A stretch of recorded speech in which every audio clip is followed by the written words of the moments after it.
The story begins with the sound of prayer bells echoing through an ancient palace, where people are ceaselessly glorifying their supreme god. They prostrate themselves before the figure in front of them.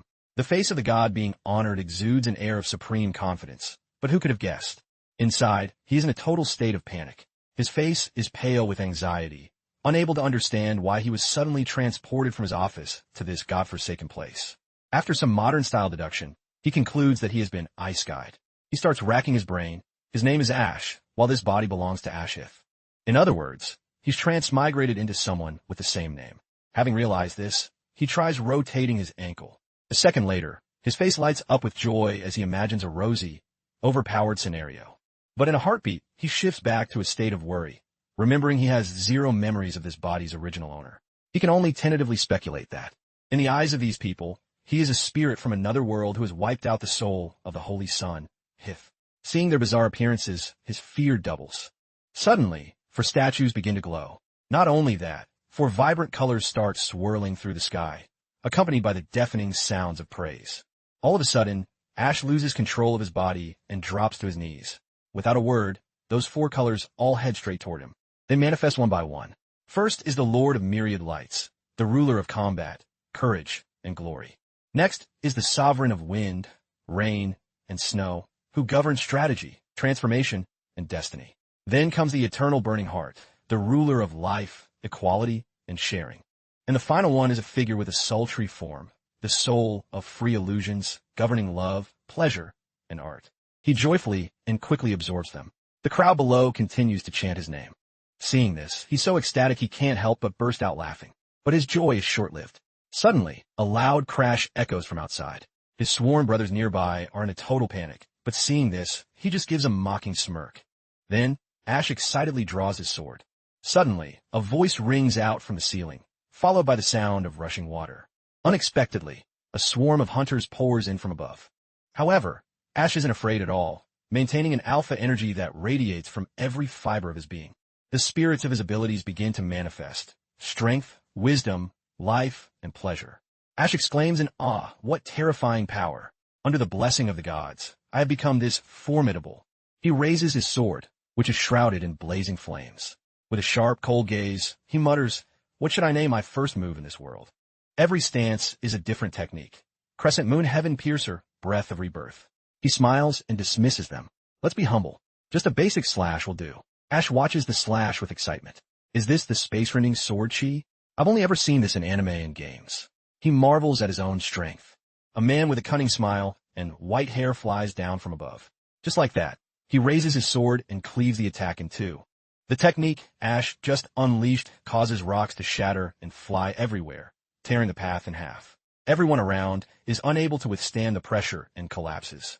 Ash falls down as well. How is this possible? I have the blessings of four gods. The images of the four gods vanish into smoke. The god Ash falls hard. As he hits the stone floor, it shatters. Damn it, that hurts. His eyes widen in fear and shock. He can't believe what just happened. Why am I like this? I'm just a normal guy who just got ice-skied and knows nothing about the situation. Why did I suddenly become so arrogant and join a war that has nothing to do with me? This isn't how a corporate slave beaten down by society for years would act.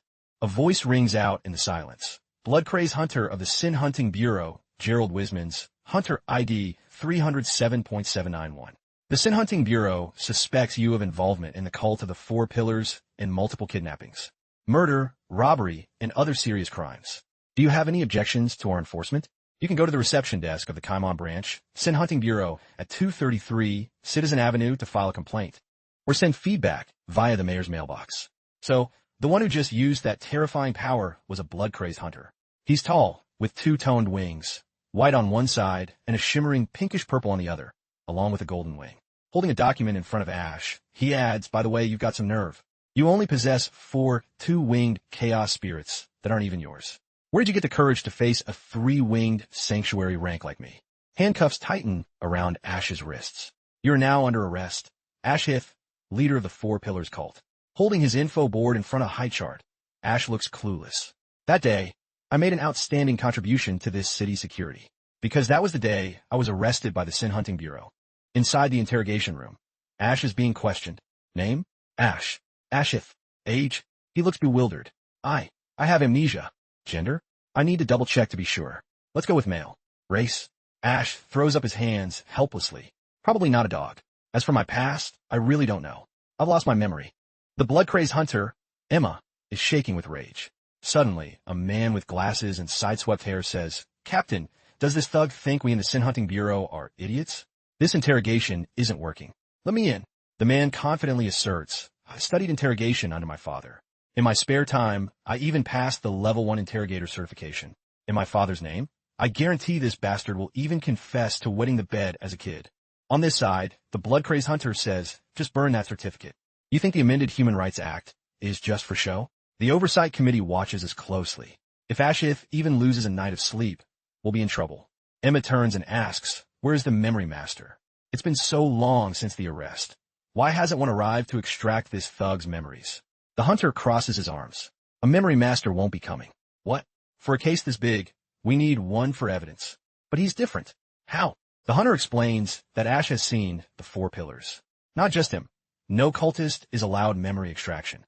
Memory pollution is the signature move of the 4 pillars. In a case I worked 134 years ago, a memory master extracted a cultist's memories and unwittingly became a believer. That's how the cult keeps spreading like wildfire. Emma angrily flicks her tail. Her 2 ears pop up visibly. Then what? Are we just going to let him go? Or do we need special handling?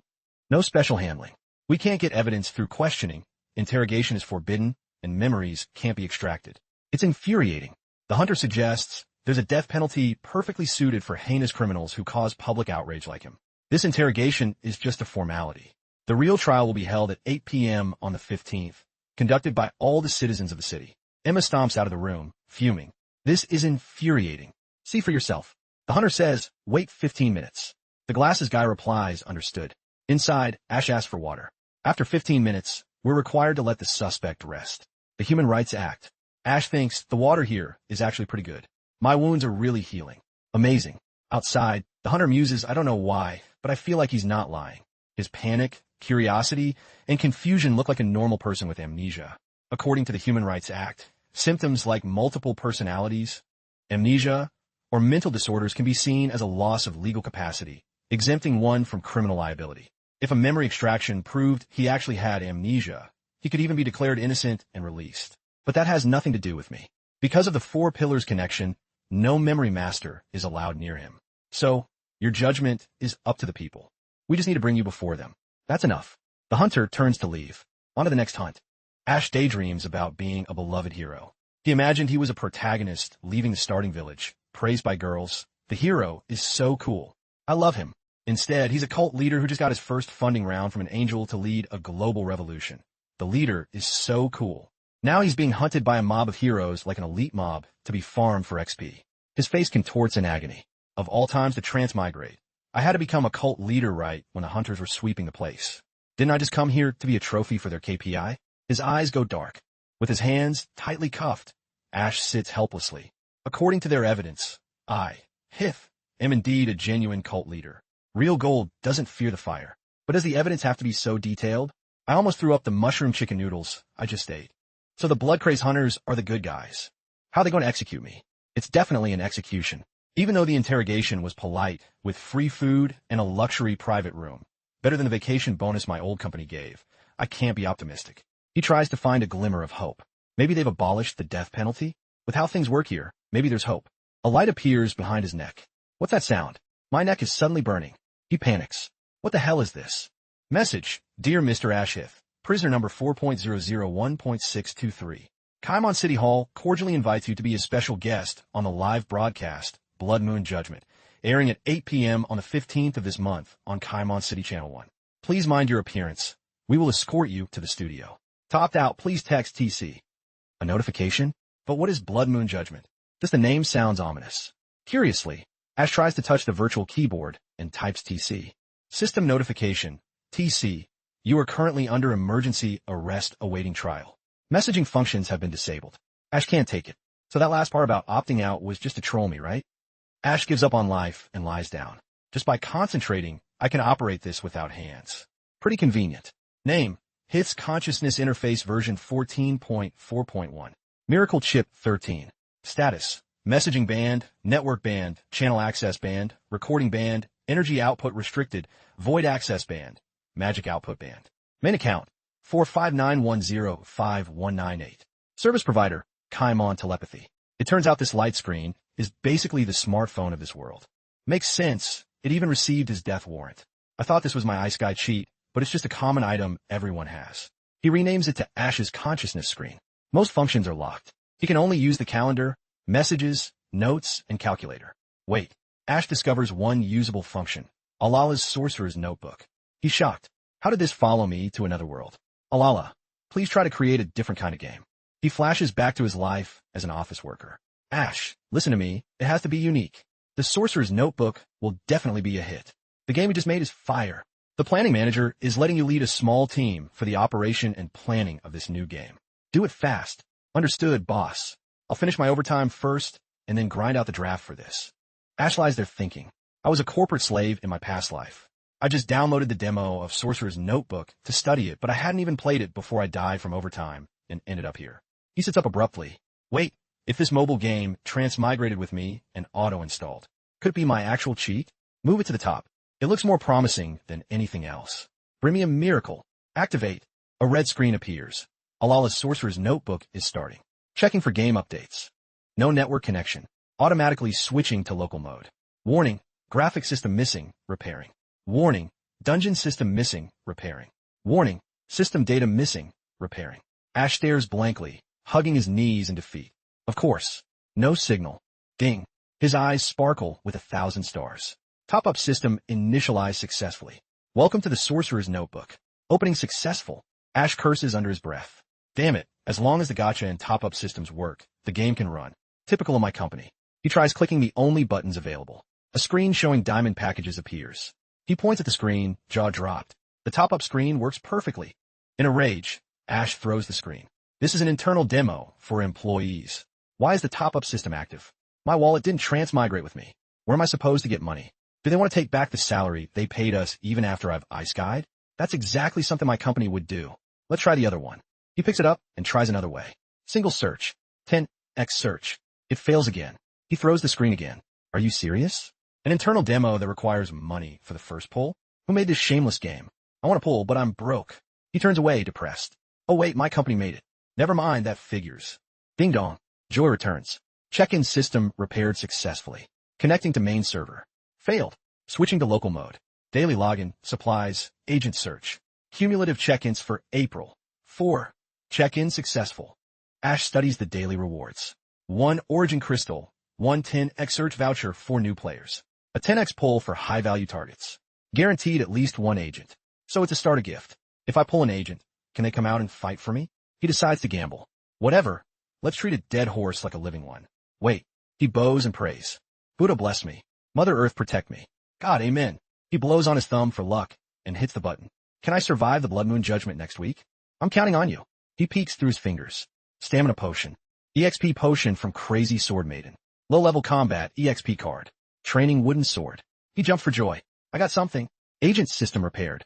You can now manage your agents. Crazy Sword Maiden. Human. Female. 20. Bond. 30 shared EXP. Job. Sorcerer student. Effect. +5 learning. Talent. Low-level sword maiden. +100 sword EXP. Low chance for 10,000 sword EXP. Skill. Black hard eye. Nips danger in the bud. Chance to auto-counter based on power gap. Gear. None. Spirits. None. School. Water. Novice. Strategy. Not set. This is so wordy. Basically, she's just a blank slate beauty. And where's the crazy or sword part? Ash hits the screen. If I can't summon her to reality to fight, what's the point of pulling? He kicks the screen. In a few days, I'm going to the execution grounds to become a KPI for the executioner. This mobile game won't even save me. Am I supposed to check in every day for active user stats before I die? Typical company. A free starter character that needs grinding?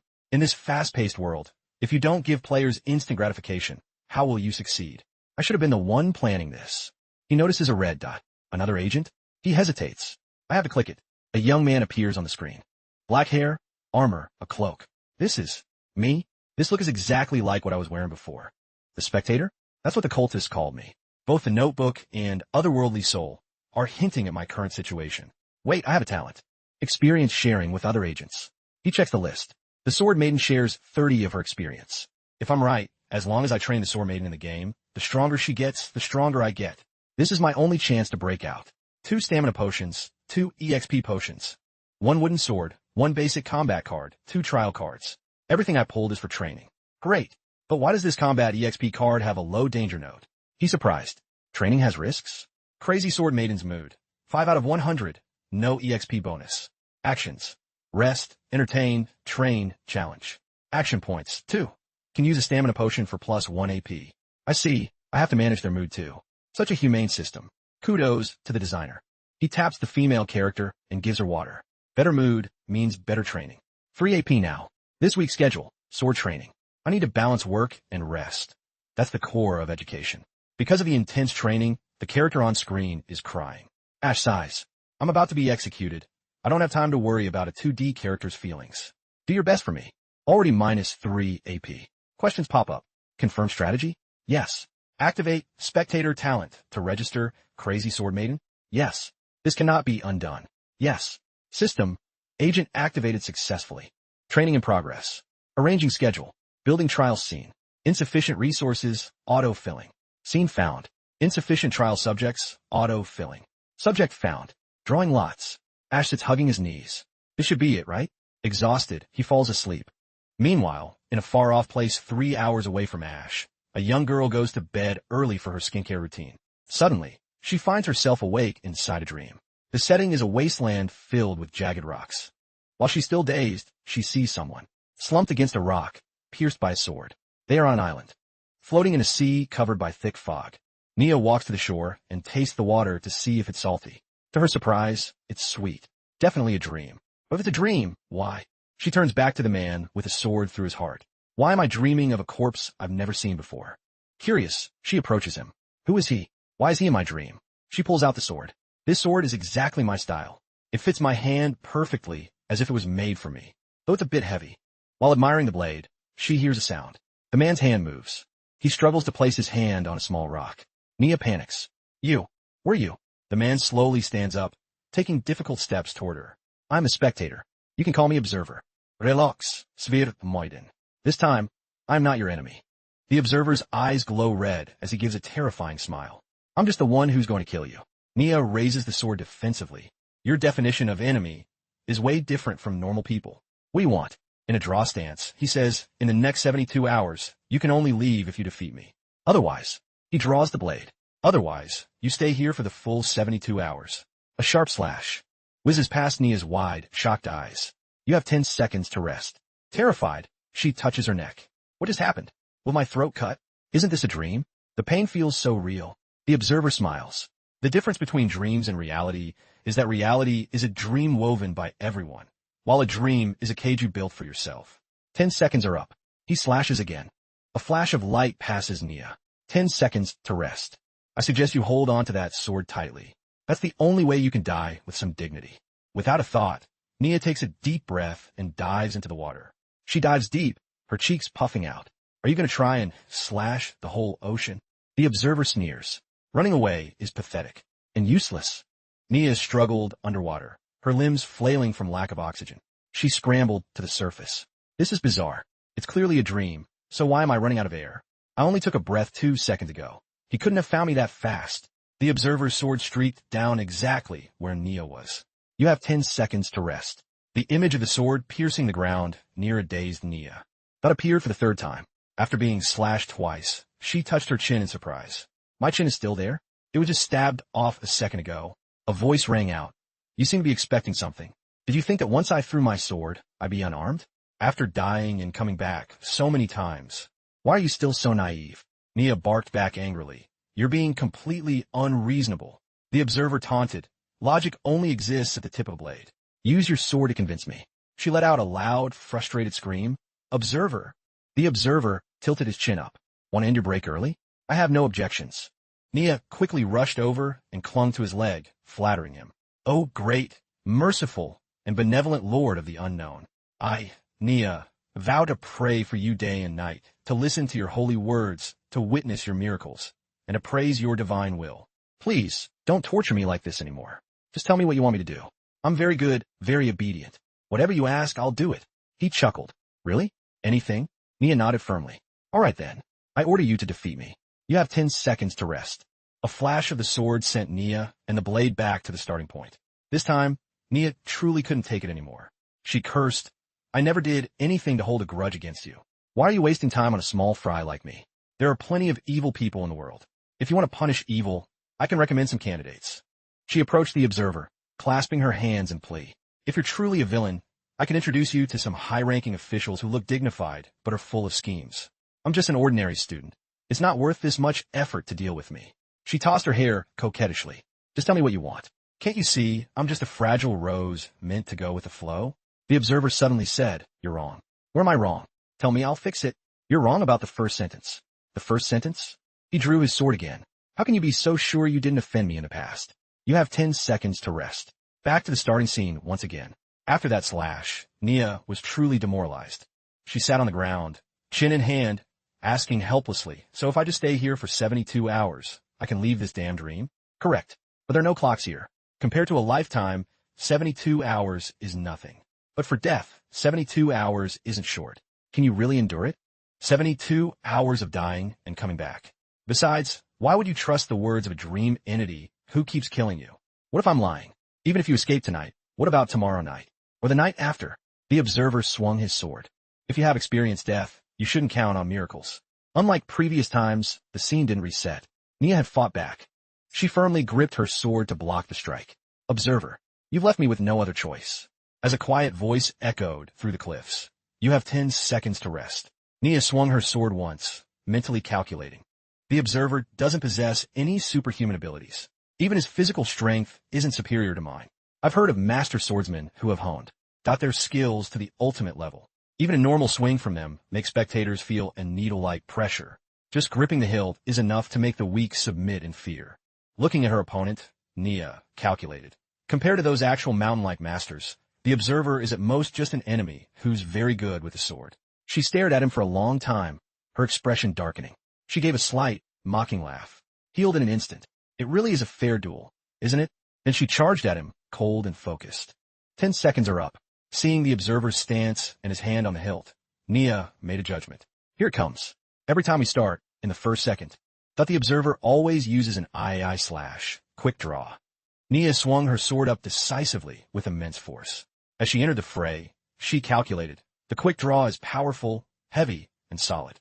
But as long as I strike early enough, I can block it. Clashing blades, Nia counted in her head to reach her calculated point. Determined, she swung a decisive blow. Right here, the blind spot. Realizing something was off, the observer lunged back. Just as Nia's follow-up strike swung out, the observer managed to dodge it. Nia spun around, completing her move even though she missed. She wasn't too disappointed, concluding, being able to dodge like that isn't a superpower. It's a type of combat footwork. Right now, Nia suddenly kicked off the sand with her bare feet, catching the observer off guard. She shouted, "Didn't expect that, did you?" The observer countered with a sudden move. Nia smirked. "I was waiting for this moment," she declared coldly after dying this many times. "Even a pig would have learned your moves by now." Nia unleashed a lethal blow. Thought that she had been saving up with a fierce attitude. "Your follow-up plus quick draw combo. And I'm giving it right back to you." Nia's blade successfully slashed across the observer, leaving a massive gash. But before she could celebrate, the wound began to close. It closed as if nothing had ever happened. Nia grew tense. "So, I guess that means I defeated you, right?" Emotionless, the observer replied coldly, "Yes. Congratulations. You're dead."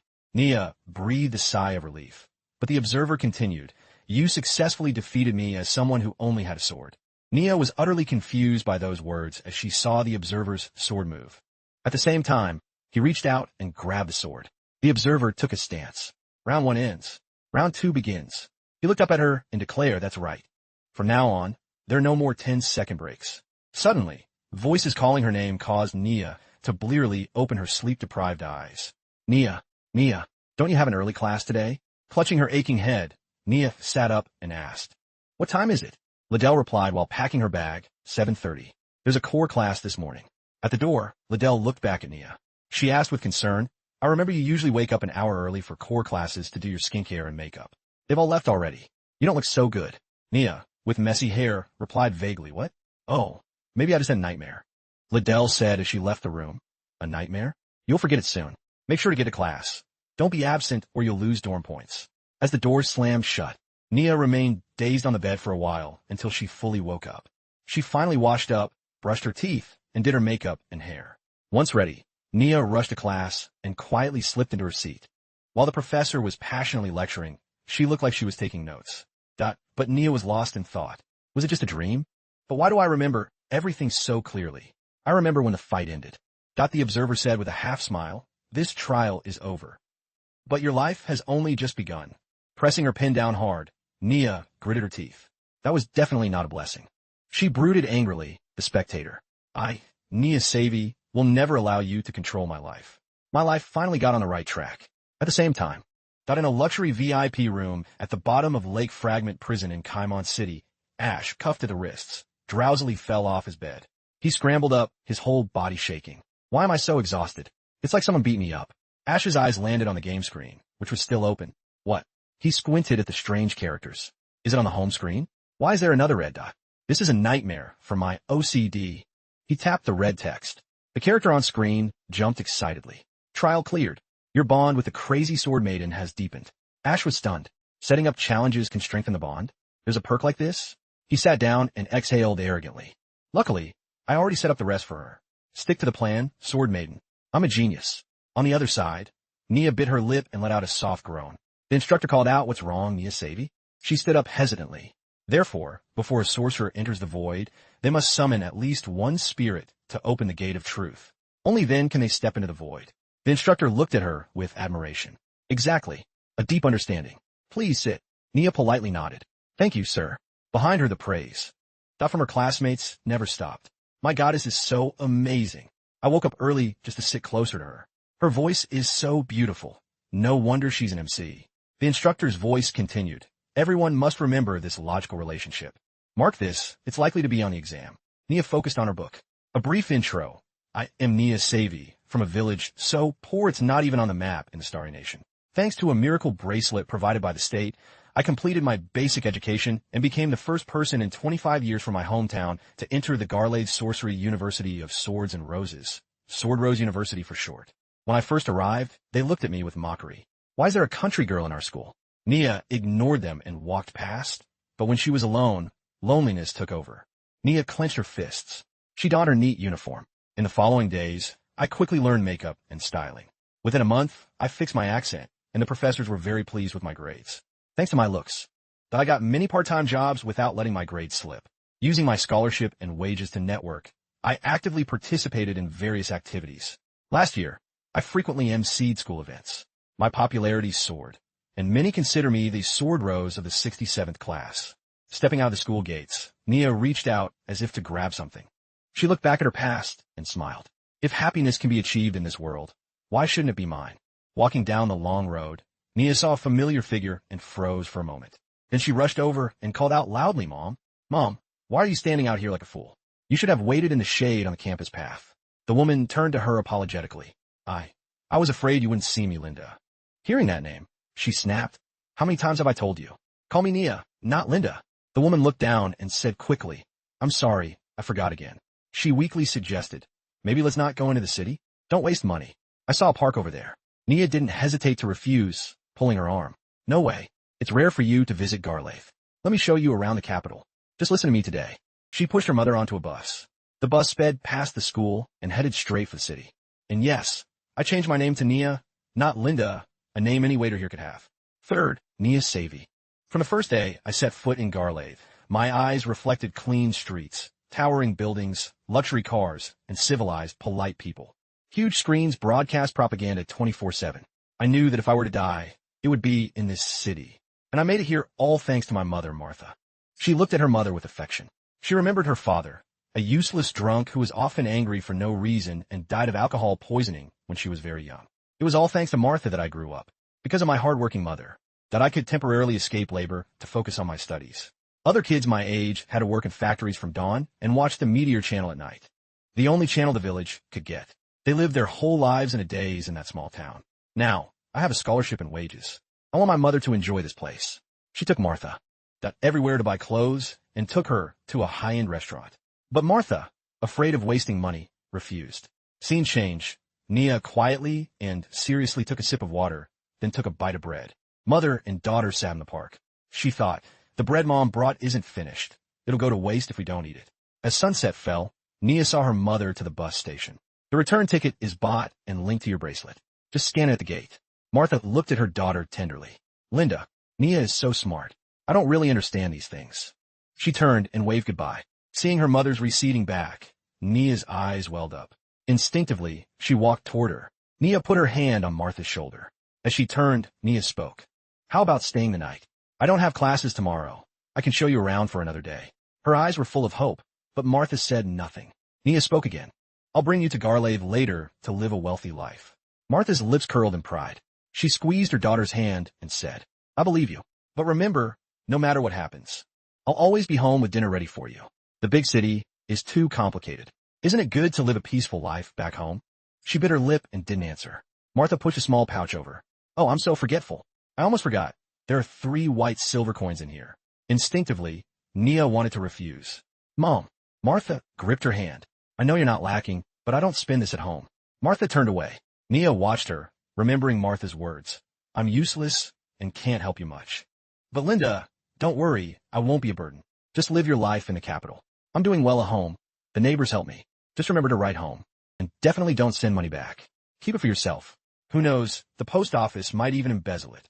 Nia tucked the pouch in her bag and smiled. Right, Mom. Just then, a man approached from behind. He stood right behind Nia. She brushed her hair, pretending not to notice. The big city is too complicated. The man pulled out a small knife. He gently raised his hand to make a cut. Nia turned like a flash. She used one hand to strike the man's knife-holding hand hard. The knife fell, and the man's hand shook. Nia acted as if nothing happened and walked away. Stepping outside, she looked at the night sky and smiled. But I'm exactly that kind of complicated person. Back at school, Nia looked at the guard with a pitiful tone. There was an accident on the road, and the subway stopped for over half an hour. I ran the whole way here. What should I do? Being late 3 times means a penalty. 3 penalties, and I'll be expelled. She even started sobbing. The man couldn't bear it and opened the gate. Nia was grateful. Thank you so much, big brother. You're so kind. The gate closed. Nia's lips curled. Relying on beauty to get benefits. She had understood that since she was young. But only after coming to Garlave did she realize how great that power truly was. Compared to that poor town, civilized city people grant many more privileges to beauty. She marveled as she walked. From the bottom of my heart, I'm grateful to the Starry Lord. Thanks to the nation's prosperity, I have the chance to exist and join the elite. If I were in those barbaric lands, some savage would have taken me as a trophy. Terrifying. Also thanks to Mom. She skipped up the stairs. If I had worked in the field since I was a kid, no matter how beautiful I was, I would have been weathered into a coarse country girl. In the dorm, a scornful voice drifted out. It's past 7 o'clock. That country bumpkin probably isn't coming back tonight. Finally showing her true colors. She's probably hooked up with some rich merchant, right? Someone tried to stop her. Stop it, Lois. What if she comes back? Lois didn't care, responding arrogantly. If she comes back, she comes back. I've been wanting to call her a shameless hussy to her face anyway. Nia leaned close to the door, thinking, what a coincidence. A classic case of glass-thin friendship and backstabbing.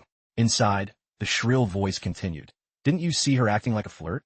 Making eyes at people during class. A country girl with nothing but a decent face. Outside, Nia sneered. Being prettier than you is a big deal. They changed the subject. Speaking of which, Daisy said she saw Nia leaving the school gate this morning to talk to some peasant woman. Was that peasant her mother? With a shameless daughter like that, her mother can't be much better. Nia couldn't listen anymore and reached for the door. Before she could open it, a heavy thud sounded from inside. A few seconds later, Liddell came out. Good evening, Nia. She smiled back. Good evening, Liddell. Nia walked in, her eyes scanning the room. She saw a fist print on the punching bag by the door. Nia smirked. I see. Fine. Her eyes darted to the 2 cowering in the corner. Since Liddell already taught them a lesson for me, I'll be generous. I'll just keep this tab open for now. This is my roommate, Lois, and this is Arnie, Lois's lackey. These 2 are the roommates I can't stand.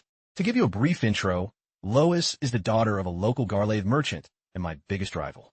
She always thinks she's the most beautiful and constantly makes snide remarks about my background. She's the one who is just acting all high and mighty. But no matter what she says, whenever we're together, the number of guys interested in me is clearly a level higher. Can't help it. I'm just prettier than you. Once I won the MC spot for a school event, she stopped pretending. She started throwing money around, organizing events for the water department, and treating everyone to high-end restaurants, purposely excluding me. At the time, Lois gave Nia a smug look. Can you handle this 15 years less effort temptation? A true rich girl. So her pursuers increased, but her taste is terrible. For example, the senior she claimed made her heart flutter was just someone she had a small accidental bump with. One look from him, and he looked starry-eyed. He quickly hid a love letter behind his back and stood up to offer flowers. To Nia. Nia took the flowers and mocked her. He's already lost his mind. He then confessed to me. Naturally, I rejected him, but you wouldn't want to be with someone like that anyway, right? Someone who likes even a country girl. You wouldn't want that kind of trash. No matter how much you like him, you wouldn't be willing, right? In short, her taste is awful. This senior, for instance, besides a decent face, he has no good points. Just arrogant. Consider it a favor. I just helped you dodge a bullet. I don't have time for romance anyway. My goal is Garlaith. I'm staying here no matter what. But as a country student who just barely made the cut, standing on my own 2 feet here could take decades. That's why I need to find a good man. It's the ultimate shortcut into high society. My plan is crystal clear. I must become a water mage.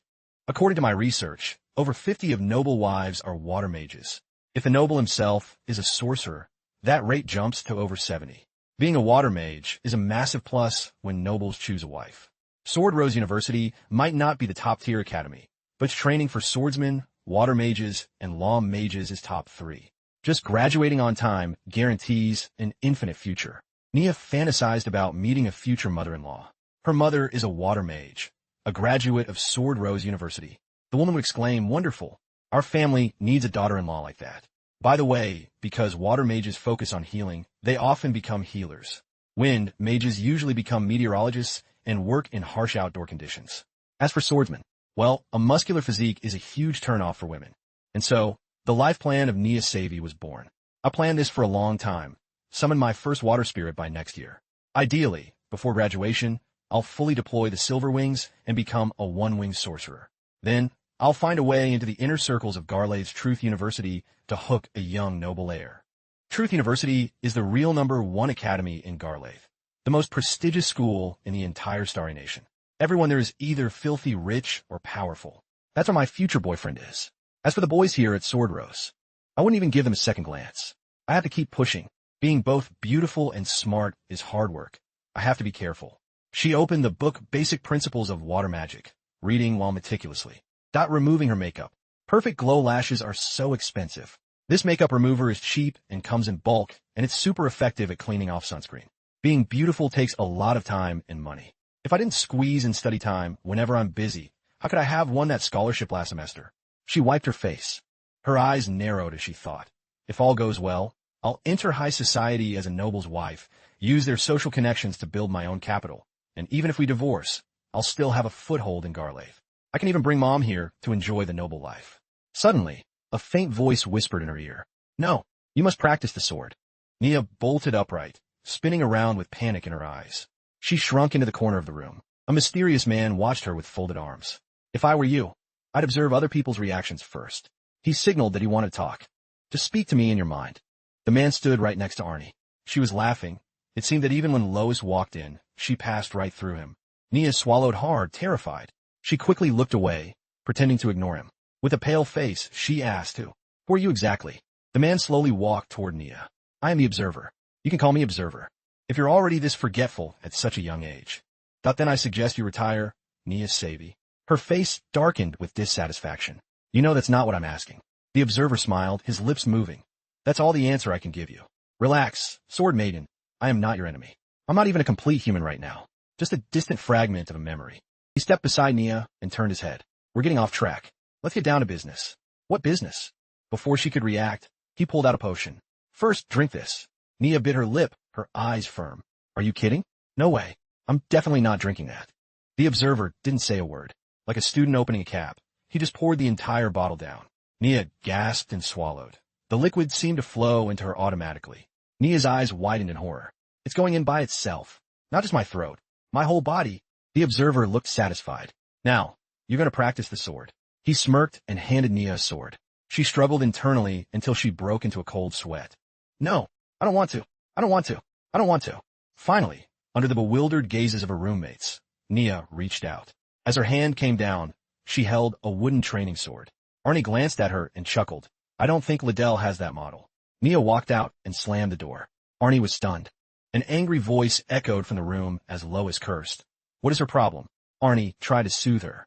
Forget it, Lois. Lois couldn't help but scream. She hasn't touched a sword in a year. Suddenly practicing tonight? She's definitely trying to flirt with the senior swordsman. Arnie quickly covered her mouth, gesturing for her to lower her voice. Scene change. Sword Rose University. Inside the swordsmanship training hall, everyone was pushing themselves to the limit, drenched in sweat. Liddell was there too. She swung her sword, striking the training dummy with a heavy blow. Sweat rolled down as she exhaled. Looking at the dummy, she whispered, I've hit the edge of the 9th ring. At this rate, I should be able to hit the 10th ring this month and summon a sword spirit. No, I can't get cocky. Pride leads to failure. I have to keep working hard. Just then, the training hall doors swung open and a slender figure appeared. Nia walked in. Everyone stopped what they were doing, staring at her holding a sword. Is she a new junior? Liddell was shocked. Nia Savy? She watched the figure and thought, this isn't where you should be. Aren't you in the water department? Whispers began to erupt around her. She's gorgeous, but she's not even in training gear. Those skinny arms. Can she even swing a sword? It's disrespectful to the blade. Let's see what she can actually do. Nia didn't say a word and swung her sword with force. Liddell evaluated her with folded arms. Weak grip, no power in the offhand, loose footwork, slow body. Not a single proper move. To summon a spirit and master spells, a female swordsman needs a physique even better trained than a man's. Calloused hands, lean arms, and a strong core. Intense training. Nia Savy, are you ready to accept that? The attention from boys will disappear. Suddenly, she remembered something. Wait, boys. Is your target? Liddell looked around in a panic until her eyes landed on a blonde guy. Is it him? Felix Fosterlord, the genius freshman of the sword department. The second son of Duke Fosterlord, one of the 5 pillars of the Starry Council. A top-tier noble who should be at Truth University, but for some reason came to Sword Rose. Duke Fosterlord, known as the Star Maker, owns the most advanced steel mills in the nation, spanning both civil and military sectors. He's arguably the most powerful man in the kingdom. Liddell's expression soured. But Felix is a scumbag. I've seen a different girl looking for him here 5 days in a row. And you once said he was dangerous. But then her eyes brightened. Still, if this makes you love swordsmanship, then it's... She watched Nia train and felt a spark of joy. Great. Another friend who likes swords. Wait. Liddell froze. She looked at the training dummy in shock. She's already hitting the edge of the 1st ring? It's only been a few minutes. Has she studied swordsmanship before? Looking closely, her moves are still raw, but every motion strictly follows the Thodian swordsman manual. Every strike uses her full strength. Sweat doesn't lie. Well done, but with this kind of stamina drain, she'll be too exhausted to stand in a few minutes. It's a shame. She's getting 0 training efficiency. Such a rookie. My record was 256 swings in 11 minutes. I'm getting a bit tired myself. When she stops, I'll give my new friend some pointers. Let me count for you. 14, 15, 56. Shock grew on her face. 199, 200, 201. The crowd in the training hall began to gather. They listened to her heavy breathing, eyes wide with horror. A girl walked in. How long has it been? 96 minutes. Has anyone counted her swings? I started counting early. By the time I hit 1,700, she was cutting into the 7th ring. I was stunned. Now, I'd guess it's over 2,400. The girl who walked in was Celia, Felix's senior girlfriend. She pushed through the crowd, hesitant. What's going on? Is Felix pulling another stunt? Has he finally summoned his vibrating blade, spirit? She smirked, thinking, where should we celebrate later? Amber Club or Golden Port Bar? Should I be bold and just go back to his place tonight? As she got closer, she saw Felix. His eyes were glued to Nia, which made her uneasy. What's wrong with him? Celia stepped up and spoke softly. Felix, what are you all looking at? He finally snapped out of it. Oh, senior, you're here. Celia stared at Nia, observing. I didn't know the sword department had such a pretty junior. Inwardly, she thought, it looks like a no-makeup look, but she's using advanced techniques to look like a first love. To pull off that perfect dream goddess image that hits every male weak point. She had to prepare. Through that one look, she knew. She's a hunter too. And her prey is definitely Felix. Felix spoke in a daze. That's her. She's not from the sword department. She's a water department freshman named Nia Savy. Celia smiled, but anxiety rose within her. He even knows her name and year. 242, I have to get him away from here. Trying to steal my prey? Not a chance. She squeezed his arm, then asked casually, why is everyone watching her? Just because she's pretty? Felix didn't look away. No, since you're not a sword student, I'll explain. An hour and a half ago, she was a total beginner. Her grip was all wrong. But now, she can strike the 9th ring with a single blow. Hurry, we have to pull him away. Trying to steal my prey? Not a chance. She tightened her grip on his arm before casually asking, "Why is everyone watching her train? Is it because she's pretty?" Felix, his eyes never wavering, replied, "No, it's just that since you aren't a student of the swordsmanship department, I'll explain it simply. An hour and a half ago, she was a total newbie who didn't even know how to hold a sword properly.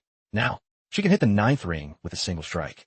Celia looked through Nia's actions. She's probably faking it. Inwardly, she thought, "I've practiced to a mid-high level. It took me months just to hit the 2nd ring."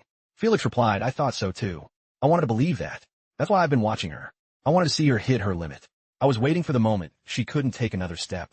But now, after an hour and a half, my petty jealousy has turned into full-blown admiration." Celia looked panicked. She didn't expect such humble and sincere words from him. Usually, he was even disrespectful toward his father and brother. This was a dangerous signal. Moreover, he had watched another girl for an hour and a half. She froze. Wait, an hour and a half? An hour and a half? Celia looked at Nia in disbelief. So that hunter named Nia, she's been training continuously for an hour and a half without a single break? Normal people need a break after a few minutes. Felix is called a genius, and the longest he's trained is 3 hours, including an hour of breaks. No wonder these boys, who usually just train like madmen, were still watching. The crowd was hyped. Do you think girls' clothes give a stamina buff? Celia let go of Felix's arm, telling herself, "I've lost completely. If my intellectual beauty vibe got me 80 points with Felix, a genius sword maiden like Nia is easily a 150. I don't stand a chance." On the other side, Nia struck the 2nd ring again. The crowd gasped in shock. Liddell smiled, filled with pride. Nia stopped. The training dummy vanished. The training hall erupted. The armor broke. "It's the 10th ring. The 10th ring." Liddell rushed to Nia. She looked at her and thought, she actually hit the 10th ring. That means, even if I do nothing from now on, as soon as the time is right, I can trigger a knowledge resonance in the void, summon a sword spirit, and become a void-winged sorcerer. It could take a second, or a few months. My dream of a secure life is within reach. Liddell brought a bottle of water, eyes full of admiration. "Nia, you must be exhausted. At Sword Rose University, not everyone becomes a sorcerer. The graduation rate hovers around 50. Every Voidwing graduate has a bright future." The crowd hadn't dispersed. They watched Nia's every move, whispering, "She's wiping her sweat and drinking water. No, she's drinking water. That monster in a beautiful girl's skin is finally tired." Liddell blushed and suggested, "Want to go back together?" Nia gave a forced smile and bit her lip. Liddell only knows this one way to get close, walking together, going to the bathroom together, eating together. Nia suddenly froze. Her eyes went wide. That liquid was flowing down her throat again. Nia's expression shifted. She whipped her head around toward the crowd. Her gaze locked directly onto Felix. He smiled. Nia's face was full of determination. The observer again. He had poured a potion while standing next to Felix. "The sword maiden doesn't get a break yet. You must defeat this man." In Nia's head, an image appeared of her challenging Felix with a megaphone. The observer looked at her, smirking. "It's not as complicated as you think. I just want to set up a fight for you, and he's the strongest one here. Simple as that.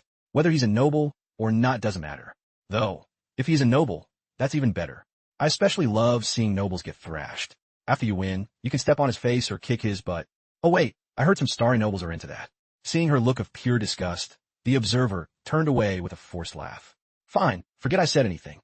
Nia looked at him reluctantly. "Can I change opponents? I don't want anything to do with Felix." The observer gave a cryptic smile. Nia lowered her eyes. "I've researched him. He's weird and dangerous. Felix Fosterlord is the most approachable noble at Sword Rose. Of course, I had him on my list to prey, but he's a problem. Rumor has it he's a mobile breeding machine who services 10 girls a day, but he never takes them home for the night. He lives in a villa off campus and drives away every night after practice.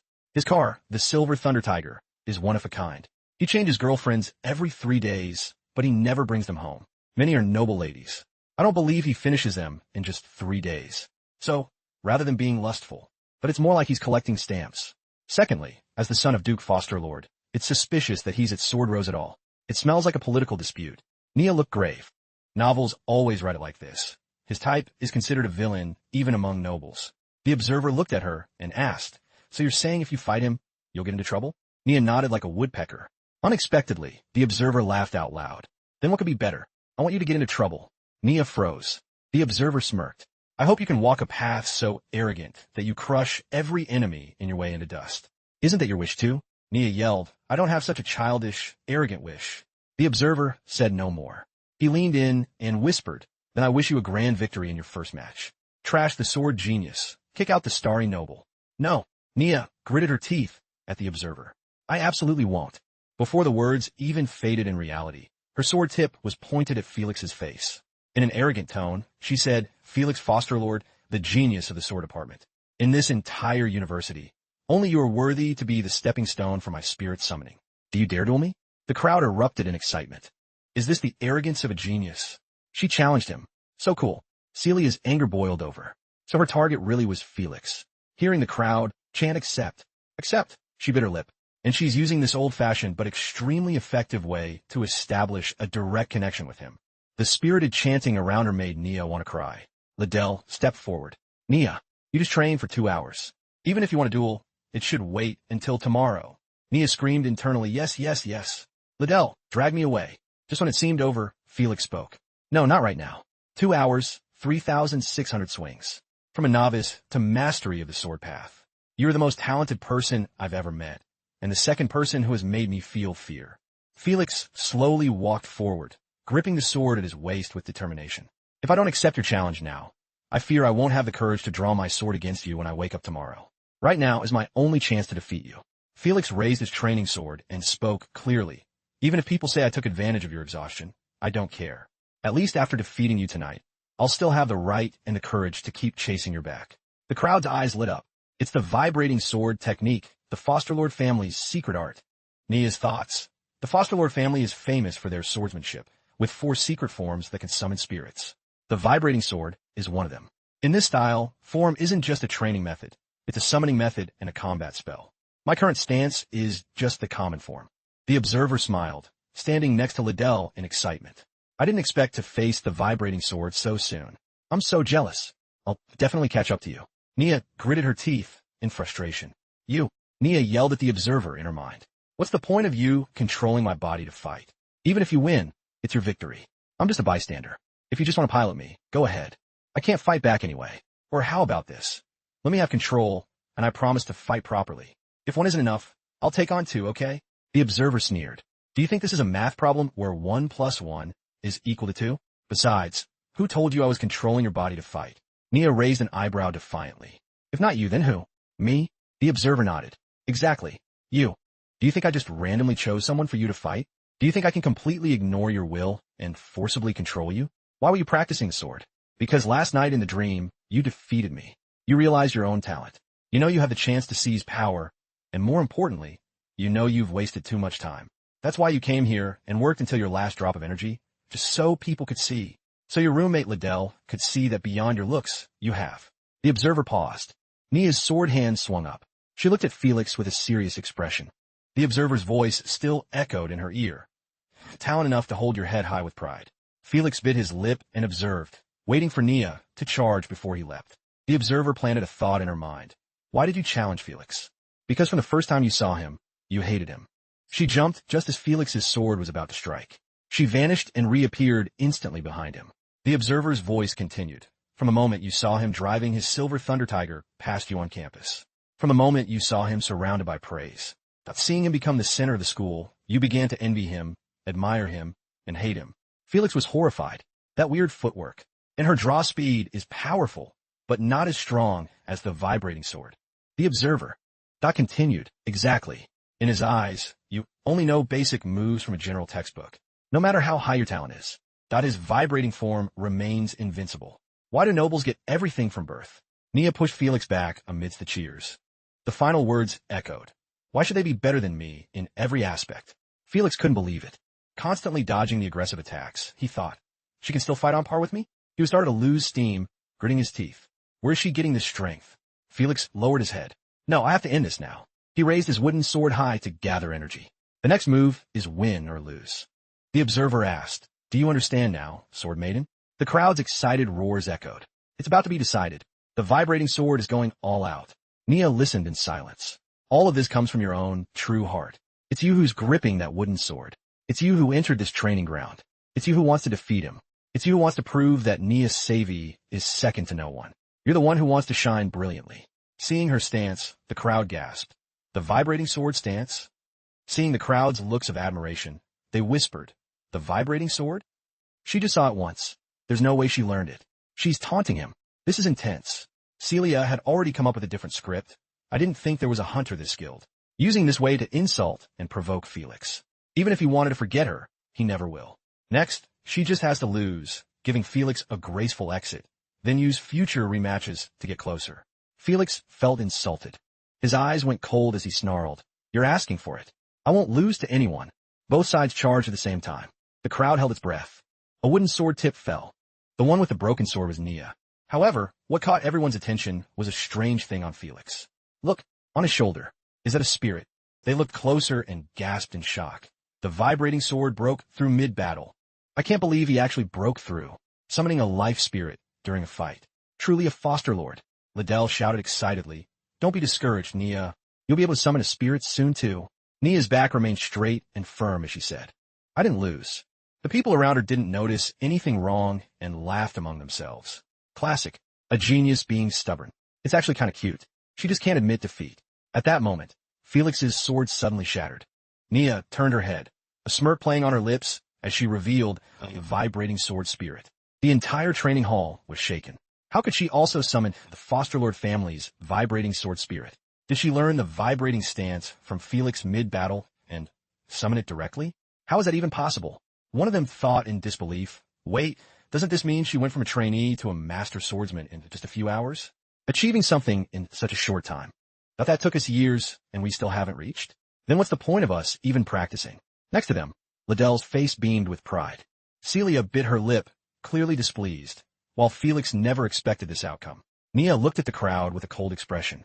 The observer's lips curled in satisfaction as she smiled and said, So, you're saying you're just a phantom manifesting from the depths of my heart, not a real existence? You only represent my inner thoughts. You're just my hallucination. The observer leaned down to pick up the broken sword tip. He attached it back to the broken blade and cast a spell to mend it perfectly. Then, he vanished in a thin space. Before disappearing, the observer turned his head and smirked provocatively. Take a guess. Under her angry gaze, the observer vanished. Nia gritted her teeth in rage, muttering curses at him under her breath. Scene change. A screen displays a bunch of character attributes and skills from a game. Asher looked at the screen and shouted excitedly, Level up. I don't know what a one-wing swordsman is, but that guy who sent me flying with one hit seemed to have 3 wings, which proves wings belong to superhumans. He patted his chest, satisfied. It was worth waking up at 6 a.m. to check the game's progress. Heaven really rewards the hard-working. I've endured so much, waking up early and staying up late without rest. But where's the 30 shared recovery experience? His hand kept refreshing the screen.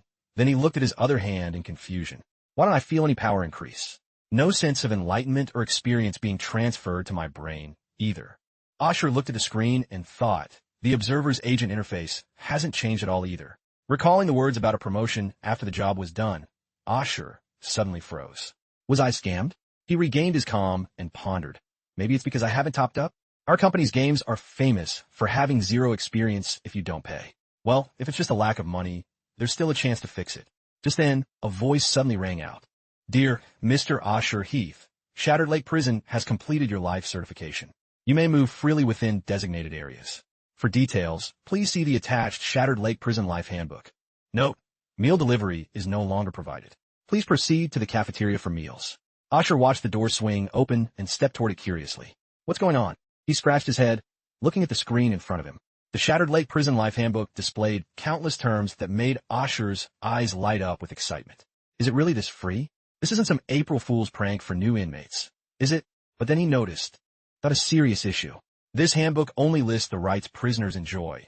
It doesn't mention anything forbidden or rules to follow. When things are too good to be true, there's a catch. I won't fall for it. Suddenly, Asher's stomach growled. He cautiously poked his head out of the room. I'm just going to eat and come right back. Nothing should happen, right? After a while, Asher grew worried.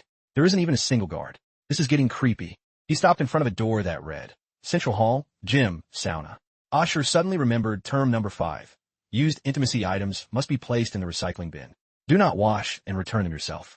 He turned around in a panic and fled. Asher pulled open another door, and the sight before him left him stunned. Is this really not a park? Looking around, he saw 2 people laughing while someone else lay, stretched out on a bench. After searching for a bit, Asher's eyes lit up. Great, a guard. At least there's someone to ask for help. The man didn't notice him, glued to his screen and laughing. Even though he seemed to be slacking off and playing on his terminal during work hours, Ashur cried internally. I still haven't received experience from Sword Maiden. Right now, I'm literally a useless piece of junk with zero combat power. Plus, I have the mental fragility of an overworked office drone. I'm so handsome. Without the law to protect me, I don't know if I can keep my virtue intact. After his outburst, Ashur pulled himself together and walked on. I feel much better now. Time to find a cafeteria. Passing a large screen, a voice boomed. News flash. Unbelievably, Lorenzo has become a councilman. It seems he's joined the Eternal Wine Club too. Andres' faction has completely dominated the market. I fear the current mayor will have to pack his bags once his term ends this year. Two mutants in front of the screen turned to gossip. I don't think so. Mayor Philnom Tuet has Bishop Anlake's backing. Just watch. Lorenzo's rise isn't a sign of Andres' dominance. The one next to him added, on the contrary, it's a death sentence for Anreza, who has been rooted in Kaimon for decades. The church wants to maintain stability, so they won't act directly. An orc prisoner chimed in. Did you forget the railway chief suicide case 15 years ago? Ashur watched them, thinking a blue-skinned orc and a goblin are discussing high-level political power shifts. He continued, eavesdropping. Suddenly, a voice came from behind. If you're interested in politics, I suggest going to the reading room to talk to Old Lion. Before they got in here, Gaia and Luda were just a government secretary and a development director. Their status was middling, and their political knowledge is vague, just useless gossip. But to think the leader of the Four Pillars cult also cares about Kaimon City's political landscape. Ashur turned around in shock. You know me? The man stepped closer and nodded. Of course. You've been on the 7 o'clock news all day yesterday and the day before. You're on every front page. The news is the fastest way for us to meet new friends. He reached out his hand to Ashur. You probably see me on the news too. Igala Bakim. Ashur stepped back warily, hesitant. Ashur, is everyone in here this friendly? Igala's lip curled as he looked at him calmly. We're quite welcoming to newcomers. After all, we are teammates with the same goal. Ashur frowned. Same goal? Igala glanced at nearby guard. Then he turned back to Ashur. Are you interested in joining our prison break research group and becoming mutual support friends? Ashur's eyes instantly lit up with excitement. It's like finding a pillow just as I'm getting sleepy. I was just looking for a way to escape, and there's already an organization to join. He replied cheerfully, of course. Just as Ashur was about to shake the outstretched hand, a voice suddenly rang out. If I were you, I'd punch him. He looked up behind Igala. Ashur's eyes widened in surprise. That voice, it was the Sword Maiden, completely unguarded. His eyes flashed as he threw a punch toward Igala. Just as it seemed the fist would land, the chip behind his neck suddenly beeped a warning. You are emitting excessive kinetic energy towards Citizen. This behavior is strictly prohibited. This behavior is strictly prohibited. Warning. You are emitting excessive kinetic energy towards Citizen. This behavior is strictly prohibited. His fist stopped abruptly in midair. Igala smiled mockingly at Ashur. Your weak, powerless fist is actually quite adorable. Ashur panicked, looking down at his body. He couldn't move, not an inch. Igala turned to leave, tossing back a comment. It seems you're quite fond of prison life, Ashur. I won't bother you then. As soon as he left, Ashur returned to normal. I can move. What was that? The voice from before spoke again. What's so surprising about that? It's just a miracle chip behind your neck, detecting your attempt to attack someone. It sent a neural current to temporarily hijack your body, making the attack completely void. Besides prisons, this technology is widely used in livestock farming, but it seems even more practical on humans. Ashur looked at her, annoyed. Then why did you tell me to hit him? The Sword Maiden shrugged innocently. Even if fighting is banned and magic power is limited, there are still many tricks. For example, using a spirit to sign a contract. If I'm not mistaken, that guy has succubus blood. Succubi are the race most adept at mind magic. If you had accepted his request and shaken his hand, it would be the same as signing a contract. You would have entered a mutual support friend relationship. In the eyes of a mind mage, friends and slaves aren't that different. However, this relationship only means you're obligated to help him. Whether he helps you back depends on his mood. Ashur looked as if he'd reached enlightenment. He raised his hand. I get it. If I had shaken his hand, I'd be like his employee, no, an intern. This other world is despicable. They don't even sign labor contracts. Remembering something, Ashur added, wait, can't others see you? The Sword Maiden chuckled. You can keep talking to me like this, as long as you don't mind people looking at you like you're a lunatic. Whispers were already starting. Talking to himself. As expected, all cult leaders have loose screws. Ashur pushed that aside and looked at her. So, are you really the Mad Blade Sword Maiden? She nodded. Yes, I am. Observer, if I hadn't seen it with my own eyes, I wouldn't have believed you'd fallen so low as to end up in a place like this. Do you mind if I laugh at you? Ashur poked her and said bluntly, I mind a lot. Also, why aren't you wearing the outfit from the illustration? The Sword Maiden replied angrily. Aren't you also wearing the classic Shattered Lake high-end inmate uniform? You don't look like your illustration either. So how can you talk about me? She leaned in, glaring at Ashur. I'm a girl, you know. Do you expect me to wear the same unwashed outfit every single day? Ashur backed down, out-argued. You have a very good point. Almost instantly, Ashur changed his tune, spreading his arms wide and lunging forward. Now that you're here, Sword Maiden, help me escape this prison. She looked cold. I refuse. He stared at her blankly. Huh? She smirked mockingly. Why should I help a piece of trash like you escape? You have a place to stay and food to eat. Isn't this perfect for you? Why escape?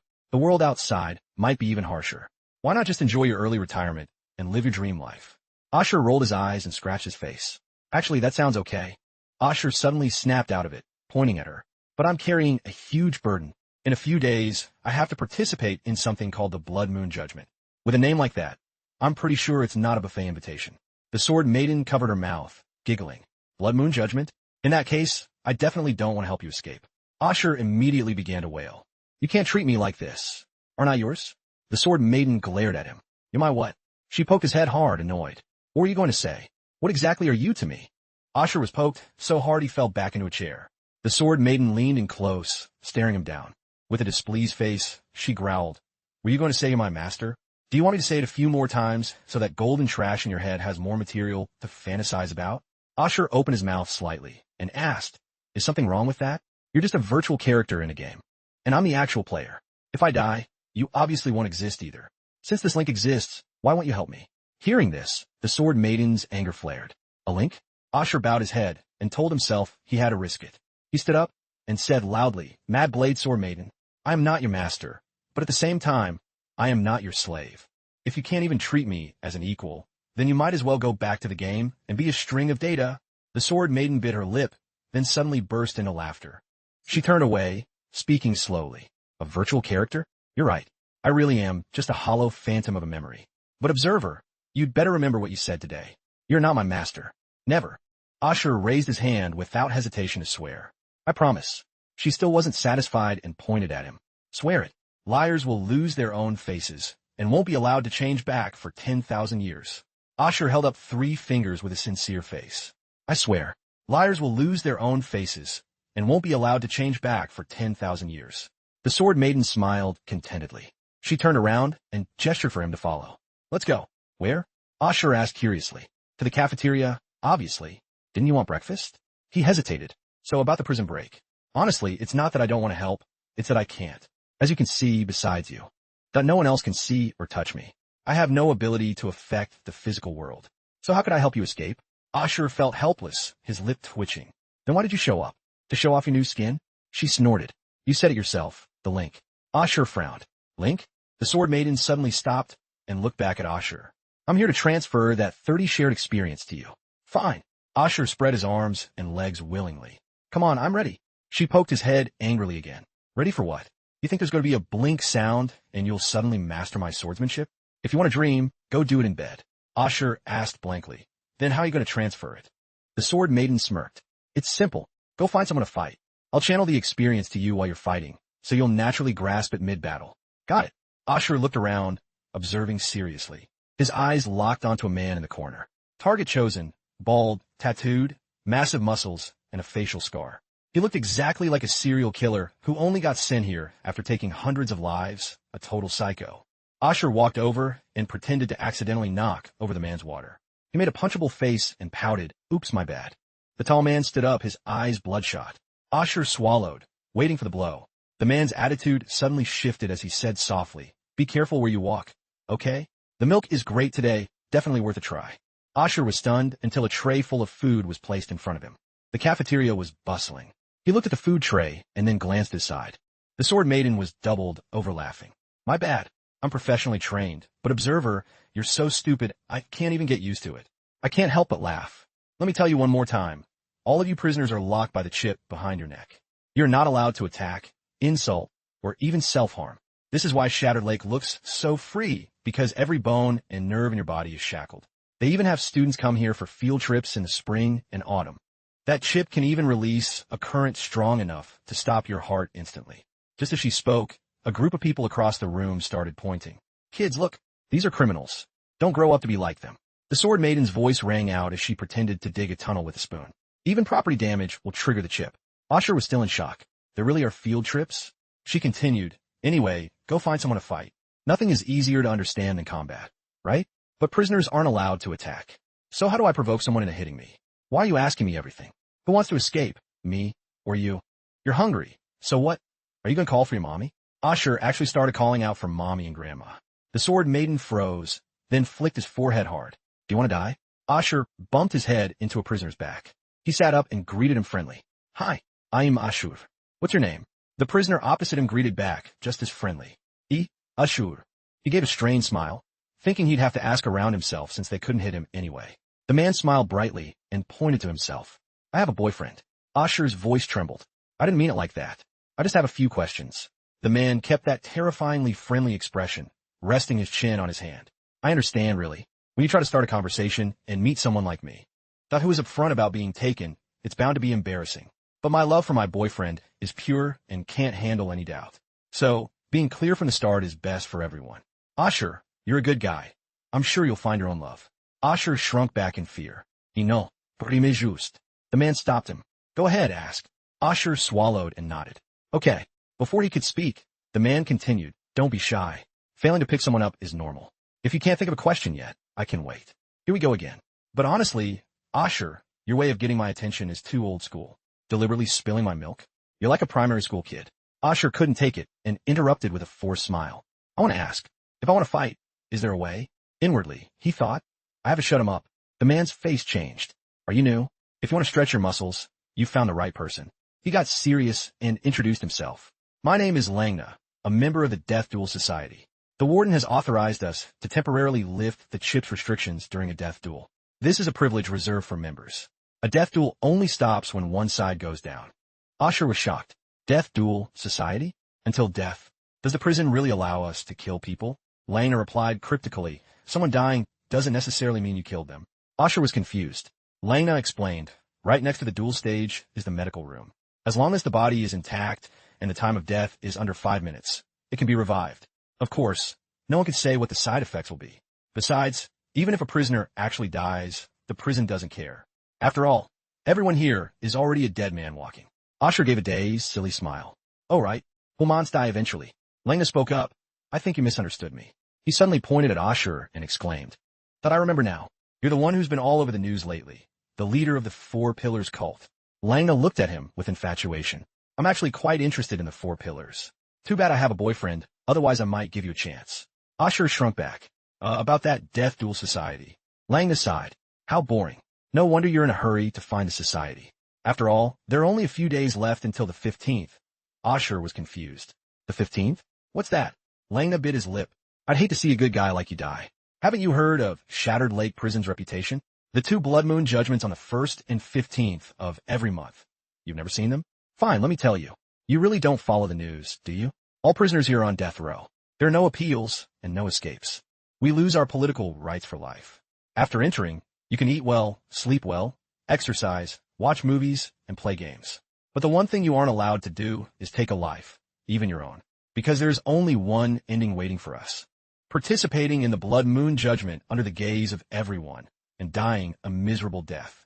That's why we're all dead men walking. Hearing this, Ashur felt like he'd been struck by lightning. So, it really is the death penalty. No appeals, no suspended sentences. He was stunned. Langna continued, you really don't know about the Blood Moon judgment, do you? It's a live TV show that every city has. Most people stay home on the 1st and 15th to watch the end of each criminal's life. The viewership is nearly 70. Ashur pondered, isn't the prison just keeping us alive to make us die more miserably? Isn't that a waste of resources? Langna shook his head slightly. Compared to the ad revenue the show brings in, the cost of feeding us is nothing. Watching executions. That has become a hit show in this world. This is insane. How can 70 of people watch this for entertainment at 8 p.m.? Don't they have overtime?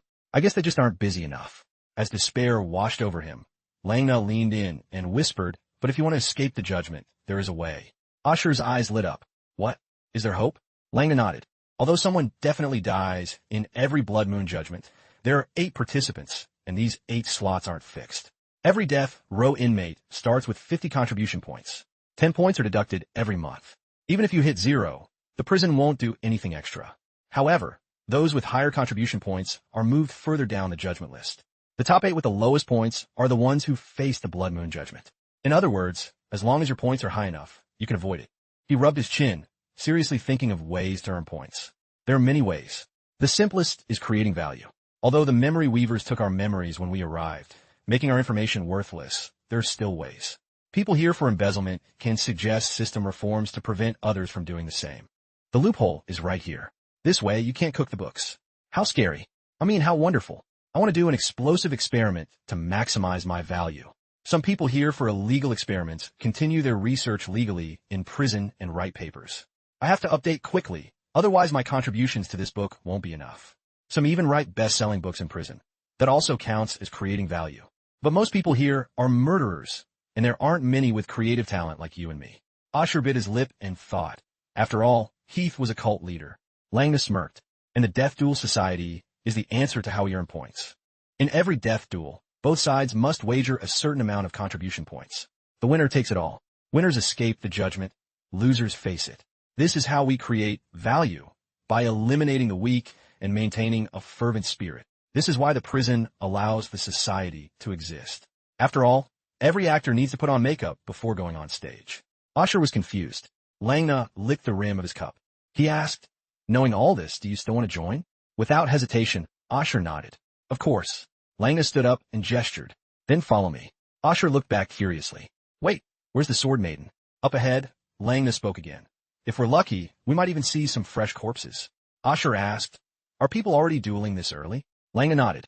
Death duels require a wager, but the first match only costs 1 point. After that, each subsequent match costs 1 point more than the last. The second match is 2 points. But the third is 3 points, and so on. Although the wagers add up, even if you lose the first 5, you still have a chance to turn around. So people try to use the first 5 matches to gauge their opponents and their own strength. That's why the frequency of duels is high. 1 a day is normal. With the 15th only a few days away. Those with low rankings will definitely want to escape judgment through dueling. I bet the stage hasn't even dried from the blood yet. They walked in silence for a while. Langna suddenly asked, speaking of which, do you want to buy some meat? Ashur was confused. Meat? What kind of meat? His tone turned savage as he looked back. Meat dropped on the duel stage. This is one of the few ways to spend points. Meat on the stage belongs to the prison. We can buy it back. If you're lucky, you can get a big thigh piece. Whether it's sashimi or cooked, it tastes great. Highly recommended. As soon as he arrived, the crowd began to joke. The food critic Langna is here. They noticed a person behind him. A newcomer? Oh, it's the Four Pillars leader. Young man, you dare associate with the Four Pillars? Langna, is that your new little boyfriend? Changed your taste, haven't you? Langna flicked his long tongue and winked at the man. Desmond, if you keep talking nonsense and ruin things between me and my boyfriend, I'll bite you to death right now. The man laughed awkwardly. Langna, I didn't mean it like that. Anyway, aren't you going to introduce the newcomer? Langna turned back and pointed at Ashur. Ashur Heath arrived 2 days ago. Ashur already sensed it. Even a weak-looking bald man could be a notorious killer in this prison. On the stage, people were already fighting. A newcomer asked, who's fighting now? Diamond Tage and the blind beast, Luda. Luda was attacking fiercely amidst the roars from the stands. What's up with Luda?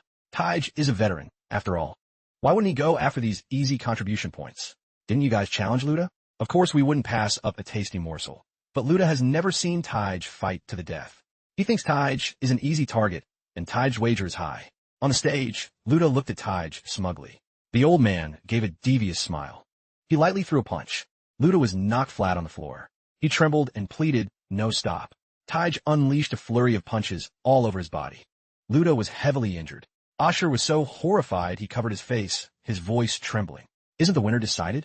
Why hasn't it ended? This is too brutal. Suddenly, a familiar voice rang out from the shadows. Decided? Not yet. The air barrier hasn't been lifted. Only when one side dies or is completely unconscious is the barrier removed. As long as the barrier is there, you must never let your guard down. You must continuously suppress, crush, and destroy your opponent. In a death duel, there is no surrendering.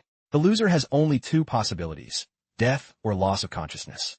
I don't know how many fools were so arrogant about their martial arts that they looked down on their opponents, thinking this was just a friendly match. They'd stop halfway and then get killed when their opponent counterattacked, losing a huge amount of points and skyrocketing up the judgment list. But that's the point of the society, to transfer points that don't belong to you to someone more worthy. Ashur looked up and hesitated about these points. Nalis wagered 35 points. Natap wagered 5 points. The person replied calmly, as long as both sides agree, even an uneven wager is accepted. Besides, balanced death duels are rare. According to the rules, each time you duel, you must wager a bit more than the last. Just fought 34 death duels, so this time he had to wager 35 points. Asher asked, so this is Luta's 5th time? The person shook their head. No, this is his 10th. He lost in a row. The door on the other side opens, and the medical officer will emerge from there to drag the bodies back to the infirmary for treatment. Only then is the death match considered over. The crowd watched Old Man Tiger step down, whispering this old guy is so wicked. He's totally playing the pig to eat the tiger, just to scam contribution points from the beastmen. Is it really a scam? I knew from the start this old man wasn't easy to deal with. Tiger stepped down, stroking his beard and acting frail. That beastman's punch was actually pretty strong. I think I'm injured. The crowd in the stands was indignant. Who would believe you? Someone shouted in frustration. Old man, you already have so many points. Next time, leave these opportunities for us younger folks.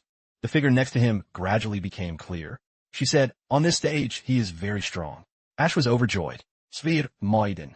She raised a hand to signal for silence. Ash was curious. Why is he so strong? Svir Moiden saw it. Because this stage only allows physical attacks while restricting sorcery power. There are many types of sorcerers. Artisans, warriors, scholars, doctors. But most mages can only control spirits through sorcery power. Restricting sorcery power makes a sorcerer no different from an ordinary person. However, there are a few sorcerers who possess superior strength even without a spirit. They are called body sorcerers. All mages involved in physical cultivation and training can be called body sorcerers. For example, swordsmen, brawlers, gunners, spearmen, axemen. As long as they have the right weapon, they can hold their own against many. However, they usually only have an advantage in skill.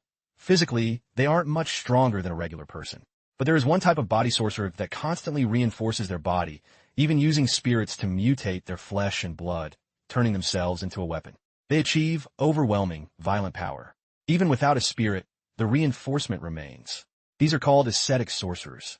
Their flesh and blood are weak, because their bodies are no longer made of mere flesh and blood.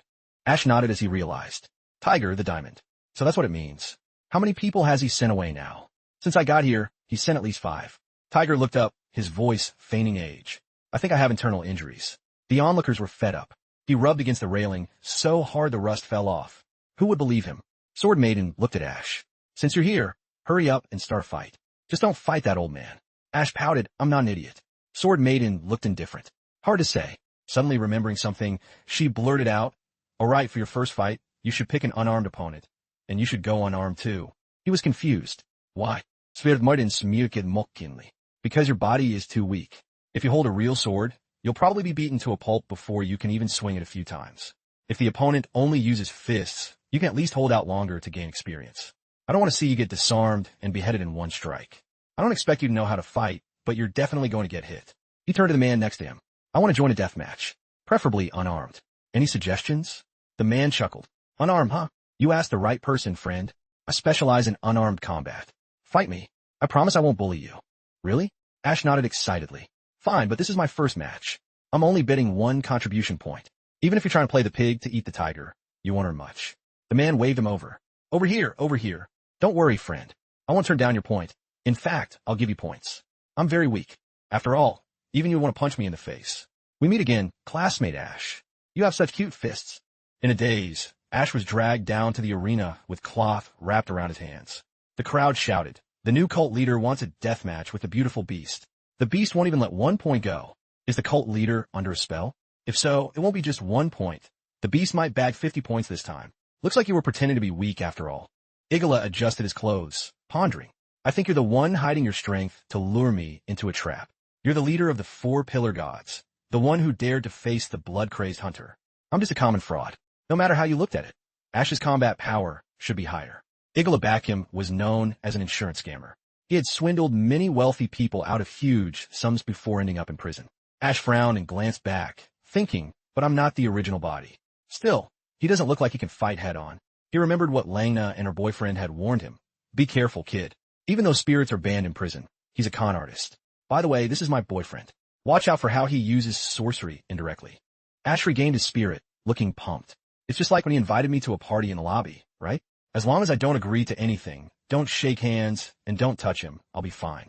He's just a skinny, weak con artist. I have the advantage. Sword Maiden sat nearby, stifling a laugh. I can't. I have the advantage. Watch her. Are you trying to kill me with laughter?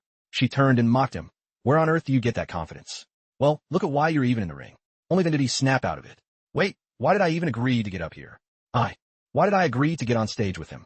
Ashur thought as he observed his opponent, a wave of anxiety washing over him. It was hard to describe the feeling. It wasn't that his body was being controlled, but rather his common sense had been rewritten. He felt an absolute certainty that he had to fight to the death, like suddenly believing the absurd idea that water is a deadly poison. The thought of refusing never even crossed his mind. Igala smirked meaningfully. Because you already agreed. Recalling the moment just prior. Have a match with me. I promise I won't bully you. Sure, sound good. Ashur felt a chill down his spine. Was it because of that? Behind him, the Sword Maiden stood with her arms crossed. That's why I told you not to casually accept invitations from anyone. You're supposed to be the observer. In my opinion, you should reject everyone's kindness or malice alike. Just say no to everything. Use your own power to seize all, and use your will to dictate existence. Rule the world like a demon king. Ashur turned away sharply and refused. No. The Sword Maiden roared in fury. You brat.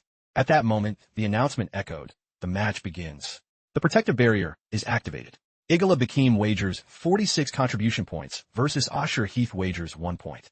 Unlocking chip limits. Ashur stood stunned for a few seconds, feeling his body being released from some sort of shackle. Without waiting, Igala lunged forward. By instinct, Ashur raised his arms to block, but Igala fainted. He suddenly crouched and swept Ashur's legs, sending him tumbling. His chin slammed hard against the floor. Every move Ashur made was seen through. Igala easily landed strikes while Ashur groaned, clutching his face. Igala smirked and commanded, grit your teeth. Ashur actually followed the order exactly. As he looked up, Igala swung a heavy punch toward his head. Ashur stumbled, his body hitting the barrier wall. Igala used the same finishing move as before, a relentless flurry of punches. Ashur gritted his teeth, his mind racing.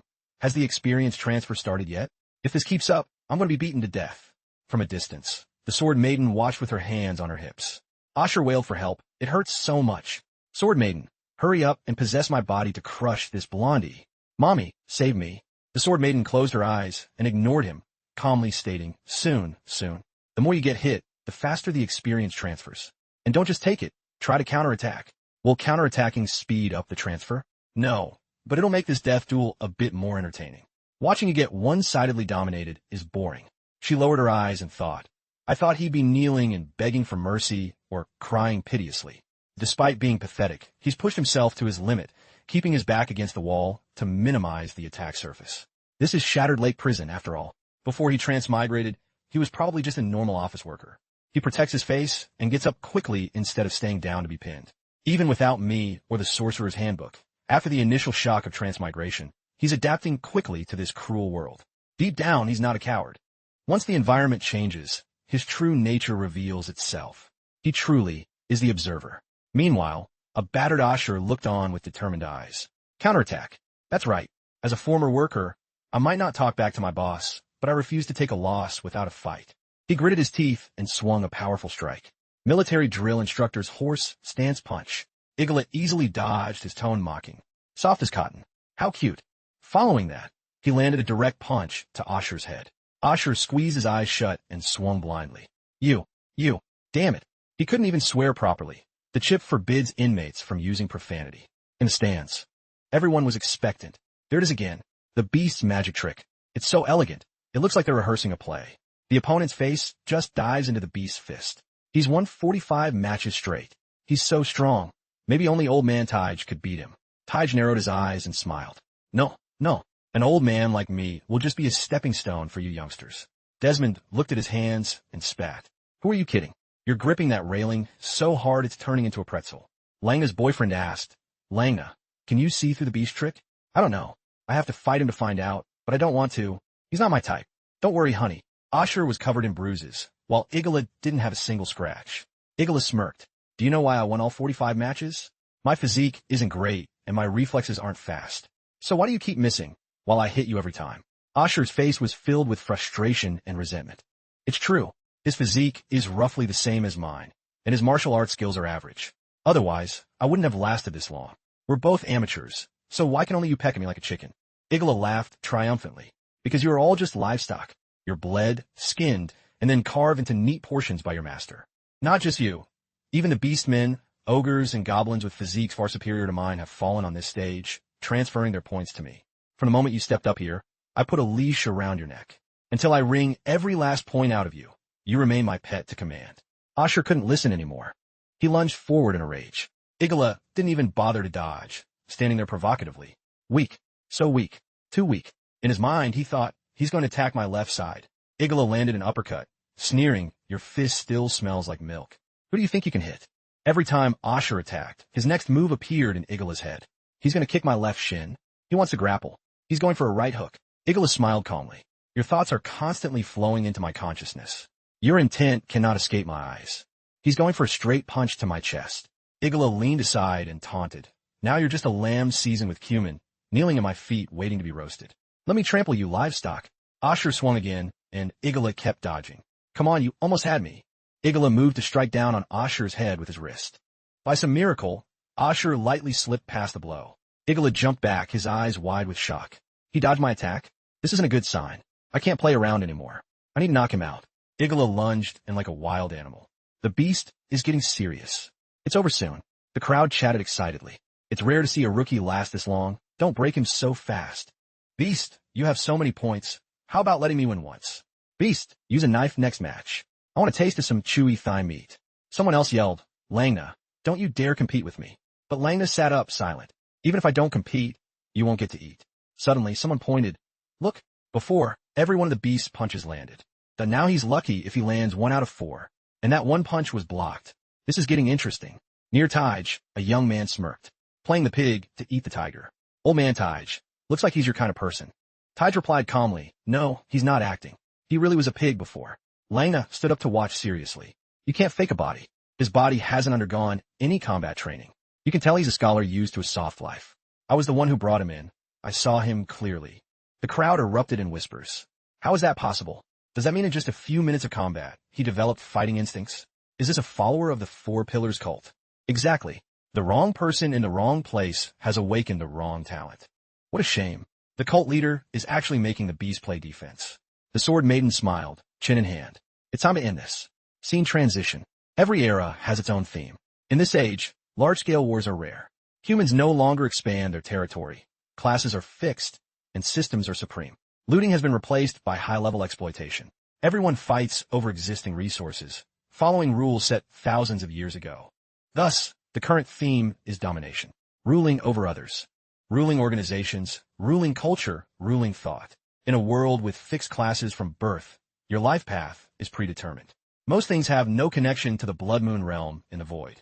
Psychic sorcerers like us are like beasts at the top of the food chain. Even the rulers of this nation, the blood saints and moon shadows, fear us, so they blocked psychic knowledge from the lower classes. But because the succubus blood within me awakened, and I found 2 important spirit souls in the void, resonance and enforcement, I was able to become a self-taught psychic sorcerer. Additionally, I was a contract specialist in the insurance industry, possessing basic contract spirits. By combining resonance and enforcement, I created a miracle specifically for dealing with intelligent beings. Words must be done. Whether it's a joke or a lie, as long as you speak, I can use resonance to establish a link and a contract to bind a promise. Then I use enforcement to compel the opponent to fulfill their words. In a civilized society, this move is invincible. If I hadn't run into a powerful foe, I'd be sipping wine in a seaside villa right now. But wherever there are rules, I am the ruler, even in prison where spirits and magic are disabled. My 3 spirits, contract, resonance, and enforcement, are all tied to speech. Using just the power of words, I can bypass the chip's limits. I trigger the resonance through the contract link, and with the guidance of speech, the effect continues between me and my opponent. That's how I read his intent. He wants to hit my left cheek. Because of words must be done, even if an opponent loses, they will accept the 2nd, 3rd, and 4th death duel until their points are drained. That's how I won 45 matches in a row. Back to reality, Igala's eyes widened, sweat dripping. But this guy, he had gone from silent livestock waiting for slaughter to one that was screaming and thrashing violently. He suddenly smirked mockingly. What a cute punch. Softer than a baby's hand. Igala, let's step back a few paces. Are you tired? I must admit, I underestimated you. Your learning speed is beyond my expectations. Is this a gift from the Four Pillars or a talent you just discovered? I admit you have the guts to escape your fate as livestock, but your physique is too poor. So poor that I only need to stall for time until you collapse. Consider that 1 point you wagered as the ransom for your transformation from beast to man. Feel lucky, Asher Heath. You're the only livestock to escape the shackles, but that's as far as it goes. After this duel, I'll have nothing to do with you. I won't accept any more challenges. Under prison rules, you can't touch me. Knowing the rules, using the rules, ruling the rules, that is true power. When you're swallowed by that power and sent to the Blood Moon Judgment to struggle, your little combat talent will only turn you from livestock into a wild beast. I'll be sitting somewhere safe, sipping red wine, and enjoying your ugliness. That is the difference between us, the gap between the ruled and the ruler. Asher bit his lip and raised his fist high, saying cryptically, "Don't cover your face." Igala froze. Asher's eyes were dark, his voice cold. "You look quite good. I want to look a few more times."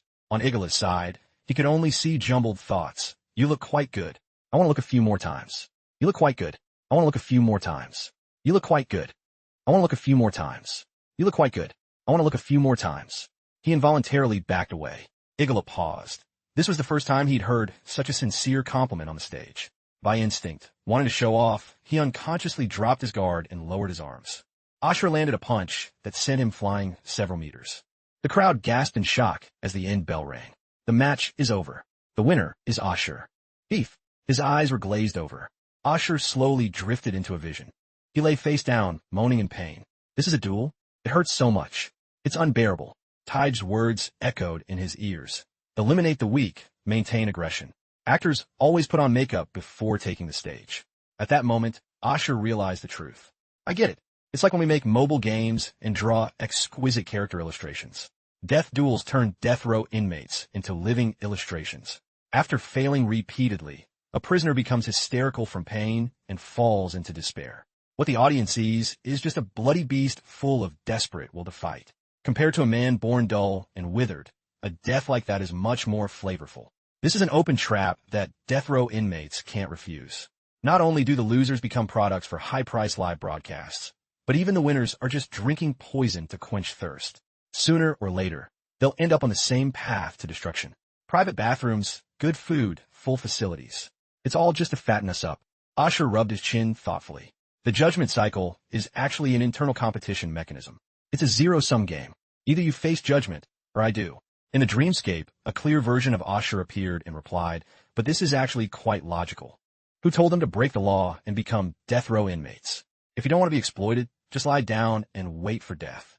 If you want to live, you have to compete. If I weren't in this prison, I'd definitely applaud this mechanism and watch from the sidelines." Both forms suddenly realized their bodies no longer hurt. A voice called them back to reality. "Asher Heath.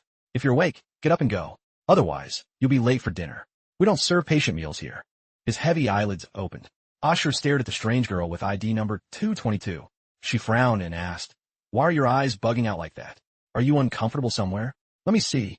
As she leaned closer, he sweated in fear, thinking, "I'm just scared of you." Asher curled into a corner and stammered, "My eyes are fine. Honestly, my face might be the problem." Number 222 looked worried. "Your face? I healed all the wounds. Did a blood vessel burst inside? It doesn't look like it." He watched her fuss and thought, "She's scary, but she must be the healer here. Not a cultist." Asher joked, "I feel like I'm not as handsome as before. Did you do a bad job healing me? Do you offer plastic surgery here?" Inwardly, he thought, "She looks serious and responsible, not like a bad person. I'll try to socialize with some humor." But then, Asher froze. The crow-like girl leaned in and gave a detailed introduction. "Of course we do. Eyelid surgery, rhinoplasty, jaw shaving, chin implants. I can do it all. I can even change your race. I highly recommend the Kazal and dye technique to effectively widen your eyes. Sorry, if you want lip surgery." Asher felt uncomfortable, but didn't dare say her beak was poking him. Number 222 raised her hand menacingly. "That I have the latest technique called Eisbeck candy that makes your lips taste naturally sweet." Asher shrank back and said quickly, "I don't have any money." Unexpectedly, she said something terrifying. "I don't want your money. I just want you." The two stared at each other in silence. She turned away, holding her head, and explained awkwardly, "I didn't mean it like that." Asher took the chance to escape the awkwardness. "Wait, are you a guy or a girl? And what race are you anyway?" After calming down, she explained, "I meant that as long as you're willing to let me perform surgery, that's enough." You don't need to pay. It's completely free. Asher shamelessly asked, what if I want you to pay me? The crow actually pulled out her wallet. How much do you want? Asher had to stop her. Stop, I was just joking. I don't actually want plastic surgery. She looked disappointed. Really? I'm a silver healer with 3 spirits. You won't find a capable healer who works for free like me on the outside. This is a steal. Asher raised a hand grandly. In my industry, we say the most expensive thing is that which is free. If I take this small free favor, I'll surely pay for elsewhere. She bowed her head and whispered, fine. If you let me operate, there's only a tiny bit of risk. Asher asked suspiciously, a tiny bit? Number 222 gestured with her fingers. Just a tiny bit. Asher looked at the gesture with an I understand face. A tiny bit? I'm all too familiar with that. He shouted, no way. Number 222 pouted. Really no? Asher felt a bit bad. How about you explain that tiny bit more? The bespectacled crow began her lecture. The medicine of this world developed from spirits. As long as the patient has water in their body, we can trigger the spirits through blood letting or shocking the flesh to quickly regenerate the wound. The most common spirit healers use is hydrotherapy from the water sect. But this method has flaws, like overgrowth or heavy scarring. But hydrotherapy spirits evolve. If I treat enough cases, the next time I see a similar illness, the treatment is more effective. It can even evolve into no-drug surgery. Just a few more times, and it'll be perfect. Shattered Lake is great. Everyday prisoners are beaten nearly to death, so farming experience here is amazing. Seeing her expression, Asher's lip twitched. So that's it. So death duels aren't just an open trap to make prisoners compete. They also turn prisoners into a renewable resource for healers to farm experience. This prison is too good business. He rubbed his chin. But making it free? The prison's vision is still too narrow compared to my company. They not only sold us sudden death insurance, but also maliciously deducted overtime electricity from our pay. My plan to get rich by working overtime to buy crypto is ruined. Number 222 felt a chill and stammered. What a scary place. Asher pointed at her outfit. Can't you guys look a bit more presentable? She pointed at her clothes. This is a meaningful tradition. The crow leaned in, looking terrifying. Think about it. If I mess up your treatment and you wake up missing a few parts, and then you see me looking like this, would you dare attack me? Asher found it extremely logical and nodded. I wouldn't. The crow nodded happily. Exactly. Asher realized the outfit was just a tool to manage the healer-patient relationship. Then he blinked at her. Wait, so that means the chance of you messing up is actually very high. She turned away and whispered just a little bit. It's not a huge chance. Asher's lip twitched. Of course, a tiny bit. He suddenly launched into a critique. Your service attitude is unacceptable. No wonder you have no patience on the outside. You probably even got criticized for bad healing. So you were forced to hide in a prison to find inmates who can't report you to farm experience, right? The crow bowed her head gloomily. I clearly healed them, but they still went everywhere to complain. And some problems had nothing to do with me. They caused them. I only provided basic care, yet they had so many demands. She couldn't help but burst into tears. Asher asked, but do you know what your flaw is? The crow didn't hesitate. I know, it's my lack of skill. He squatted down and spoke philosophically. No, it's that you aren't tough enough. She was stunned. Asher continued, tough and intimidating. You talk like this, timid and spineless. When a medical mishap occurs, patients will definitely come after you. Even if you don't charge them, they'll crush you. Let me teach you. When saying you might not be able to cure them, your voice must be loud and your back straight. Say it with confidence and pride. That's just the first step. Step 2. Find a patient's flaws. If they're good looking, say they live too fast. If they're ugly, say they aren't nurtured by love. If they're thin, say they're malnourished. If they're fat, say they're overnourished. There's always a critique that fits. No one is perfect. You can always find a way to suppress the patient. Once you do, you establish authority and dominance over them. Create the feeling that I'm choosing to heal you, so you must be grateful. Even if there's a mistake, the patient won't blame you. They'll defend and make excuses for you. The crow's body trembled slightly. Does that really work? Asher nodded firmly. Absolutely. This is my personal experience for many years. Do you know what to do now? She asked timidly. How? He grabbed her shoulders and shook her. From now on, no matter what surgery you do, you tell the patient, I did my best. The crow stammered. I did my best. Asher roared in her face, louder. I can't hear you. She took a deep breath and screamed, I did my best. Asher sat back on the bed with a soft laugh. You'll understand the rest eventually. I have to go eat. Inwardly, he thought, I'm all too familiar with this trick. The crow kept mumbling, I did my best. I did my best. Asher thought that while this skill deserves punishment in an office for a volunteer healer, it might make her career path a bit easier. Just as he was about to leave, she called out, wait, are you really not going to get surgery? Look at your face in the mirror. Don't you feel that appearing in public like this is disrespectful to others? Ashur didn't care. He was in super narcissist mode. This kid learns fast, already using the skill on her teacher. If you were in our company, you'd at least be a manager. He stood up and insulted her politely. Compared to your ugly crow face, I'm quite handsome. Next time, for sure. The bespectacled crow was fuming. I'm not ugly. You are. Ashur narrowed his eyes. So confident? Why don't you look at yourself? He shut her down instantly. Suddenly, she shoved something into his hand. Here, take this. He looked at the ID plate in his hand. What's this? My ID tag. Keep it with you at all times, even when you sleep. That way, everyone will know you're mine. Ashur narrowed his eyes and asked, so what gender are you? Male or female? I'm easygoing, but if your requirements cross the line, I'll have to charge extra. She poked his head, annoyed. If you don't get surgery, others will be so scared they'll want to duel you. If you carry my tag, when you're beaten to a pulp later, you'll get priority treatment. And if your face is smashed, I can conveniently reshape it for you. Ashur laughed helplessly. She really did learn fast. She pushed him out. Go eat. The cafeteria is closing. Ashur remembered his main goal, right? Before leaving, he turned and asked, next time I come, can you peel an apple for me? The crow was silent. She pushed him out before answering, sure. If you want to thank me, let me reshape your face. Ashur gave a silly smile. It's a date. Let's eat together when we have time. See you later, 222. Almost forgot, thanks. After walking a bit, he thought smugly, goal achieved. This office secret of asking for a small favor is the fastest way to bridge a relationship gap. That's how I got the most votes for top 10 employees and earned a 6-month bonus. As soon as Ashur left, another crow walked in. Why are you still here? 222 explained, a patient just woke up, so it took some time.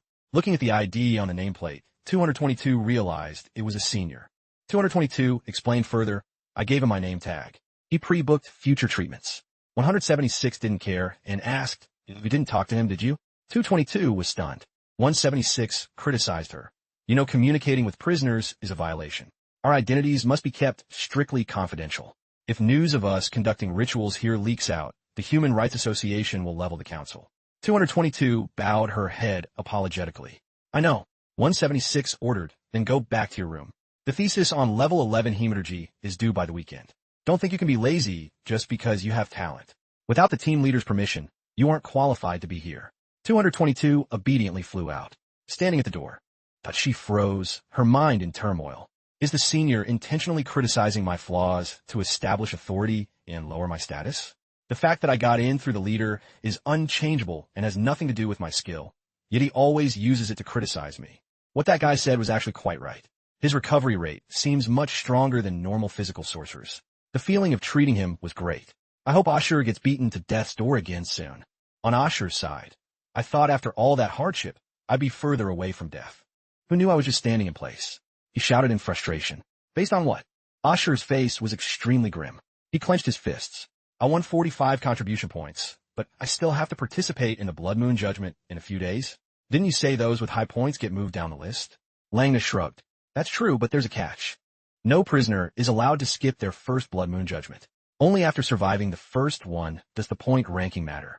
Out of the 8 participants, only 1 dies. A 12.5 mortality rate is actually quite low. Ashur continued eating and nodded. That sounds manageable.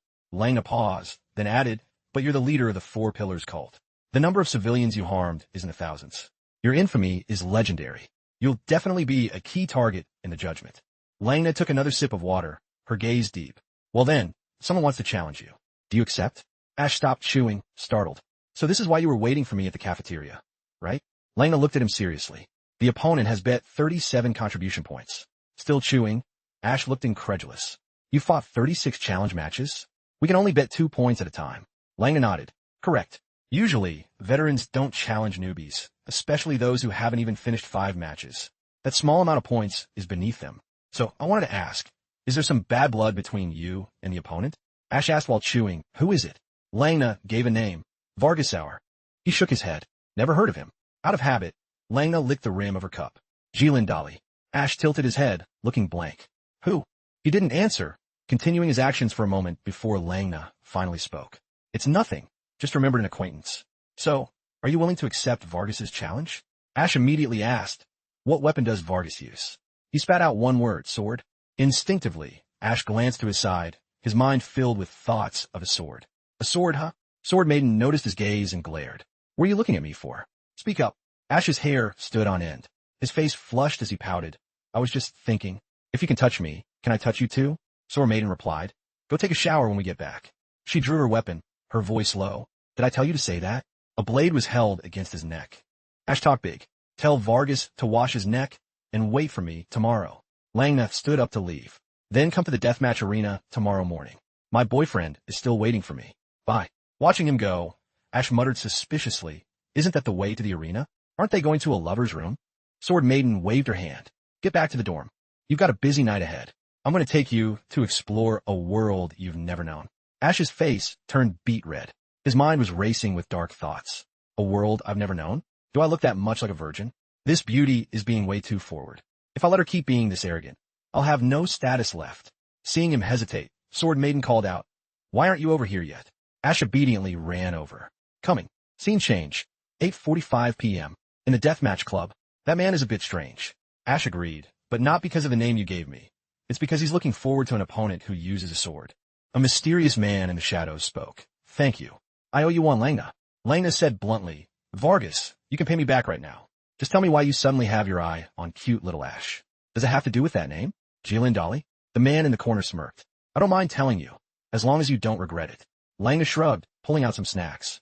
Never mind then. My boyfriend and I are very happy with our lives. I don't want to get buried in the power struggles of the big shots. He chewed voraciously, then gave a warning look. But is Ash really the leader of the Four Pillar Gods? I think I'm a good judge of character, and he looks like a fresh college grad. I thought he was innocent. The man narrowed his eyes and snorted. Everyone who steps into this cesspool is far from innocent. In a dark corner, Vargas spoke sternly. Ash Heath has already agreed to my terms. The guard glanced over with a smirk. Make sure to thoroughly crush his brain, heart, and spine, to the point that even two pharmacist sorcerers can't fix him. Vargas walked past, his voice full of doubt. I'll do as you ask, but what about the promise you made me? The guard remained calm, arms crossed. As long as Ash Heath dies tomorrow, you'll vanish from this prison after the next blood trial. However, you and that child cannot stay in Kaimon City. That is Mr. Jilin's requirement. Hearing this, he froze, his voice dripping with annoyance. I have no interest in sharing the same air as Shilin anyway. Suddenly, the prison guard reached out and struck Vankas's back with a decisive, heavy force. All right, free time is almost over. Don't just stand around. Get back to your cell. He was led to a secluded room with a bright window in front of him, while that voice continued to echo. He's just an elf death row inmate, yet he still carries the innate arrogance of a noble. Scene shifts from the dark corner. In front of them was a wooden door. Asher, still completely oblivious to the situation, was in the room with the Sword Maiden discussing some adult topics. The Sword Maiden and Asher were chatting animatedly when she said, I have two pieces of news. The good news is you will get to stay in free government housing for the rest of your life. Hearing this, he got excited. It was actually such a good deal. Suddenly, she leaned in close, smiling as she added, the bad news is you could be dragged off to be beheaded at any moment. Asher instantly froze. I can't break out of prison. She sat cross-legged, leaning back in her chair, and said calmly, you saw it today. Those ascetic sorcerers who've trained their bodies into diamonds? They're formidable. Even without a chip, you wouldn't stand a chance. You'd just be rolling around in this manure pit. So, as long as you have that chip in your neck, a successful jailbreak is impossible. Asher's mind flashed through various scenarios. He thought, even if I successfully escape, my first obstacle would be starving to death. He paled, thinking about jumping from the 18th floor and still not escaping the demonic grasp of the chip. Would cutting the flesh out of the back of my neck work? Seeing this, the Sword Maiden explained bluntly, if it were that easy, I would have cut you long ago. The miracle chip has fused into your bone marrow, permeating every bone, nerve, muscle, and fiber.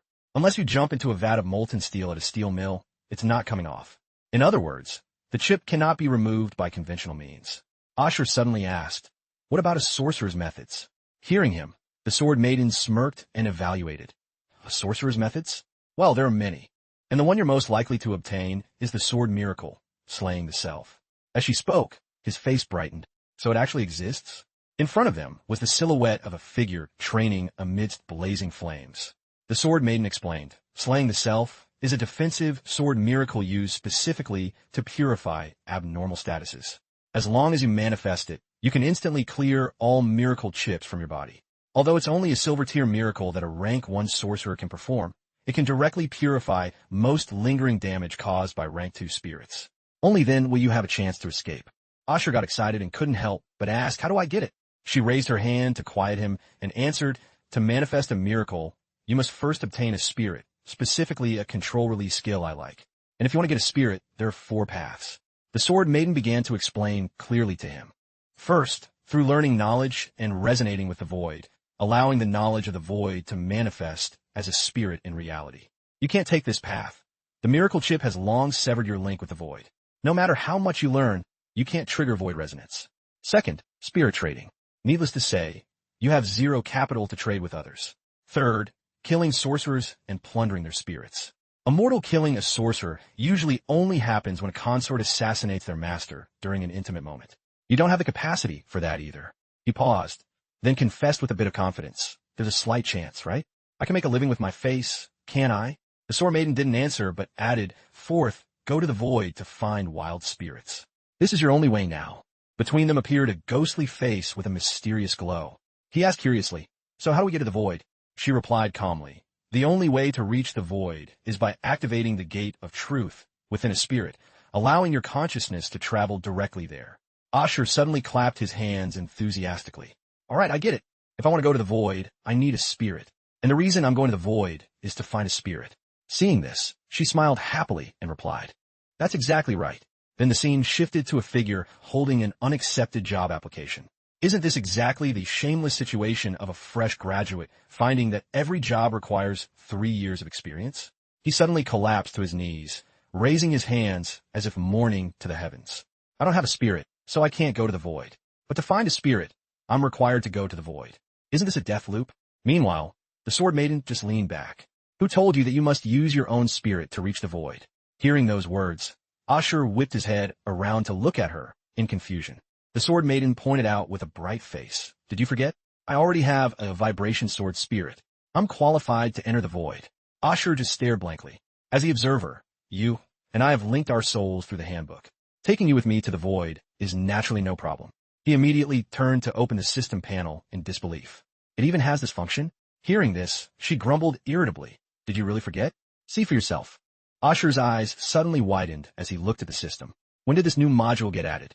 He reached out to click on a character while saying, then mark it down. He scrolled down and clicked preparation complete.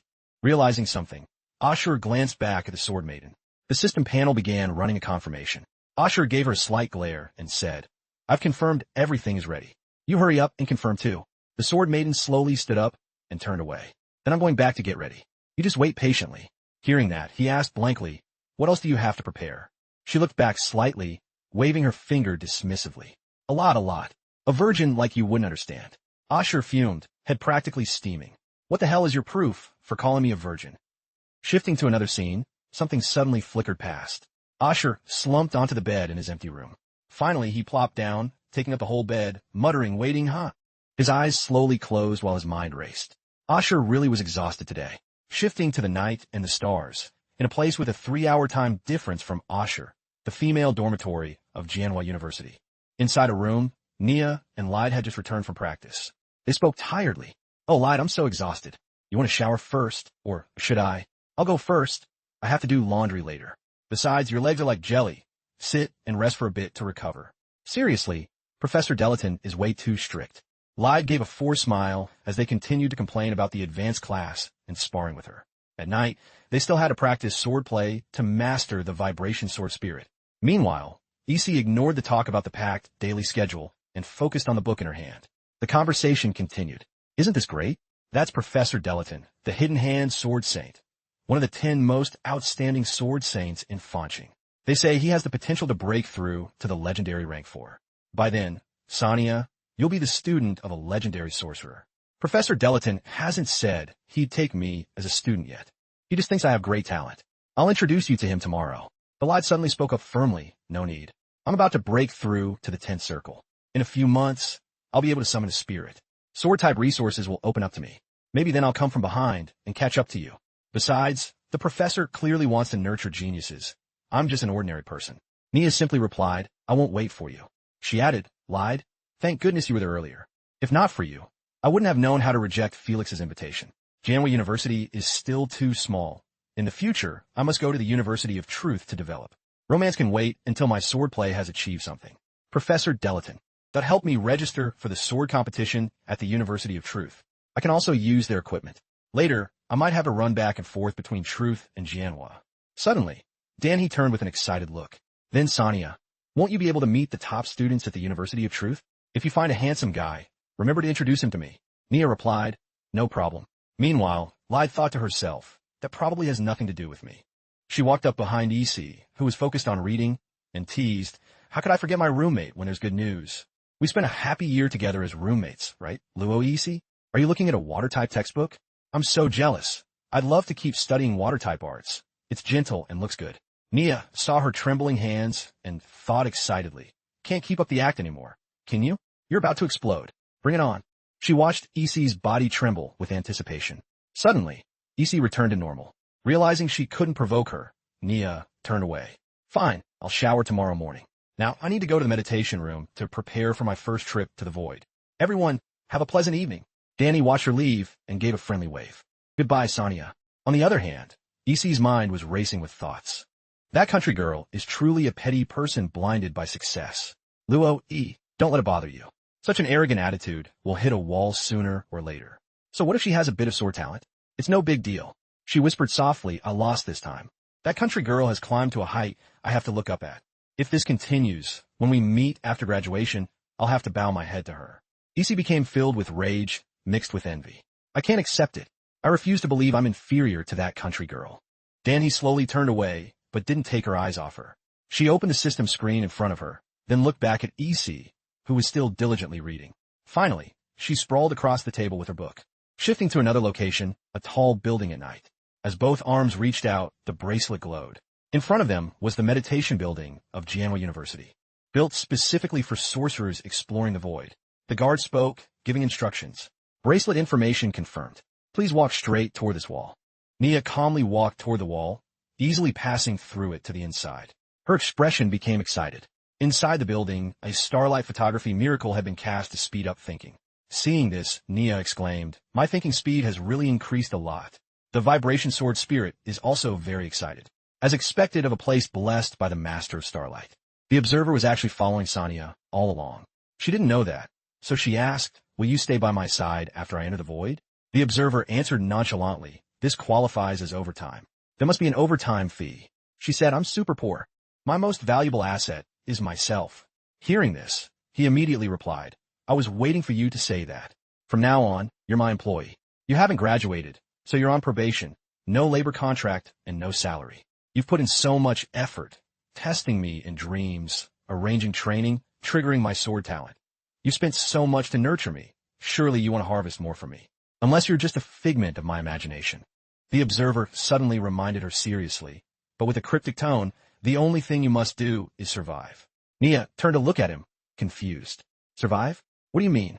He just laughed it off. Just kidding. Actually, for some reasons, I'm very weak right now. I have no way to go deep into the void alone. So, I need you to protect me. Let's go. With those words, she reached out and pressed the checkpoint before the information correct announcement. The door slowly opened. Nia stepped in and floated in the silent night space. She walked slowly through the night, finding a suitable spot to sit in a meditative pose with a flame in front of her. Nia slowly closed her eyes. She fell into a different space. That flame grew larger, turning into a mysterious creature. Suddenly, she felt herself falling into a deep abyss. In a panic, she reached out and shouted, Observer. A voice answered back, I'm here. Don't worry, there's a bond between us. The blurred space gradually revealed a figure with an embarrassed expression. A divine fate has connected us. When they faced each other, both were stunned and uttered the other's name. Observer, Svi Moiden. Realizing something, they both began to investigate. So this is the void. This scene is exactly how the textbooks describe it. This is the sea of knowledge, also known as the Silver Sea or the Primordial Sea. The observer looked at his reflection in the water. Why doesn't it reflect my face? But as for, Nia looked around skeptically. Whether a genius or an ordinary person, the legendary rank 6 God Kings or a rank 1 sorcerer, the first step into the void is always this sea. But contrary to her, he thought with a clueless face, I'm wearing a deep black cloak just like in the illustrations. Looks pretty cool. Nia threw her arms out and screamed, why is there a boat? Textbooks say that sorcerers arriving here for the first time are buck naked. Hearing this, the observer looked up, his gaze wandering. Buck naked? She urgently explained, buck naked means we can't have help from external items. Images in the void are reflections of our consciousness. I heard that as soon as you enter the void, you have to swim in the sea. There's no way to have a boat. The observer pointed and said calmly, I understand. Your consciousness is divided into two parts. One part is the heavy soul that transformed into this small boat for your journey. The other is the flexible mind that formed your current image. This boat is your true self. You are just a reflection of consciousness. The soul is the boat. Consciousness is the person. The boat carries the person to the shore. It must be so. Nia's eyebrows furrowed. Then she asked suspiciously, how are you going to prove that? He wasn't one to lose and challenged her. If you don't believe me, try jumping into the sea.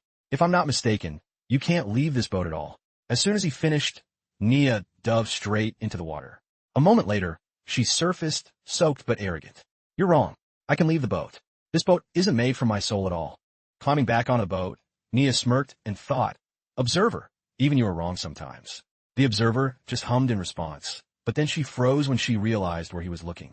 Suddenly, she spoke up. You try testing it just a bit. Before long, a bump appeared on the observer's head. He crossed his arms and grumbled, It's just a boat. Was it that surprising? Still angry, Nia snapped, Of course it's surprising. With a boat, we won't drown. Isn't that obvious? Don't look down on drowning. Drowning is the most common way for a sorcerer to die. In a sorcerer's growth, exploring the void is definitely the most important link. Most breakthroughs and level-ups in this world happen in the void.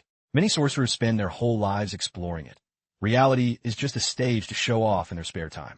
And when a sorcerer wants to explore deep in the sea or stand still in it, they can all be swallowed by the sea of knowledge.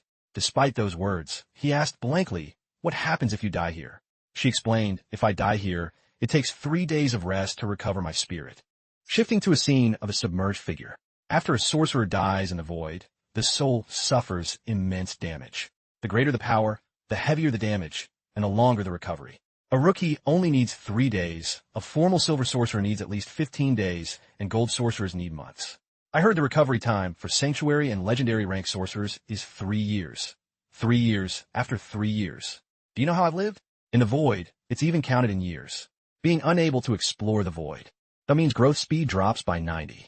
So, sorcerers have different views on exploring the void. Some choose to be cautious and grow steadily, while others like to gamble. If they win, they get beauties at a nightclub. If they lose, they become the beauty in the nightclub themselves. Hearing this, the observer rubbed his chin thoughtfully. If you put it that way, having a boat is indeed very powerful. Wait, why do I feel like this is a cheat code? He scratched his head and saw the system panel appear again. A cheat? Is it related to the Sorcerer's Handbook? The handbook could function while everything else failed. This notification window. Another one appeared. You have entered Void Exploration Mode. Please read the beginner's guide. Seeing this, his eyes widened. There's a guide for the void? How user-friendly. Suddenly, everything around the observer began to shake, making him wave his arms instinctively. An earthquake? But it was just Nia trying to move the boat. He shouted, Nia, don't just move around randomly. Let me do it. She looked over blankly. You? Observer, do you actually know the correct direction of the void? He hesitated. Let me finish reading the guide first. Realizing his hesitation, she yelled, Stop making such unfunny jokes. We said that even the observer can't know. To this day, there is no manual for exploring the void that can be followed. Even Professor Delaton can only spread his hands and say there isn't one. That professor's voice taught. The reason sorcerers have equal status is because in the void, we are all equally ignorant. Her eyes were sharp but held a deep lesson. But notice one thing, don't stop in the same place. Finally, Nia, didn't stop, even increasing her effort. Those who stop in the void will soon have their heart stop in the real world. Even a healing sorcerer can't save them because their soul isn't in their body. There's an explanation. If you stand still in the void, your body thinks you're dead and dies on the spot. Many teachers say this. The boat sat in the middle of the vast sea as the voice continued. Nia, you sound so scary. I thought you were the proactive type who likes being a young model in a nightclub. She looked up slightly with a wry smile. I used to lean toward risk. After all, I had nothing back then. But now it's different. I'm a sword genius. Professor Delaton said I could reach gold by 25 without a problem, and sanctuary by 45. In Fanxing, a rank 2 gold sorcerer can easily become a minor noble. You could say I've reached my life's goal. If I can reach rank 3 sanctuary, I can build a famous family. It's not that I don't know effort brings a brighter future. Her expression became intense, and she pushed harder. But when happiness is within reach, you can't blame me for being too cautious. I heard going toward the thinnest mist in the void is safest. Seniors at school say the success rate is 60. But suddenly her body was jerked back, catching her off guard. Behind her, The observer was giving directions. No, we have to go that way. Nia froze and turned to him. You can control this boat? Did you bring this boat? Seeing her shock, he was stunned. Yeah. Suddenly she screamed in anger. Then why did you trick me into jumping into the sea earlier? He replied calmly, I also just realized I could control this boat. It definitely wasn't because I wanted to see you soaked. A wisp of white mist passed by, making Nia realize something. Her eyes widened. This mist. Her lips parted in shock as countless past training moves flashed through her mind. Suddenly, Nia stood up, her mind shouting in surprise. It's knowledge. She thought in disbelief. Sword knowledge is flowing into my body. Just by moving in the void, sorcerers can automatically receive knowledge. Moreover, they can condense knowledge into silver sorcery power, forming the void wings, the symbol of a silver sorcerer's power, the wing. Although there was only one feather now, Nia spread her arms as if catching the mist. It's wonderful. I feel like I'm getting stronger every second. While Sonia was enjoying the pleasure of knowledge, Asher was like a bad student doing his own thing in class, focused on the map on his screen. Because in front of him was the system panel in void exploration mode with instructions. The observer rubbed his chin and thought, a waste of effort. As expected, there's nothing here. Finding your own way is dangerous. Best not to go. Can't guess if it's worth it. Obviously a hint from the game. He looked at the boat in the system and thought decisively, definitely picking this side. On the other side, Nia noticed something. It looks like there's something in the mist ahead. An image slowly cleared through the thick white mist. Realizing it was an island, she cried out happily, an island. It's a small island. Isn't this exactly like where the observer and I trained in a dream? No wonder the observer was so confident. He can use the void for training. Exploring the void is obviously no problem for him. The observer is truly a mysterious master. When the boat finally reached the island, Nia didn't hesitate and immediately stepped off. The observer followed her silently. They looked around as the mist cleared. Not long after stepping onto the island, a stranger appeared. A man with a gun on his shoulder spoke cryptic words. Outside of 7 steps, the gun is faster. His eyes narrowed sharply and maliciously. Within 7 steps, he suddenly raised the gun and aimed at them. But the gun is both accurate and fast. They were horrified. The observer shouted to stop him. Wait, let's talk this out. But a flash of light suddenly fired. That light seemed to sweep everything away, throwing him far back. On one side, smoke rose from his leg, making him panic. I'm hit. I'm gonna die. It hurts. Actually, it doesn't hurt that much. I'm just exhausted like I just finished a 400-meter dash. Wait, my color is fading. Seeing his leg fade, he realized, I get it. I'm currently in a state of consciousness, not a physical body. Getting hit by a bullet only drains soul energy. Just as he thought that, Nia suddenly charged at him with her sword. The gun was still smoking while the man continued, 3,000 skills, 1 gun in hand. Only speed is undefeated. Nothing is unbreakable. A brilliant fiery light fired from the gun barrel again. The creature behind Nia suddenly flared up. She swung her sword and charged, shouting, vibration touch. The power of the sword blasted toward him, knocking him back. Taking the opportunity, the observer rushed in and held him tight from behind. Nia, hurry! Her feet moved swiftly as she leaped. Nia swung her sword straight at him. The blade pierced through his head while he looked on gleefully. Finally, the man vanished, leaving both of them slumped and panting. Hey, you almost chopped my head off. Wasn't it just a tiny bit away? From the ground, a plume of smoke appeared. As it cleared, a book emerged. The observer asked, what is this? Nia said, I understand. She held it in her hand and explained calmly. This is an inheritance island in the void. And this is the sorcerer's handbook of that Gummin sorcerer. Hearing that, he stood stunned and repeated, Sorcerer's handbook? Chapter 18. Inside were vivid images, starting with a rat hit by an arrow. He didn't even spare the tiny spider on the wall. Next, he shot that rabbit. A boy held a bow proudly. He excitedly grabbed the ears of the rabbit he just shot and ran off, as if to brag. Then, suddenly, a villager screamed in pain. On the other side, a large crowd was approaching.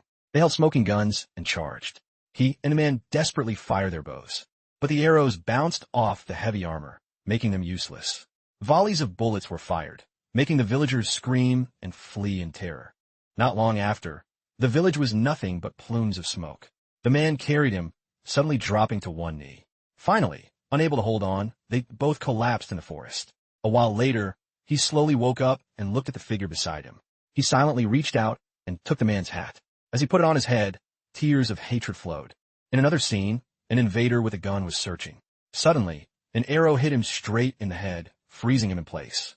He walked over and slowly took the man's gun. Elsewhere, while an invader was busy, a bullet suddenly pierced his head, making him spray blood. The gun then aimed at the two guards. In an instant, both were gone on the green grass. In another place, he was unfortunately spotted by one of them. But then, the man was suddenly hung up, a trap he'd set earlier. He easily shot him. He continued to fight them all alone. He even shot the weapons right out of their hands. Their numbers dwindled, making them tremble. But he didn't care. His determined eyes were always aimed at them. To another place, he walked into a site with large tombstones. There, he fought them too. With the gun in his hand, he easily gave them a beating, even collecting a box full of fangs. A wanted poster appeared. Beastmen must die. Everyone took the order seriously until another battle broke out with heavy explosions. He remained steady and determined. The gun in his hand continuously sprayed bullets at them. His eyes were wide, his face contorted with veins popping. In another vision, a badge was now on his shirt. He sat calmly in a chair with his wife beside him. The town seemed peaceful now as everyone went about their business. He calmly took a swig from bottle. In another corner, a dog had died and lay on the ground. Around him were only empty liquor bottles. Suddenly, a figure ran in panic. Holding wine in one hand and a gun in the other, he watched the fallen figure and aimed at another target without regret. One by one, they fell. Suddenly, his eyes flew wide, bloodshot. No longer sober, he aimed his gun at his family, none other than his wife, who looked on with a mournful face. But his vision slowly narrowed and went dark. Finally, he was the one who collapsed, much to her shock. Back to reality, the observer was still focused on the notebook. C.A. Tan Tuthak Loy is the owner of this diary, right? Meanwhile, Nia thought, you actually read the whole thing? She flipped to the last page with an image. This is the medal he won. Suddenly, a wisp of smoke rose. This is Rapid Fire, a rank 1 spirit. Limitation: must have an effective long-range tool. Basic effect: can immediately fire a second shot after the first. Passive effect: increases long-range accuracy. There are times when being a few seconds late means a lifetime can't catch up. The observer glanced at the system panel and couldn't help but exclaim, so this is a spirit? Wait, a window popped up. My screen can actually. Currency detected. Exchange for points. This thing can be deposited. This world actually has a currency this game recognizes. Great, let me deposit some first. Wait, this is the supernatural foundation of this world, the source of power sorcerers crave. Spirit. Sword maiden maybe? Suddenly, the observer looked at Nia and asked softly, do you want this spirit? She just asked blankly, you want me to? Then you take it. Hearing that, he held up the medal to persuade her. But this is a spirit. Don't you want it? She frowned slightly and replied, this isn't a sword spirit. And Nia narrowed her eyes, looking bored as she thought. Watcher, are you mocking me for being dirt poor? You can navigate a boat in the Void Realm, but you don't know the basics of being sorcerer? Or are you just so rich you never had to worry about raising spirits? In novels, there are funny moments where rich nobles don't know the basics. Finally, she explained as if you were a child. It's like this. I can't believe I'm seeing a nearly extinct species like you in real life. Spirits need to be nurtured, and you have to use current currency to feed them. A one-winged spirit needs silver coins. A two-winged spirit needs gold coins. If they aren't fed, they fade away. Some poor sorcerers actually let their spirits starve to death. Little spirit, you can't die. We've relied on each other for over 10 years. I've raised you like my own son, although you can use other materials. To nurture them, every spirit requires different materials. Searching for them is a huge pain. Using money to shut their mouths is much more convenient. Furthermore, a spirit's mere existence consumes the sorcerer's mental energy. Having many spirits is like a man having many girlfriends. Not only can his wallet not handle it, but his body can't either. Sword Maiden, you're being a bit suggestive. His brain processed the data. I see. Spirits are expensive and mentally taxing, so more isn't necessarily better. Quality over quantity is the way to go, a fine tradition of the proletariat. Nia casually gestured with both hands as she continued. Also, spirits have limits in their use. Based on these limits, sorcery is divided into various sections. For example, the sword sect requires swords, the gun sect uses guns, the ascetic sect requires endurance, and the brawler sect suppresses foes with fists. Spirits with no special requirements, or ones that most people can meet, are called general spirits. For example, the Eye-Man spirit only requires the sorcerer to have eyes. Generally, a sorcerer's collection consists of specialized and general spirits. It's best not to exceed 2 specialized sections. For general spirits, you have to consider synergy. You try not to keep any useless spirits. Finished, she glanced at the medal in his hand, pointing at it with disdain. Anyway, I have no interest in that. Obsolete spirits like this sell for 1 silver coin at most, even to the school. Character building in this game is quite detailed. That's also the minimum price for a one-winged spirit. The rapid-fire spirit is a product of the flintlock era from centuries ago. Nowadays, handguns can fire 7 rounds a second. Finally, the watcher decided, I'll take it then. Nia nonchalantly replied, take it, take it. The metal was placed neatly in his hand. When he offered it for exchange, the metal immediately vanished. The observer leaned in, eagerly staring at the system panel. Finally, a message popped up. Deposit successful. You have received 10 points. Seeing this, he couldn't contain his joy. Deposit successful. 6 points buys 1 origin crystal, and 1 gacha pull costs 3 crystals. Then he paused as he did the math. 2 rank 1 spirits for 1 gacha pull. The observer covered his face, weeping a river of tears. Spirits are supposed to be a source of supernatural power, so why is the price as cheap as a fresh graduate's salary? But he suddenly stopped, tears still clinging to the corners of his eyes. The observer looked at the book. Right, this notebook. Before he could finish his thought, Nia interrupted. That's a sorcerer's handbook. You didn't know? I just mentioned it. A sorcerer's handbook summarizes a sorcerer's life in a certain way. It's essentially their diary. However, it's not something a sorcerer voluntarily writes. After they die, their soul automatically returns to the void and transforms into a projection of themselves. Then, the memories of their life condense into a book. Like birth, aging, sickness, and death, this is an unavoidable natural law. The observer stared at it, thinking, so this is a sorcerer's handbook? It's a bit different from my game. Meanwhile, Nia continued to explain, just like the metal, the sorcerer's handbook can be absorbed. Through it, you can obtain a random skill from its owner. This skill doesn't belong to any specific magic school. It's completely random. He suddenly pushed the book toward her. Then you want it? But she just grimaced, putting both hands up to block it in refusal. No way. I got dizzy after reading just 2 pages. Handbooks carry pollution. A sorcerer can only read ones with similar worldviews, values, and life philosophies. Forcing yourself to absorb an incompatible one will damage your soul, or even lead to schizophrenia. The observer's jaw dropped. Is it really that serious? Nia added, but prevention is easy. If you don't feel uncomfortable while flipping through it, it means absorbing it won't be a problem. They say if a normal sorcerer encounters 10 handbooks, that being able to absorb 2 or 3 is considered lucky. Many sorcerers never find one they can absorb in their entire lives. How can you just pick one up and absorb it directly without being polluted? He froze, hesitating for a moment. Maybe my 3 values are just very inclusive. She excitedly praised him. Or maybe your moral standards are just very flexible. Then, without hesitation, the book in his hand vanished. Absorb, he said. The system notified. You have obtained a new skill, anti-reconnaissance mastery. The observer looked at it thoughtfully. I can feel a bit of hard-to-describe knowledge in my head. This anti-reconnaissance skill might come in handy later. It feels like a block of ice melting into my consciousness. Suddenly, a landslide occurred on the mountain below the island, sending rocks falling like rain. This is the unique nature of the void. Encounters are fleeting, meant only for inheritance. In the sea of knowledge, countless inheritance islands float silently, waiting for new sorcerers to find them. At this moment, the observer and Nia hurried back to the boat to escape, because once a sorcerer takes the inheritance, the island naturally returns to the sea. The life traces of all sorcerers are engraved deep within the void.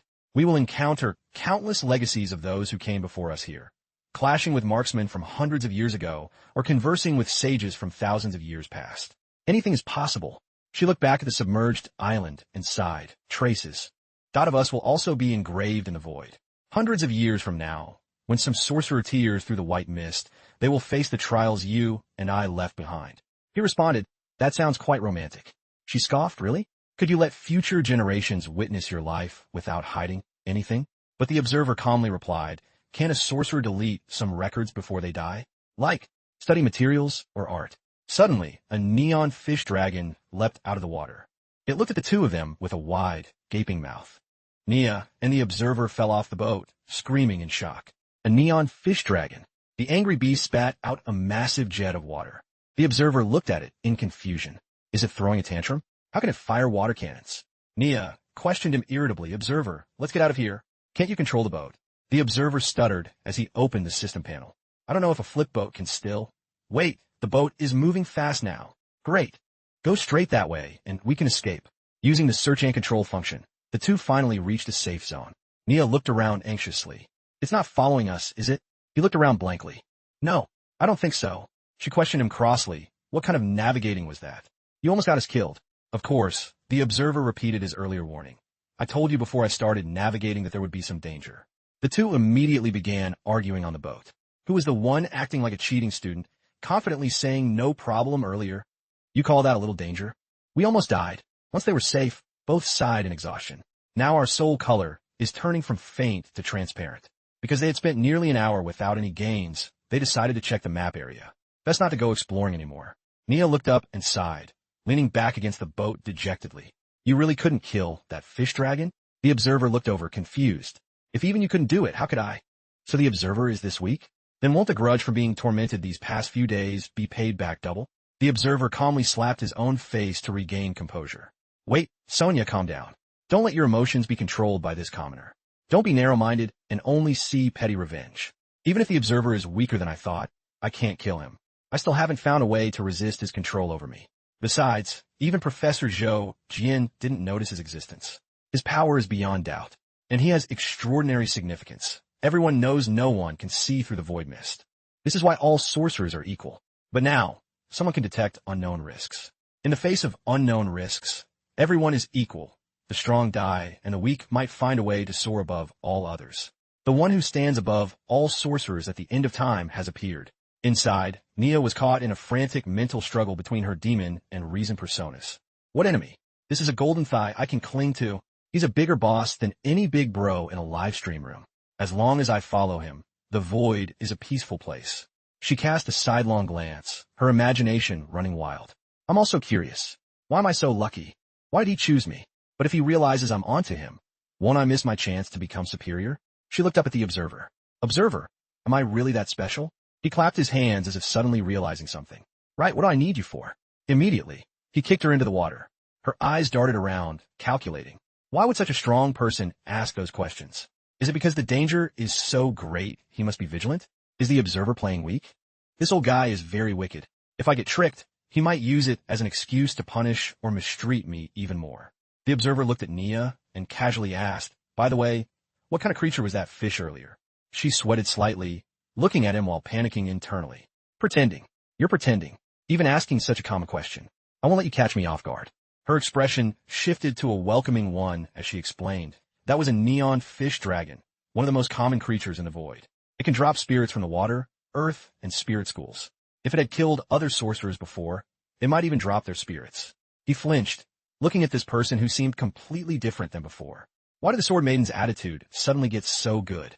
Through the Sword Maiden's introduction, I roughly understood the setting here. In the void, there are only two types of beings, true intelligent beings and knowledge beings. By killing knowledge beings, you gain knowledge, which condenses into spirits. The spirit drops aren't fixed, but they generally stay within the same school. Furthermore, the loot from knowledge beings follows version updates. For example, if a sorcerer invents a new school of knowledge in their life, a new type of spirit is successfully created. Then, when other sorcerers kill knowledge beings in the void, there's a chance the newly invented spirit will drop. If the new knowledge is particularly fresh and insane, it might even directly spawn a new species of knowledge being, expanding the diversity of the void. The observer leaned in curiously. So that means no matter how you try to protect your newly invented knowledge, other sorcerers can still obtain your results in the void? Nia closed her eyes and explained smoothly, correct. No one can block knowledge forever. This is one of the important premises of true equality, equality of knowledge. The observer was suddenly stunned. That means no one can ever truly retire in peace. Because of equal opportunity and equal knowledge, as long as you don't want to give up your existing benefits, you must continue to take risks and create value. That means sorcerers have to work their whole lives. Isn't this just a KPI system? The observer looked up, lost in thought. I get it now. But this process does ensure the continuous development of sorcerers and constant optimization. The white rabbit sorcerers who stop are surpassed by those willing to struggle more. This human system is finally perfect. I guess it's fine if even sorcerers are just wage slaves. Then I have confidence. When it comes to being a wage slave and working hard, I've never lost to anyone. Beside him, Nia looked on confused. Why did the observer suddenly get so hyped? She drifted on the boat, reminding him anxiously, let's not go where there's fighting. I'm a bit tired. Let's check one or two more areas and then head out. The observer immediately accepted the suggestion. All right, let me check the surrounding area. Nia asked curiously, be careful. By the way, observer, can't you detect what creatures are in the mist? He looked around and replied vaguely, it's blurry. I can't detect specific details. I only know the danger level in the mist. I don't know the specific threat. The wind blew hard, making Nia dejected. Then you definitely won't be able to find that goldfish either, right? The observer stared blankly. Find what goldfish? Nia looked at him with annoyance, questioning him again. Is he trying to build my compliance through stupid questions again? If I resist, he'll feel my loyalty isn't high enough and use severe punishment on me. The goldfish. Soon, an image appeared under her description. The goldfish is a massive fish floating on the surface of the sea of knowledge. On its back lies the continent of time. The continent of time is where rank 2 sorcerers go. It's so massive that no one has ever seen the goldfish's full form. The observer flinched, his eyes darting with curiosity. Wait, how big is this fish? They say even the smallest scale on the goldfish. Dot is equivalent to a large city that can hold 1 million people. He couldn't help but want to know more. Wouldn't a fish that big be easy to find? Nia explained with a slightly annoyed tone. On the contrary, only a few lucky people can find it. And without exception, those lucky few all became famous legendary sorcerers. The observer looked on excitedly. What's the benefit of finding the goldfish? Nia immediately revealed the secret, her voice dropping. You directly become a rank 2 sorcerer. He stammered in disbelief. Such a good deal? A direct level up? She smiled, pretending to be a fool. Yes, it's so powerful. Go ahead, keep acting, I'll act right along with you. When a rank 1 sorcerer in the Sea of Knowledge condenses their sorcery power to the limit and their silver wings are fully opened, they can't receive more power from the sea. They must summon a rank 2 spirit through knowledge research. Inside that spirit, they find the gate of truth, which leads them to the second floor of the void, the continent of time. On the continent of time, a sorcerer can continue to absorb more power and condense their second wing, the gold wing. The observer rubbed his chin, picturing it. I think I get it. Rank 1 in the Sea of Knowledge gets silver wings. Rank 2 on the continent of time gets gold wings. So, can a rank 1 sorcerer take a rank 2 spirit from someone else and directly find the continent of time? Nia closed her eyes and immediately dismissed his thought. Absolutely impossible. If it's not a spirit you summoned yourself, you can't find the gate of truth inside its body. Spirits are made of knowledge. If you don't understand its structure, how can you explore its secrets? The observer tapped around his system panel, uninterested. So, finding that goldfish is a shortcut, a backdoor for promotion. Nia didn't look back, enjoying the common sense. I prefer to call it crossing the border, crossing from the lowest level to a high level. Who could refuse the temptation of something for nothing? Soon she gave a cross command. You can't find the goldfish, so why ask? Drive the boat. The observer bowed his head, stuttering in a fluster. Below them, his voice went from panic to calm. Found the goldfish. Wait, there's a monster. No, it's not. The observer looked at the screen with a golden dot in front of him. Hello. His vision cleared as an island appeared through the mist. Island of opportunity. There was absolutely no danger or trial. Only wild spirits playing around. Soon, silhouettes rushed in while they were enjoying themselves. The observer looked over blankly. Nia was already in a ready stance, a bit annoyed. What are you just standing there for? She quickly grabbed a nearby blue spirit. The observer also jumped into the fray, grabbing a yellow one. The spirits scattered, but they managed to catch 2. The captured spirits accepted their bad luck and agreed to take them as masters. Substitute spirit. If you feel pain, just think of yourself as someone else. That way it won't hurt anymore. Slow flow. Moving slowly is life. Flowing violently is innovation. Nothing stays the same except flow itself. The observer looked excitedly at the glowing thing. So, this is a spirit? And it's a substitute spirit? This is one of the main spirits needed for the slaying the self miracle. I need this. Nia looked up at him. I want this slow flow spirit. I can sell this for a high price at school. Faced with this proposal, he immediately agreed. What does a paper person need money for? Forget it. Besides, the game body might auto-upgrade. Right now I need to cling to the sword maiden's thigh. I can't afford to offend my only technical staff. Thus, the two decided to end their first void trip. The observer spoke in a cheerful, boasting tone, returning with a full bag. Nia sighed in relief. Today can be a perfect logout. The observer smiled and waved as his figure gradually vanished. Nodu, Svirt Moiden. Nia watched his body dissolve. As expected, because of the void's mechanics, you can't read my heart here. But once we're back in reality, you can again, right? Good. In fact, I didn't tell the whole truth. Slow flow is a rare spirit, but the value of a substitute spirit is higher.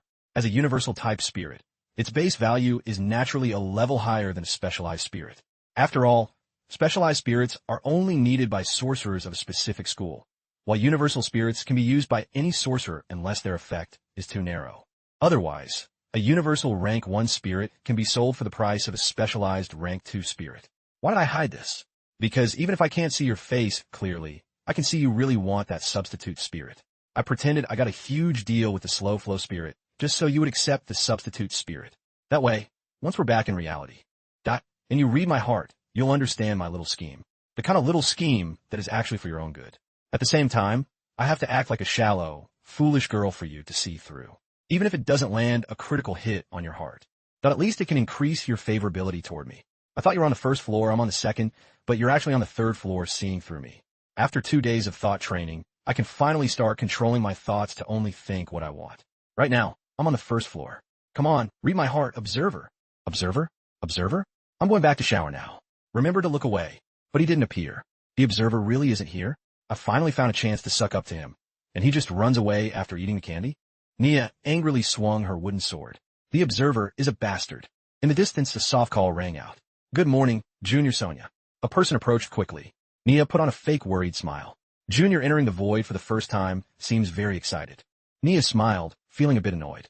Hello, Senior Celia. Because they were both apprentices under the hidden hand sword saint, it was hard to avoid each other. Naturally, she also knew Celia. She was the same type of person as Nia, a hunter who wouldn't hesitate to climb higher. Celia had caught a rare animal only to find a fully armed pet trainer appearing next to her trap. So it wasn't strange that she was hostile. But then, Lias's mocking smile and gaze became clear. This made Nia suppress the fire in her heart. Senior, is this taking half a step back move serious?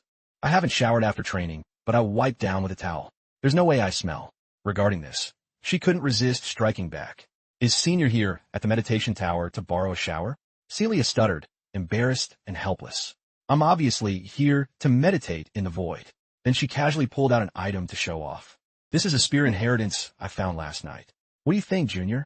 The system quickly explained, sword hilt. Nia clapped her hands in mock celebration. Good item. This spirit. That could even spawn a sword school. An assassination-type swordsman combined with a glowing hilt to store power while waiting to release a void-breaking sword chi. These miracles' power can kill across ranks, surpassing entire schools. Then Lias's gaze softened as she pried. Do you think Felix will like it? Nia smiled and gave a few generic compliments. I really admire your boyfriend. For a swordsman, this is a very precious spirit. Celia took the bait, excited. If Junior says so, then I believe it. Seeing her smug look, Lias had long been annoyed. Last night, in the dorm, you were acting all high and mighty, weren't you? Thank you so much for the ignorant kindness of my roommates. Then she cast a judgmental look. Celia's disdain was clear. Junior must work hard too. I heard your family background isn't very good. You could get into Manhwa University in the national exam, so your ability might be stronger than locals like us in Galate. Later, you can surely stay here and bring your family to the big city. Originally, you were a bird that could fly higher, but unfortunately, your family has held you back. Finally, Nia couldn't accept it. She looked up, pretending to bow her head in sympathy. Senior is right. Often, a person's starting point determines their destination. Being born is our first lottery ticket. I only drew a consolation prize. Celia, never having seen this before, was stunned. Is she having a breakdown? She hurriedly gave a half-hearted explanation. People from poor places like us ultimately can't change our vulgarity. But look at me, talking to Senior for so long and forgetting I haven't washed my face. Talking to Senior with this messy face. I'm so rude. Celia quickly followed along. You don't have to say that. Suddenly, a small light appeared in Nia's hand. A small, cool column of water appeared. Nia smiled and bowed her head to wash right then and there. Celia watched this scene, trembling.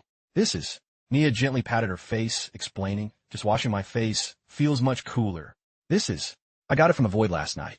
This is the slow flow spirit I got from an island of opportunity. See my luck? Not bad, right? Celia forced a smile and remained silent. From her eyes, 3 words were clear. I don't believe it. She gripped her stuffed animal with violent force, screaming internally in rage. How can someone find an island of opportunity on their first day and even get a water-type spirit, one of the most precious, the slow-flow water spirit? Are you treating me like a fool? It's impossible. Where'd a country girl get the money for such a precious spirit? And slow-flow spirits have a priceless market value. I wanted to raise one for so long and couldn't find one. If she didn't buy it, someone must have given it to her. There aren't many at Manhwa University who can just hand out a slow-flow spirit. Celia quickly left. Junior, I have things to do. See you later. In the distance, a figure approached slowly. Senior, were you waiting for me? Felix smiled, sweating quite a bit. The void is indeed a very meaningful place. I want to go to the library to see more materials related to it. Celia bit her lip, thinking of her earlier thought. You could just hand out a slow flow spirit like that. Then came Felix's gentle invitation. Senior, do you want to go together? She turned back and immediately agreed happily. Okay, this is a sword scabbard spirit I got from the void last night. But I don't study the sword. Junior, what do you think I should do with this spirit?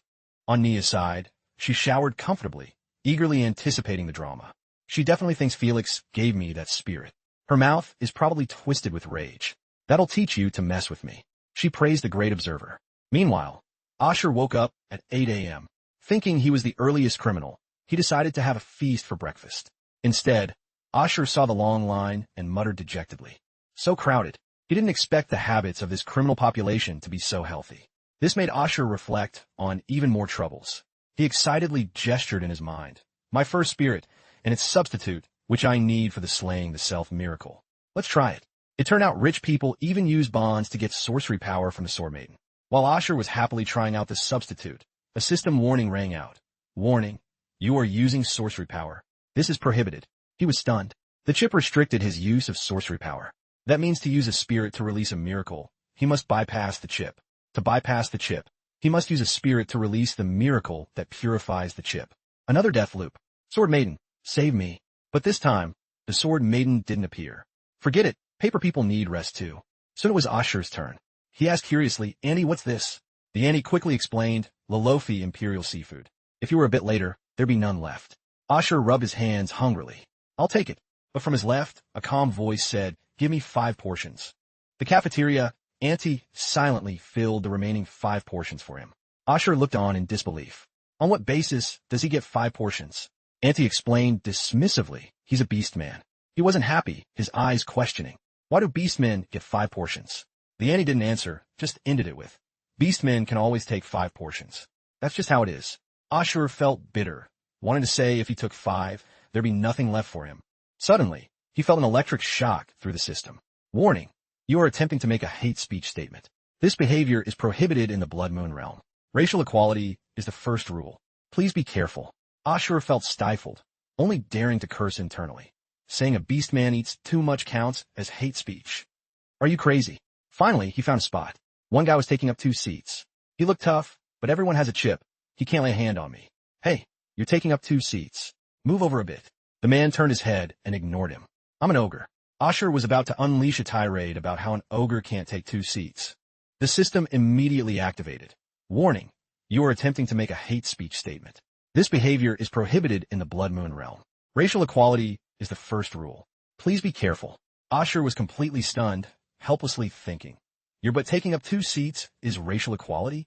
He wanted to swear, but it was blocked in his throat. He wanted to smash his plate, but his hands froze. The ogre ate messily. You're clearly furious, but you can't say anything. The person opposite was also suffering in silence. Another guy was playing with his food. You want to resist, but your body won't obey your commands. Suddenly, he realized that compared to this civilization here, the executioner's block was actually more pleasant. A person from above waved and greeted him loudly. Asher, so early? Have you eaten? Asher smiled and replied vaguely. He felt a bit suspicious. Is it an illusion? His boyfriend looks a bit thinner than yesterday. Asher devoured his food and ran back to the executioner's block. Asher sighed and sat down, enjoying how much more comfortable this spot was. Or maybe it was because the lights weren't off yet. Suddenly, a voice called out, Shilleen Danny Yigala. He approached and sat down without being asked. If you're not nervous, I have no interest in inviting you to a death match. I won't participate in any fight where I don't have the upper hand. I dare to bet, and I dare to lose gracefully. Asher looked over expressionlessly, ignoring the words. Strategic players like you have dirty hearts. I don't trust you. Yigala smiled and signaled. Then let's skip the boring prelude and proceed to the oldest human action. Asher looked over curious. The oldest? Both then couldn't help but watch 2 flies acting. He looked away, stuttering. Yigala grit his teeth, seriously enduring. A trade is a trade. You ask me one question, I answer you one. Asher looked over indifferently. I have nothing to ask you. But Yigala's eyes fell on Asher as he pried. Is that true? Don't you want to know why that guy Van Cass proactively challenged you? Asher looked at him silently. Then, under the pressure, he accepted.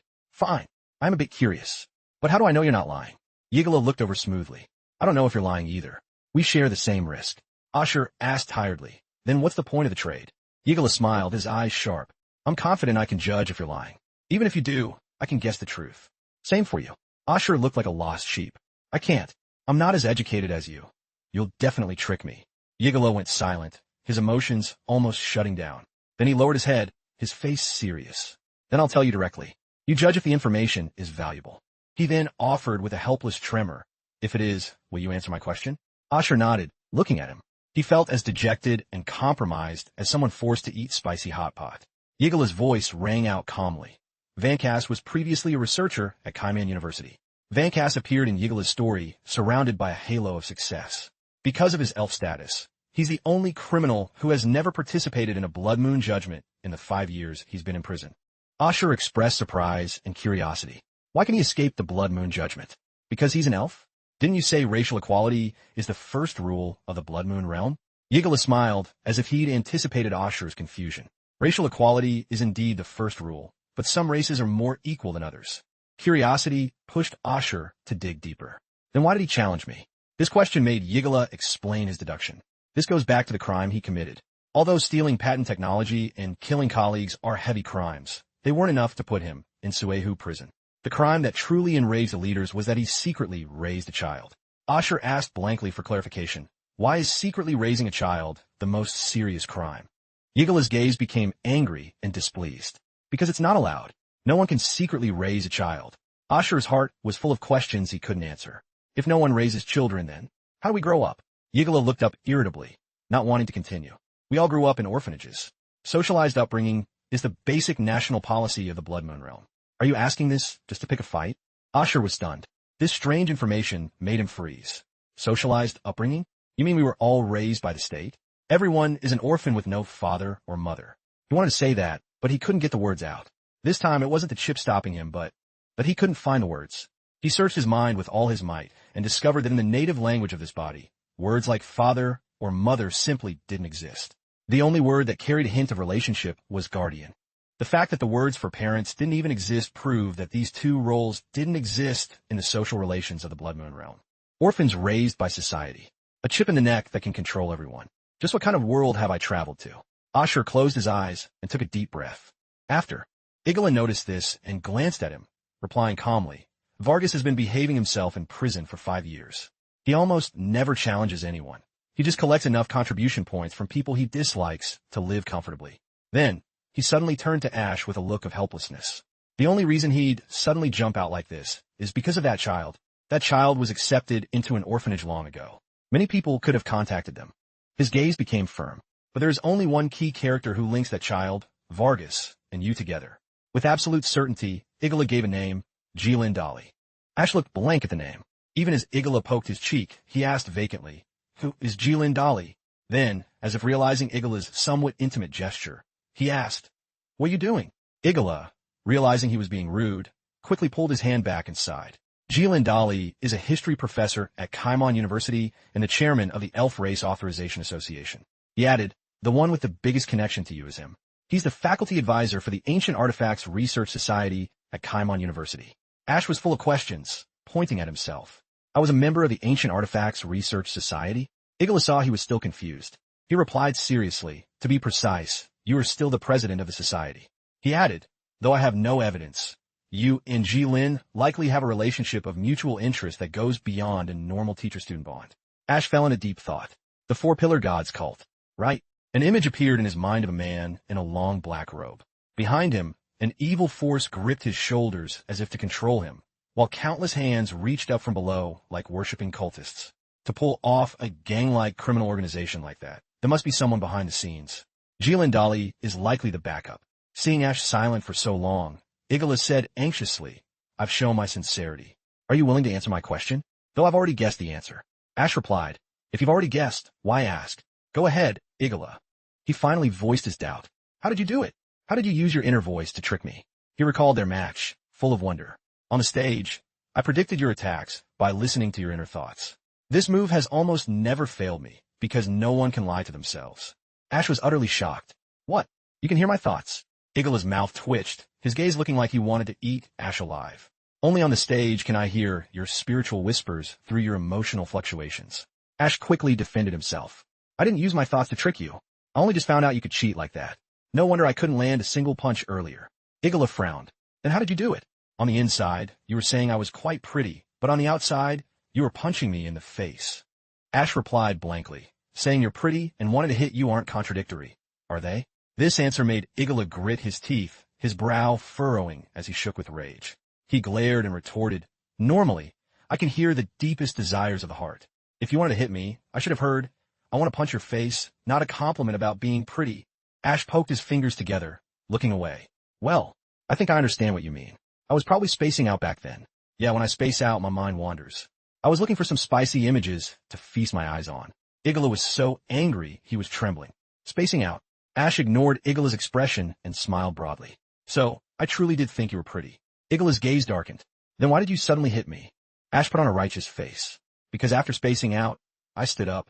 Naturally, I snapped back into work mode. Spicy images only slowed down my productivity. Igala's mouth twitched. He looked gloomily at Ash, who was still acting smug. He couldn't believe what he was hearing. He ground his teeth, thinking, a cult leader, a martial genius who grows rapidly in battle. And this guy was spacing out during a fight, making me hear the wrong thing. He suddenly screamed, no way. Igala shouted at Ash like a madman. Even if you were spacing out, I should have heard your true heart. Seeing him like this, Ash broke into a cold sweat and backed away, whispering, don't be so sure. Maybe your ability just has its limits. As he spoke, Igala suddenly poked his cheek, startling him. Igala declared fiercely, I can tell if you're lying by the temperature changes on your face. He roared, say one truth or one lie. I'll definitely tell the difference. Ash replied nonchalantly, the sentence I'm saying is a lie. He didn't realize this single sentence would send Igala into a spiral of confusion. If this sentence is true or false, if it's true. But he said it's a lie, so it's a lie. If it's a lie, that means the opposite is true.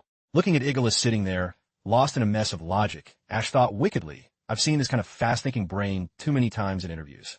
Looks like the kids in this world haven't encountered the liar's paradox yet. While he was gloating, a voice suddenly interrupted his thoughts. Oh, isn't this our Lord Elf? A demon with sharp fangs walked by, accompanied by a small demon and Vargas, who spoke mockingly. Lord you are, would you like this lowly beast man to give you his most precious blessing? Shall I lick your boots for you? Seeing this, a man in the stands quickly shouted, move aside. Don't dirty the young elf master's clothes. You lower races aren't worthy of being within 5 steps of an elf.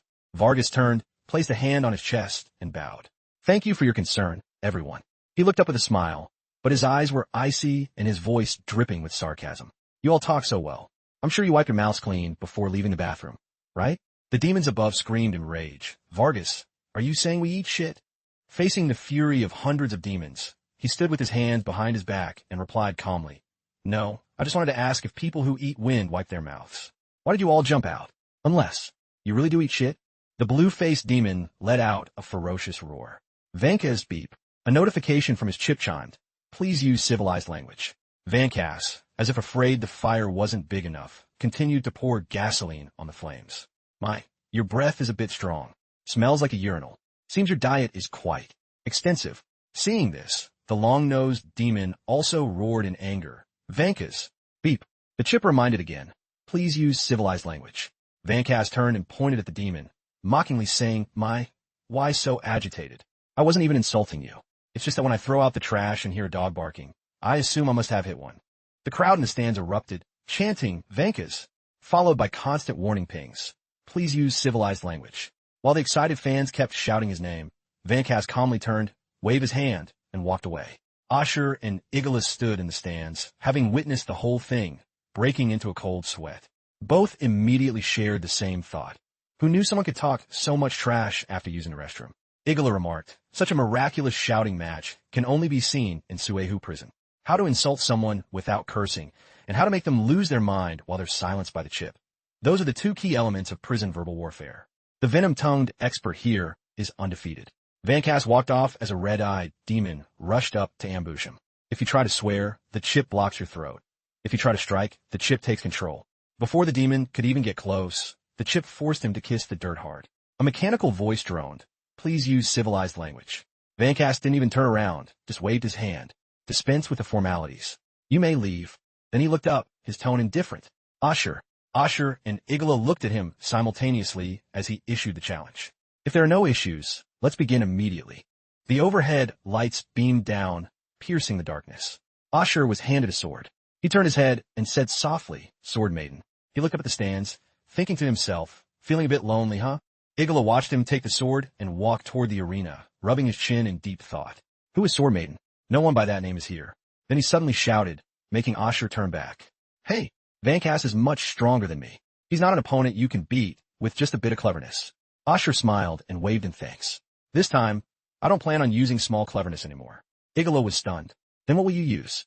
Ashur stepped onto the arena where Vankas was waiting and said firmly, "I'll use." As soon as Ashur stepped up, the betting board appeared. Vankas, 37 contribution points. Ashur, 2 contribution points. Spectators on both sides began jeering at his stance.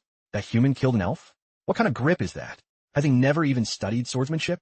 Ignoring the rowdy insults from the stands, Ashur gripped his sword tightly. He thought, "I'll bet my life on his first strike. If he can't kill me with the first blow, the second strike will be my chance." The roars of the crowd persisted. "If you don't know how to use a sword, don't use one. Wouldn't a spear be better? Clearly a hammer would be better for you. What are you talking about? A spear is for beginners, but a hammer is the best weapon for a total newbie." Ashur paled, thinking, "You rough men shouldn't use the nagging tone of a whiny woman." He muttered, "They're so loud." Vankas ran his hand along the blade and said softly, "A cesspool is like this. Flies buzzing everywhere. Insects can't turn into butterflies." Then he swung his blade, his gaze sharp. Even a butterfly in a cesspool is just a slightly larger fly. Ashur gave a fawning smile. "Seems you have a lot of feelings about prison life. Interested in writing a book?" Vankas didn't answer. He lowered his head and whispered, "Ashur, I'm sorry." Suddenly, a sharp flash of light slashed across Ashur's shoulder, freezing him in place. Vankas had attacked. Ashur dodged in a panic, but his shoulder was still cut. He was shocked. Too fast. Ashur stepped forward, thinking he's too tall. "I have to close the distance." Taking advantage of his height, Ashur ducked low, aiming his sword at Vankas's waist. He thought, "If I get in close, his long sword won't be able to hit me." 1 inch shorter, 1 inch deadlier. Suddenly, the sword shifted. Vankas blocked his strike, looking down with judgment. "Have you really never studied swordsmanship?" Then Ashur took an elbow straight to the face. He lost his balance and fell backward, just as something else came rushing toward him. As Vankas's sword stabbed into the ground, Ashur desperately rolled away to dodge. Under Vankas's blade, the ground had been split into 2. Ashur was stunned. How is this possible? This is reinforced flooring, and our swords haven't even been sharpened. The answer flashed in his mind, though he wasn't sure. A spirit? Vankas poured power into his arm and blade, answering calmly, "Why do you look so surprised? Isn't it natural for a sorcerer to use spirits in battle?" He pulled his sword from the ground and continued, "There are some things you can't lock away, even if you tie their hands and feet." He suddenly swung his sword, creating a massive pillar of light. His voice remained cold. "They will still grow wings and fly." The massive light struck the ground right next to Ashur, terrifying him. He scrambled away on all fours, crying out in panic. The arena floor instantly cracked in 2. The spectators above began to gossip. "An elven swordsmanship miracle. Earth-shattering." The words from the stands stunned Ashur. "He's using a miracle? How? What are you dazing out for?" "Watch closely." Igala frowned from the stands, looking worried. Using a spirit and using a miracle are 2 entirely different concepts. A single miracle requires the complex coordination of multiple spirits to be released. Watching Vankas continue his assault, Igala thought, to release a miracle with such high difficulty, he himself is part of the miracle loop. Seeing Ashur knocked around by a single strike, Igala could only sigh. "I've never successfully released a single miracle in prison, not even once." The crowd outside began to stir. Ashur is done for. Vankas is aiming to kill him. Don't even think about an intact body. It'll be hard to find a whole piece of meat in that rubble. Others lamented, "What a shame.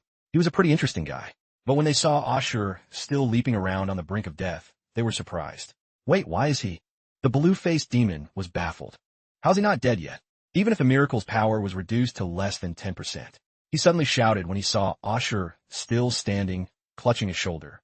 "It shouldn't be impossible to kill a weakling who can't even hold a sword properly." Ashur's expression turned grim, the warmth vanishing from his eyes. He thought, I can read the trajectory of his blade now." His gaze made Igala break into a cold sweat. A man nearby, lost in thought, suddenly uttered 3 words, "The 4 pillars." Another flash of light swung toward Ashur. This time he nimbly jumped to dodge. As he moved, he thought, Sword Maiden's combat experience is no joke. He twisted and dodged, thinking at the start, I couldn't even see his sword clearly. Now, just by looking at his shoulder, I can predict the strike. At the very least, I've mastered how to dodge. The crowd watched with mouths agape. It's just like yesterday's fight with a beautiful beast. This animal Asher is so much of a beast that he's actually learning swordsmanship in the middle of a fight. Meanwhile, Igala's teeth were clenched in anxiety. This is a prison. Watching Asher struggle to defend against Vankas's every strike, he cursed inwardly. It's not some talent training center, you idiot. Asher was sent flying by one of Vankas's strikes. Standing before him, Vankas held his sword arrogantly. Did you really think you had a chance to defeat me? Asher wiped the sweat from his face and gave a determined smile. I just have a reason why I absolutely must win. Vankas's expression turned cold. What reason? Asher replied with a faint smile. I want to ask if the silencers sent you to kill me. Is there another conspiracy behind my imprisonment? Vankas asked. What does that have to do with you wanting to win? Asher replied, if I don't win, would you even answer me? Vankas said, maybe not. Even if I did, could you tell truth from lies? No, asur believe. But I asked someone else that same question earlier, and he said he truly could tell the difference. Vankas was curious. So you can too? Asher's eyes hardened. No, I can't. But I think after I beat the crap out of you, the answer I get will be closer to the truth than just simply asking you, right? Vankas burst into laughter. Ha ha, it's been a long time since I've heard such a pure reason since leaving the nursery. Then, with a savage expression, he said, oh right. Hundreds of years from now, minstrels will sing of your glorious deeds on the streets. Asher, who never studied swordsmanship, met a wicked elven swordsman and ultimately triumphed like a miracle, beginning his undefeated, brilliant life. Asher sounded excited. So, when are you going to write that book, Vankas? Vankas gripped his sword and said nonchalantly, merciful Mr. Asher, despicable Vankas begs you to mention my name in your future autobiography. He swung his sword again, a powerful blue light erupting. Let me play the villain who stays famous for 10,000 years, shall we? The strike was too fast. Asher couldn't dodge in time and took a deep gash to his thigh. He looked down at his leg, eyes wide with shock at the deep bleeding wound. Asher gritted his teeth, thinking that strike was too fast, not like the ones before. Seeing Asher struggling, Vankas said dismissively, you're slow. Your growth rate is impressive, but unfortunately, you're tired. You've been losing blood since the start. After such a fierce battle, you've lost too much. Asher's eyes were drooping as if they could close at any second. Vankas continued coldly, your brain is starving for oxygen. Your stamina is gone. That's why you're getting slower. His eyes were cold and arrogant, like a predator with its prey in its claws. Do you know why I talk so much? Because the longer this drags on, the more your stamina drains. He suddenly raised his sword. It's over. A powerful beam of light shot straight at Asher. Vankas whispered, thank you, Asher. I'm sorry. But Asher was drifting in a daze, his mind filled with wandering thoughts. Is this as far as my luck goes? If you feel pain, just think of yourself as someone else. That way, it won't hurt anymore. That sentence suddenly jolted Asher awake. Behind him, amidst the cheering thousands, Sword Maiden stood still, seriously watching the match. Asher muttered to himself, if it hurts, think of yourself as someone else. He began to remember the painful days of his past life, having to wake up at 5 a.m., being yelled at by his boss, who threw painstakingly prepared documents at his face. The endless days of fixing files, even when his eyes were bloodshot. Those days of waking up earlier than a rooster and sleeping later than a dog gave him hope. If you feel pain, think of yourself as someone else. Then it doesn't hurt anymore. A golden orb suddenly appeared in the dark void. A tiny creature was clinging to it. The tiny creature looked up and smiled brightly at Asher. Asher reached out to touch it. Knowledge cannot be locked away. His finger touched the creature's cute little beak. Even if you bind their hands and feet. His eyes shone bright. They will still grow wings and fly. Asher gripped his sword and charged toward the light, shouting at the top of his lungs. He dove into the blue light. Suddenly, there was only an afterimage. Boom! A massive explosion erupted from Asher's position. Vankas stood there, watching. As the dust swirled, Vankas smirked. It's over. Suddenly, he had an ominous feeling. Wait. He gripped his hilt. That strike felt strange just now. He whipped around to look. The smoke cleared to reveal a massive slash mark. But the person there wasn't Asher. It was just a familiar silhouette, an illusionary substitute. He was so stunned his eyes widened. He was so dazed he didn't even realize the danger behind him. There are some things you can't lock away. By the time he realized and turned back, Asher's blade was already at his throat. Even if you bind their hands and feet, Asher lunged with all his might, teeth gnashed, eyes full of determination. They will still grow wings and fly. Asher's sword pierced straight into the center of Vankas's throat, spraying blood everywhere. Vankas coughed up blood, his eyes wide with shock. At that moment, a notification rang out. Ding ding ding. The match is decided. The winner is Ashur. At the same moment, Ashur's vision gradually faded to black, and a silent darkness took over. When he finally cracked his eyes open, a figure with a crow mask flickered in his sight. The crow doctor saw him wake up and shouted, "Don't move. If you don't want your face to fall apart, keep your eyes closed." "All right, you can get up now." Ashur opened his eyes and slowly sat up, glancing at a plate of neatly sliced apples next to him. The crow doctor said, "Here, the apples you wanted last time." While eating, Ashur poked and prodded his own face. 2 eyes, 1 nose, 1 mouth. Thank goodness, everything's still here. Hearing this, the crow doctor got angry. "I performed surgery to save you. How can you doubt me?" Ashur suddenly pointed at him, startling him. "Look me in the eye. Did you secretly give me plastic surgery?" The crow doctor stuttered guiltily. "Actually, it was just a very, very small procedure. The skin on a druid's forehead. I just applied a wrinkle removal technique. Just a tiny bit." Then, as if remembering something, he clapped his hands and bragged arrogantly, "You should be bowing to me for doing this." Forehead wrinkles really affect a person's looks. Outside, a druid procedure like this would cost a fortune. Before he could finish bragging, he was hit by a wave of Ashur's fury. "What? You removed my most handsome, manly forehead wrinkles? Unscrupulous doctor, taking advantage of a sleeping patient to ruin his best features. Is there no law here? This is medical malpractice. This is an assassination of my handsomeness." Faced with Ashur's rage, the crow doctor cringed in a corner. Wah! Ashur didn't beat around the bush. He stuck out his hand. "Pay up. Compensation." The doctor stammered, "How? How much?" He froze when he heard the price. 1 silver coin. Then he made a counter-offer that left Ashur speechless. "Is a gold coin okay? I don't have change."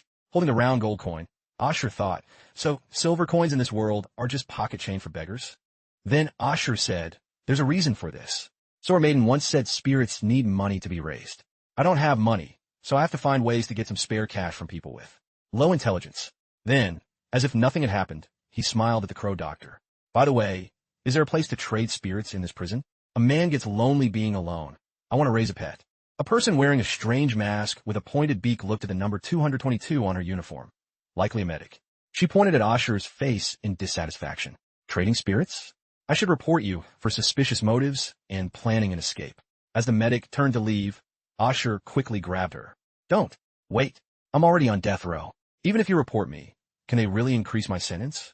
The medic shoved his hand away and barked, "Don't touch me. Anyway, I won't answer that. A death row inmate like you should just focus on being my medical material. When you're no longer useful, just go die quietly." Ashur felt wronged. "If I told you I was innocent, would you believe me?"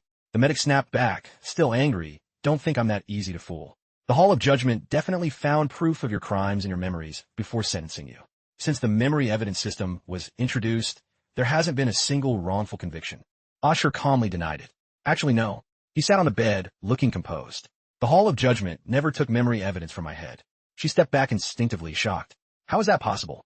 To increase his credibility, Ashur added, "You can check the reports, but the Hall of Judgment really didn't take my memories." He looked at her with eyes searching for hope. "I really am innocent." The medic stared at him for a long time before questioning softly. "You're not lying?" Ashur joked, "If I'm lying to you, may I never get overtime pay again." The medic pointed at him threateningly. "If you're lying, you're dead. You better pray you don't get injured again, or I'll change your gender and your race when you're under my knife." Ashur was shocked. Medical tech in this world has reached that level. He started overthinking. If I see a beautiful woman on the street, can I even believe it? Is there no trust left between people? The medic watched him, speechless. Even though she believed him a bit more, she couldn't help him. She reminded him regretfully, "But even so, I can't answer you. Doesn't trading spirits require the seller to use sorcery power to release the spirit and the buyer to use power to activate it?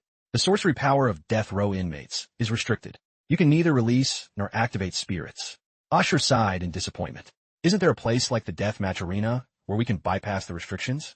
Thinking back to his trip with Sword Maiden, he grew more dejected. "If I have to find specific spirits in the void like last night, how long will it take?" The medic replied nonchalantly, "There is." "You didn't know?" Ashur was startled. "How do you know?" "Because it's something every death row inmate has to go through at least once." "All right, you just got here a few days ago. You haven't had time yet." Ashur pried. "The Blood Moon Judgment?" The medic put on a terrifyingly somber expression. "Exactly. When death row inmates participate in the Blood Moon Judgment, the prison lifts all your restrictions. At that time, you can use sorcery power to fuel spirits. Theoretically, it's a chance to trade, but basically no one can do it. As for why, I don't need to say more, do I? It's not like you've never watched a Blood Moon Judgment." Ashur replied innocently, I've never seen one. A deathly silence followed that statement. The medic exploded. Do you really think I'm that easy to fool? I don't believe such a stupid lie. She stomped off irritably, using a lie that wouldn't even trick a kid. Who do you think you're looking down on? Ashur tried to ask as she walked away. Can I ask one more thing? She barked back. I won't answer any more of your questions. Is the elf I fought still alive? She paused. The medic eventually replied, his injuries were lighter than yours. He left a long time ago. Ashur couldn't believe his ears. I stabbed his throat, and his injuries were lighter? She turned around, her voice hesitating. Why are you asking about him? You worried for him? He explained. Saying I'm worried might be a bit awkward. I'm just a bit concerned. After all, he's technically the first person I killed. The medic was intrigued. Really? Your first? That wording makes it easy for people to misunderstand. Do you want him to survive, or do you want him to not die? Ashur replied without thinking, both. She couldn't understand. Both? You want him dead and alive? He spoke softly to the medic. To be honest, our grudge isn't at the level where one must die. If possible, I'd just like to give him a good beating with a soft crescent-shaped stick to vent my anger. Plus, I have questions for him, so I don't really want him to die. He smiled slightly. But if he really is dead, I guess I'll just feel tonight, before bed, that life is like the sea. Only those with strong wills can reach the other shore. So even if he's dead, I won't mind too much. The medic stood silently, listening. Then she walked quickly toward Ashur. I'm starting to believe this was your first kill. She imagined him caught in a protest about life being treated well. The way you speak isn't good for either side. In a public hearing, if you say you were soft-hearted, you might get support from human rights groups. If you say you cut the problem out at the root, you get support from extremists.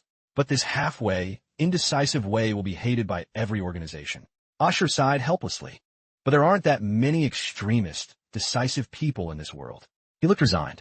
Aren't most people as indecisive as me? The medic went silent, lost in thought. Then she clapped her hands, as if remembering something. She rummaged through her sleeve and said, indecisive people do exist, however. The medic showed Ashur a handbook full of pictures of handsome guys. You need the capital to be indecisive. For example, look at these handsome models popular in the last 5 years. Want to pick one for your new face? I recommend face number 1. It looks a bit like a current famous singer. You'll definitely love it. Ashur exposed her bluntly. Clearly you like this face. I don't get it. The two started bickering again. What if I do like it? You're the one who benefits from having this face. Who says? Ashur pointed at his face. His overwhelming momentum startled her. I don't look in a mirror all day. What's the point of me looking good? Instead, other people look at me all day, they get the pleasure, and I have to deal with their scrutiny.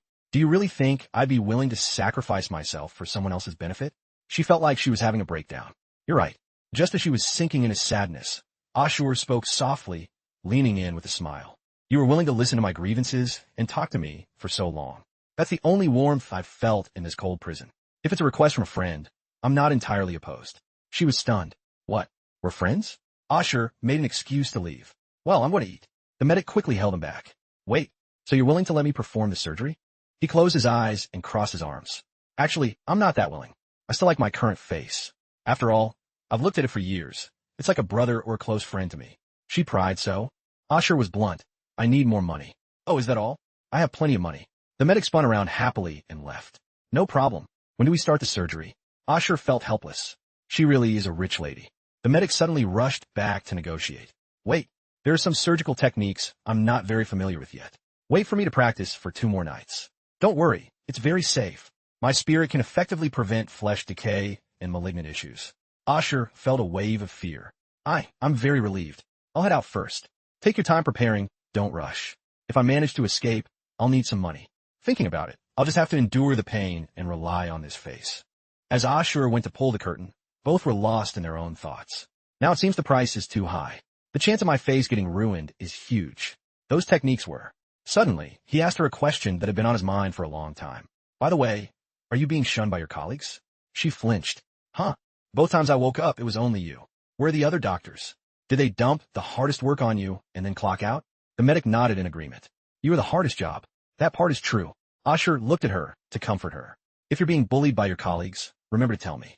She was surprised by this, and then couldn't help but burst out laughing. She teased him. Why should I tell you? Ashur stammered. Are we friends? Friends are. The medic didn't have time for his rambling and pushed him out. Friends are for laughing at when they're in trouble. Beat it. Ashur turned back and waved. Bye, Dr. 222. See you next time. The apples were great, thanks. She waited until Ashur was out of sight. Then she left as well. Walking into the public staff lounge, she pushed the door open and was startled to find a room packed. Other doctors stood in neat rows. A person was kneeling in the center. She recognized the bubble vein miracle. It was Senior Doctor 176. The group bowed respectfully to her. Mississippi, he was caught spying on your healing techniques.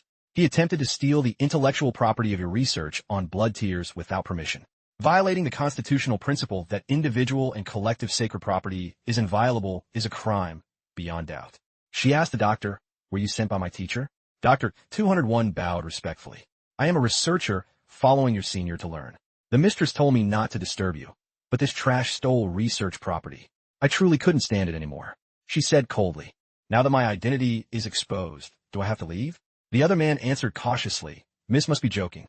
Anyone who comes to Suahu prison for the blood fusion ritual is a candidate for the 4 great research institutes. How could we betray you? How would we dare?" At this, the old Dr. 176 shouted excitedly, eyes bloodshot, "I'm not convinced. Why do you get to be the new blood of the Blood Tears Institute, while I have to struggle in this tiny clinic? I spent so much effort just to get the chance for blood fusion, but you get it so easily. Why? The techniques I beg for, you get effortlessly. Why does all the best material go through your hands?" His eyes were wild. "I was clearly the genius among the mermen. I could have been a supreme blood descendant. What I hate most is, why is your talent also so good?" Dr. 201 gave him a blow. Bold. Trash with no remorse. The old doctor slumped to the ground, still stubborn. "I can't watch you surpass me. I can't." Dr. 201 turned to the medic. "Miss, how shall we deal with this trash?" Normally, we'd execute him on the spot. She thought for a moment and then stepped inside. "He doesn't make me hate him enough to want him dead, but if he dies, I won't care much either." So, here's the plan. Find a soft crescent-shaped stick and beat him until he's covered in wounds. Prohibit any medical treatment for him. Kick him out. Right? Isn't he a blue-scaled merman? The Gap of Zaz probably won't kill him. Toss him into the sea tonight and let him swim back himself. The doctor wanted to ask more, but the medic didn't stop. "If you don't agree, do whatever you want. I don't care." The man quickly clasped his hands. "I didn't mean that. Your will be carried out, and I'm going back to rest." She walked straight into her inner room. The doctor followed behind her. Detecting someone, she turned around. "Is there anything else? Since I've already disturbed you, I want to take the chance to say a few words." Fearing she'd refuse, he added, "Just a few reminders." "Go ahead." Dr. 201 chose his words carefully. "I noticed the time you spend in the treatment room with the prisoner is a bit irregular." He waved his hands. "Of course, this isn't a problem. I guarantee no one will use this against you. I'm not here to warn you. If it weren't to avoid the Human Rights Association and racial protection groups making trouble, we wouldn't even have to pretend to be doctors here for the ritual. Those rules are just to minimize trouble. But miss, you don't need to worry about trouble. I'm just worried that while Miss is playing, she might develop unnecessary feelings for the material, which could delay the blood fusion ritual." The medic replied patiently, "Every prisoner I've treated has been implanted with a blood fusion seed. I just have to wait for them to die in the judgment. The seeds will naturally condense their sorcery power and knowledge into my origin blood." Hearing this, the doctor felt relieved. As expected of Mississippi, my worries were unnecessary. She silently went into the room. Removing her mask, she recalled Asher's words. "If you're being bullied by your colleagues, remember to tell me. Aren't we friends?" Under the strange mask was a beautiful young girl with white hair and captivating red eyes. She whispered to herself, "Our blood saint race has never developed feelings for bread." In another scene, Asher was eating when he looked up and spotted Vancass. Vancass held a glass of water, grumbling. "I lost." Vargas said nonchalantly, "Order something. You won 37 points from me. Spending 1 or 2 to treat yourself isn't too much, is it?" Ash was puzzled. "Huh, it costs points to order food? You didn't know? All right, you've been here less than 2 days. Ash's face lit up when he heard he could order any time without being limited by the cafeteria's daily supply, and it could even be delivered to his room. "That's great. I'll take 3 dishes. But his face froze when he heard the price. 1 point? That's too expensive. Initial prisoners only get 50 points a month, and 10 are deducted automatically. You need points for hair care, custom uniforms, toiletries, and even upgrading to a larger room. A 2-bedroom, 3-hall suite with a window. 1 point a day. Tiger, the diamond, always stays there." Ash froze. 1 point a day. Is he crazy? Who would live there? Vargas calmly took a sip of water. "If you calculate it, 1 point is roughly 1 gold coin. Tiger is probably richer inside the prison than outside." Ash asked blankly, "Are we prisoners only worth comparing to gold coins?" He explained leisurely, "An annual salary of 1 gold coin allows for a decent life in Kaimon City. That means 2 dishes here equal a year's salary." An image of a stranger appeared in his mind. "Wait, is she actually a sugar mommy?" The figure spoke. "I don't have any small change. 801 Vancast then continued. The following is just me talking to myself. If you hear it, better pretend you didn't. Jilin Danny, beside being the president of the Kaiman City Elven Racial Rights Association, a Kaiman City Council member, and university professor, has a hidden identity. He's one of the backers behind the Wooden Fish faction. 802 on the surface, he fights Holy Blood and Moon Shadow council members to protect other races' interests. But secretly, he's conducted numerous underground deals with council members of both those tribes. The Wooden Fish faction is his black love. Even the rise of Kaiman's current Southern Snow mayor is partly thanks to his labor. 803 The Four Pillars cult hasn't appeared in years, almost vanishing without a trace. Except for one rumor, there's no evidence. 8 years ago, during the excavation of the eastern ruins, reports said important ritual books related to the Four Pillars were found. And the lead consultant of that excavation team was none other than Professor Jilin Danny. A blinding vortex appeared. That same year, the ruins were hit by a void storm, and most of the findings were destroyed. 804 Jilin is an incredibly patient elf. I've never seen a creature surpass him in endurance. If he wants someone dead, it means they hold information vital to him, intel that would cause him immense damage if leaked. Anyway, just talking to myself here. Asher stared at his retreating back, thinking, so that's it. Jilin thinks I know his secrets, so he's trying to assassinate me. 805 Finally, he spoke up puzzled. Why are you helping me? Vancast glanced back over his shoulder and grumbled, I'm not helping you. I just want to cause trouble for that bastard Jilin. Despite the rude tone, Asher added warmly, do you know any channels in prison to trade spirits? If I can find some swordsmanship spirits, I might actually cause some real trouble for Jilin. Vancast replied with total indifference. What does that have to do with me? Asher's face stiffened, but he pressed on. You failed to kill me, and even lost. Won't you get in trouble? Again, the cold response. What does that have to do with you? 806, even as Vancast reached the door, Asher called out, then at least tell me how Jilin will come at me next. He replied vaguely, next time we meet, you'll see Jilin's methods firsthand. In short, it's confirmed. The mastermind behind everything is his former professor, the elven scholar Jilin Danny. 807 Scene shift. Asher walked in and called out, Sword Maiden, are you there? She sat calmly on the bed. I am, but not entirely. What's up? He approached her. It was you who warned me during the death match, right? How did I suddenly know how to use a spirit? Sword Maiden replied matter-of-factly. Isn't it obvious? 808 You understood the knowledge of the substitute spirit, and under the right conditions, you directly triggered spirit resonance. The spirit automatically functioned in reality. Everyone else here does the same. A slimy orb floated in Asher's hand. I get it. It was that simple. But Sword Maiden's expression darkened as she crossed her arms. It's not simple. Seeing knowledge and understanding knowledge are two different things. Deep perception is a prerequisite for understanding spirits. 809 Asher stood there dazed, stammering, is this some kind of overtime reward? He turned his head back and forth while poking the orb. So, with a spirit, I can go to the void? Sword Maiden noticed his look and warned, you won't find the gate of truth inside its body. He turned, confused. Why not? You didn't summon this life spirit yourself. You'll never find the gate of truth it hides. Truth allows for no flaws. He poked it, dejected. Truth is so strict. 810 After a while, he let go of the orb and asked, by the way, where did you disappear to for half the day? She crossed her arms haughtily. Do I have to report my whereabouts to you? But I was in danger. You're the one I summoned. Before he could finish, she tossed an invisible object at his head, knocking him backward. You promised to respect me, but in your heart, you don't. You still think I'm just an image made of data. A paper person born for you, who must naturally serve you. 811 Even though we've talked for so long, and I've adventured in the void with you, you still can't stop looking down on me from a high horse. 812 I can't change how you think. I just need you to remember one thing. I am a person too. I have my own life, my own interests. She turned away sharply. I have my own pursuits and my own world. You are not my entire life. You are just an accident in it. 813 Even without you, I'd live just fine in a place you don't know. Understand? If I help you, be grateful. If I don't, you have no right to complain. Got it? Asher suddenly sat up, looking enlightened. Understood. Thank you for all your help so far, Mother Sword Maiden. 814 She clenched her fists and yelled, don't call me that. Who wants to be called mother at such a young age? He ignored her outburst and changed the subject. As for the extra role I'm playing. So, Sword Maiden, can you tell me what interesting things happened to you today? 815 Sword Maiden closed her eyes to calm down.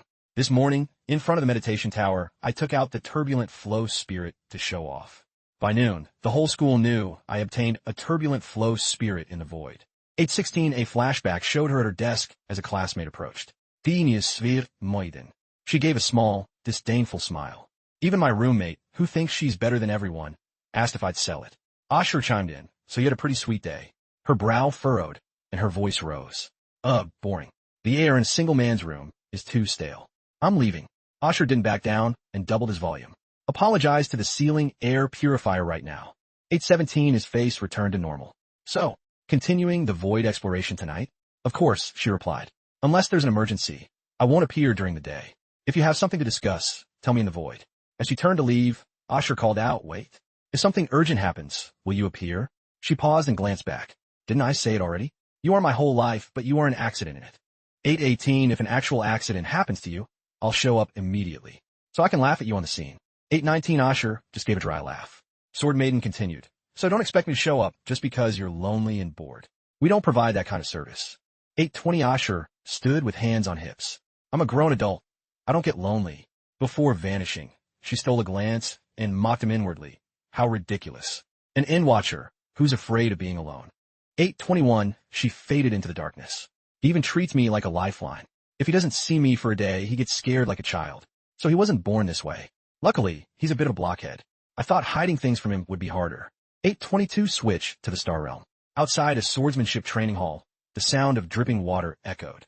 8:23, Nia, water bottle in hand, lay on the grass chatting with her friend.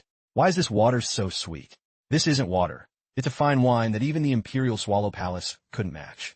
Lita turned to her and whispered, I've actually tasted that palace wine. I stole some from my dad as a kid and watered it down. It tasted terrible. That was the worst beating I ever got. Nia laughed. You were such a troublemaker. 8:24, as they talked, a car drove by and stopped. Need a lift? It's on the way. Nia and Lita sat up and declined. No thanks. Walking back helped relax the legs. Isn't Senior Syria picking you up tonight? 8:25, the car sped off as the driver yelled. We broke up. Lita stood up. Rest over? Let's go back. Nia looked up calmly. You go ahead. I'm heading straight to the meditation tower. As she left, Lita called out, still avoiding Lewis? Haven't decided what to do with the turbulent flow spirit? Nia hesitated. It's not that. I just want to trade it for a better swordsmanship spirit. 8:26, she recalled a previous conversation. I'm willing to pay double the market price. Back then, I counted money until my hands cramped. If this were the old me, I would have sold it instantly. But I'm different now. Under Professor Zujian's tutelage, my horizons have expanded. Spirits are sorcerer's core strength. Money is just a secondary resource, icing on the cake. 8:27, as she was lost in thought, a voice interrupted. Actually, you have a third option. Use it yourself. She turned to see the watcher. Nia was excited. 8:28, you said I could use the turbulent flow spirit myself? He smiled. Yeah, don't you have a foundation in the water school? I recall a core swordsmanship miracle spirit that uses both vibration and turbulent flow.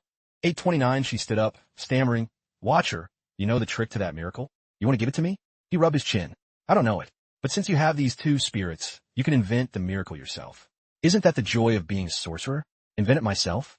Professor Zhoujan takes months to do that. How can I compare? Because you're the sword maiden I found. 8:30, Nia crossed her arms and looked away with an annoyed sigh. Sounds nice, but just give me the miracle formula directly. I'm not a 3-year-old.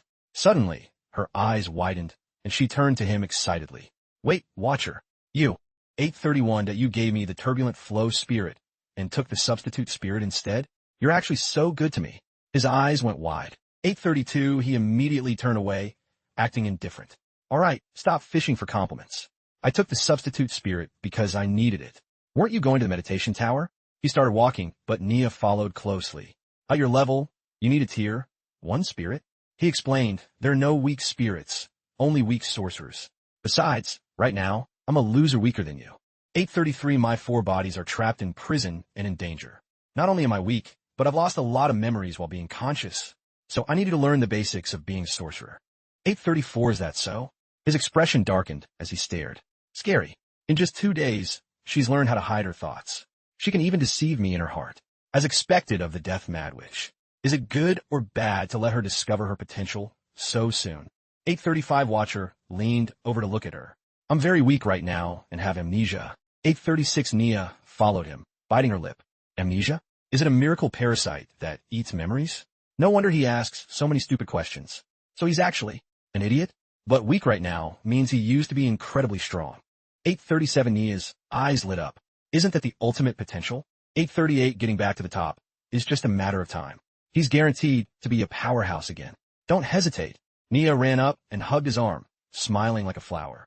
Choosing a spouse and choosing a boss follow the same logic. Instead of joining a big company later as a worker, it's better to be a founding member with a high potential boss. This is much better than marrying into a rich family and being a baby maker. 839, imagining a life of luxury instead of being scolded by in-laws. Nia looked at him with resolve. Watcher, if there's any danger you need help with, just say it. To protect your safety, I won't hesitate. Watcher paused before speaking slowly. In a next void exploration, if we find the self-severing miracle spirits I need, let me have them. 840 Nia looked confused. Self-severing? I'm trapped in a prison. I need that miracle to escape. Nia's excitement surged. Tell me the details. Her eyes sparkled. This is a miracle not yet registered in the starry catalog. She smirked. Did you invent this swordsmanship miracle yourself? He shook his head. No. 841, it's a swordsmanship miracle I stole from an enemy. Will I get in trouble for using it? Rest assured, that enemy will absolutely never appear before you. Absolutely not. Nia nodded, calculating. So the inventor is dead. A miracle never seen in the Starry Kingdom. A practical swordsmanship miracle that silver-tier sorcerers can use to heal themselves. 842, she drifted into a daydream about the future. Selling this would make me a wealthy lady. Now that I've deployed my silver wings, if I find those spirits, I can claim this miracle as my own and sell it. Nia, who previously felt grateful for her talent being discovered, was now overjoyed. 843, the two showed their bracelets. This is what you call a future pie, better than a current salary. Spiritual satisfaction can't replace material gain. That's why the Sonia folks are just small-town people. After weighing it, she whispered, Watcher, I have something to discuss. He cut her off. Wait until we're in the void. We'll have plenty of time there. 844 Watcher added bluntly, by the way, didn't you hate me hearing your thoughts? So, I've decided not to visit you during the day. You don't need to call out Watcher in your head before you shower or use the bathroom anymore. I'm not toilet paper or a towel. If you have anything, save it for the void. I won't appear in your daily life anymore. 845 Nia was a bit flustered. If you don't listen to my thoughts, I still welcome you. Watcher remained expressionless. I have my own things to do. I don't have time to watch you change clothes every day. Nia squinted suspiciously. So, you were peeking at me changing? He gave a strained laugh. That's not important.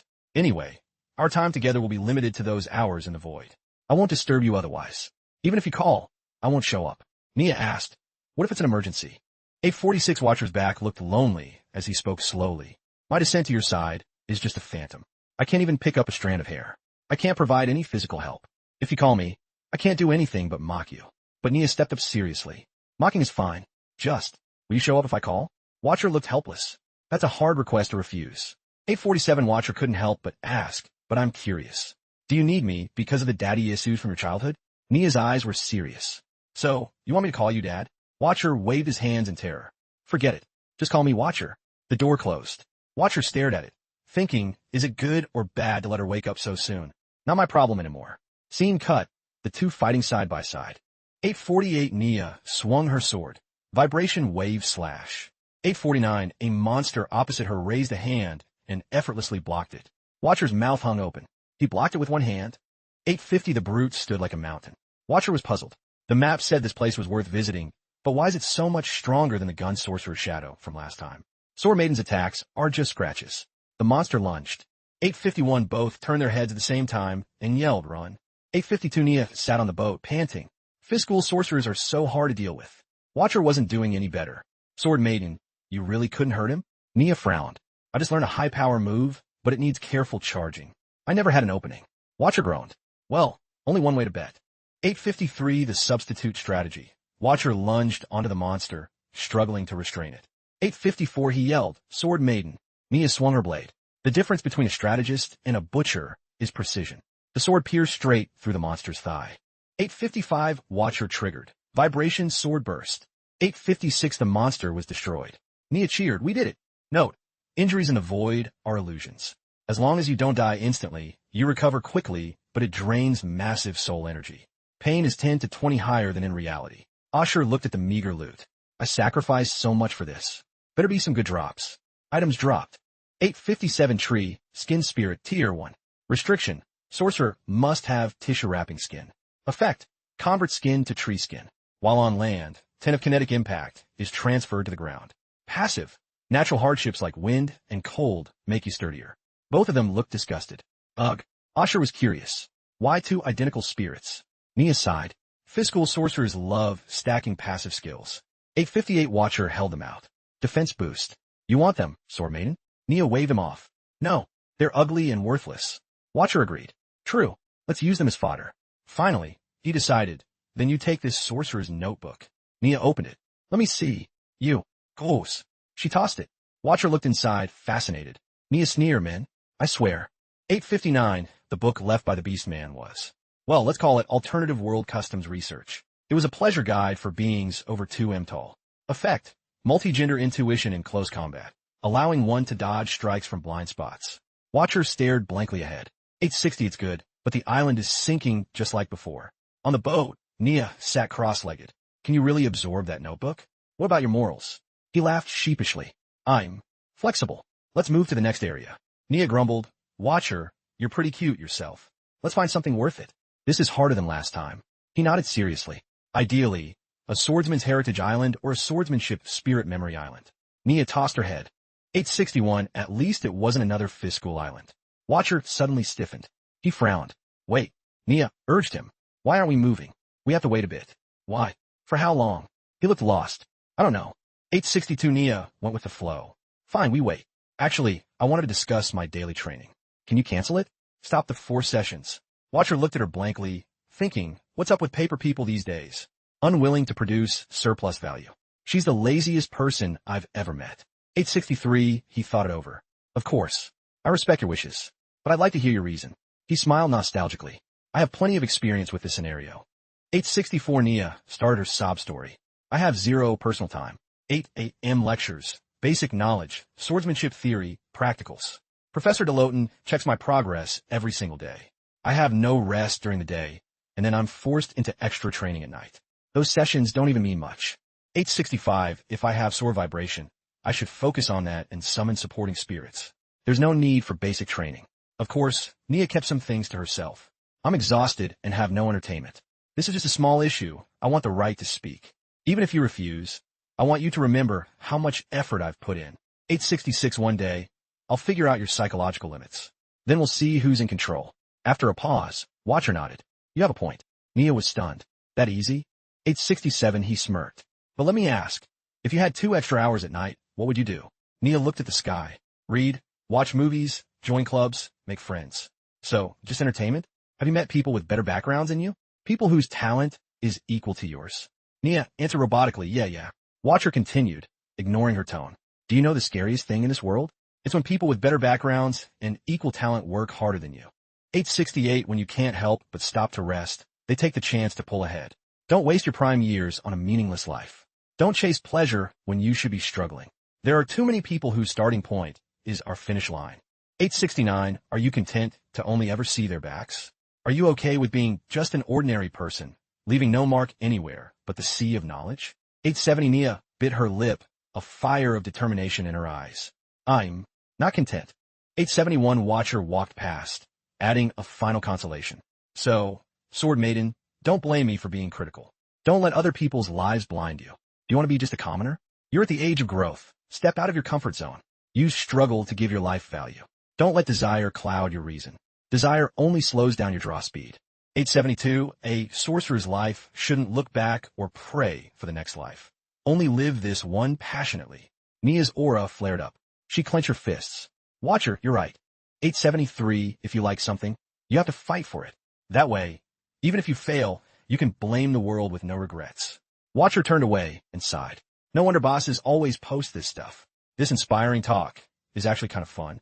He looked at the console. Changing 2 hours of training to 1 shouldn't hurt, right? 874 suddenly, a square in the bottom right lit up. Now, 875 the boat started moving. They approached the island ahead. Both stared at the island's guardian tree in shock. That, under the tree. 876, a creature lay curled there, a looming lake dragon. Nia pointed at it. Watcher nodded and signaled that he would attack with his hands. Nia drew her sword and signaled back. 877 Watcher thought about a sniper rifle, but then gripped his sword and sighed. Guess I'm using reality-based weapons. They landed and approached. Nia went to strike, but was stopped. Watcher split into 2 phantoms. Nia understood. All 3 swords struck at once. 878 roar. The dragon spat in pain. 879, the phantoms vanished. They didn't wait for it to recover. Keep going. They successfully killed it and looked at the loot. Nice. 4 spirits. We are heartless hunters. 881st. Foxfire Spirit, Tier 1. Restriction. Must have a tail. Effect. Spits out blue flames. Blue fire clings to targets and burns. Targets feel no pain, only joy. Passive. Body hair grows thick and flammable. Pain and joy are just illusions. Only when your camouflage is burned away can your true heart be seen. 881nd. Lantern Spirit, Tier 1. Restriction. Needs a light source. Effect. Emits a floating light that moves according to your will. Passive. You feel more energetic in well-lit areas. It's not that light dispels darkness, but that darkness pursues the light. Next. Moonthread Spirit, Tier 1. Restriction. Needs a light source nearby. Effect. Creates beams of moonlight that hang in the air. Passive. You become lighter under moonlight. 882 Listen to the moon, destroying the night. Watcher held up the last item. What's this? Nia's eyes sparkled. An experience orb. No restrictions. 883 No requirements. Just consume this, and you gain the entire perception of a knowledgeable creature. You can instantly master a school of sorcery. It can even raise a sorcerer's rank, bypassing the void barriers. Exploration is a journey of 10,000 miles. An experience orb is a month's worth of sudden enlightenment. 884 This is a light school experience orb. Even if someone knows nothing of light, they'd instantly reach silver tier knowledge. If spirits are precious, experience orbs are truly priceless. Nia grew more excited as she held it up. Watcher was confused. Isn't it just an XP shard? He looked at her blankly. 885 We got it so easily. Why are you acting like it's a treasure? Her face darkened. You. Watcher, you're a stupid little speaker. She took a breath and smiled. Theoretically, they aren't rare. Any knowledgeable creature can drop one. But those creatures can easily kill a sorcerer of the same rank. Nia treated him like a slow child. And if they can't win, they run. Asher muttered, They can run? Nia nodded. They'll even toss out spirits as decoys to escape. 886 An experience orbs can form anywhere in their body. No one knows where. If an attack is too reckless, the orb gets destroyed. So you see how lucky we are? If the dragon hadn't been asleep. If we hadn't focused on its head. If the orb hadn't happened to be in its head. If the dragon had the strength to fight back. Watcher rubbed his chin. True. Nia froze as a strange thought hit her. Wait. Watcher's wait earlier. He was waiting for the dragon to fall asleep. 887 Nia grinned like she'd found the truth. This underhanded tactic is actually brilliant. I have to stay on his good side. She held out the orb. Here for you. Your situation is dangerous. You need to power up more. I'm not in a rush. Just don't fight me for a swordsmanship orb next time. Watcher didn't hesitate. Okay. 888 He reached for it, but she wouldn't let go. He glared. Let go then. Nia squeezed her eyes shut. I'm trying. My fingers just won't listen. Watcher touched the orb and was shocked. Just touching it. The knowledge inside is more intense than. After absorbing it, a large amount of light XP can be obtained. Boss smelled the remaining value, but suddenly the Watcher let go. Nia screamed in anger, What are you doing? He replied, Sword Maiden, you absorb it. Ready to curse him out, Nia froze. You're giving it to me? She jumped up, pointing at him and pouting. I get it. You're from the Abyss/Darkness faction, so you clash with the Light faction. After all, you're a demon. The Watcher smiled wryly. I don't know about that. You already know. He looked at Nia and explained seriously, because I'm thinking of you. We have a bond. If you get stronger, I get stronger. Nia's eyes widened as she backed away, her mind a mess. A bond between you and me? I thought that was just a polite way of saying you're holding me hostage. I have a way to control you. If you get stronger, I get stronger.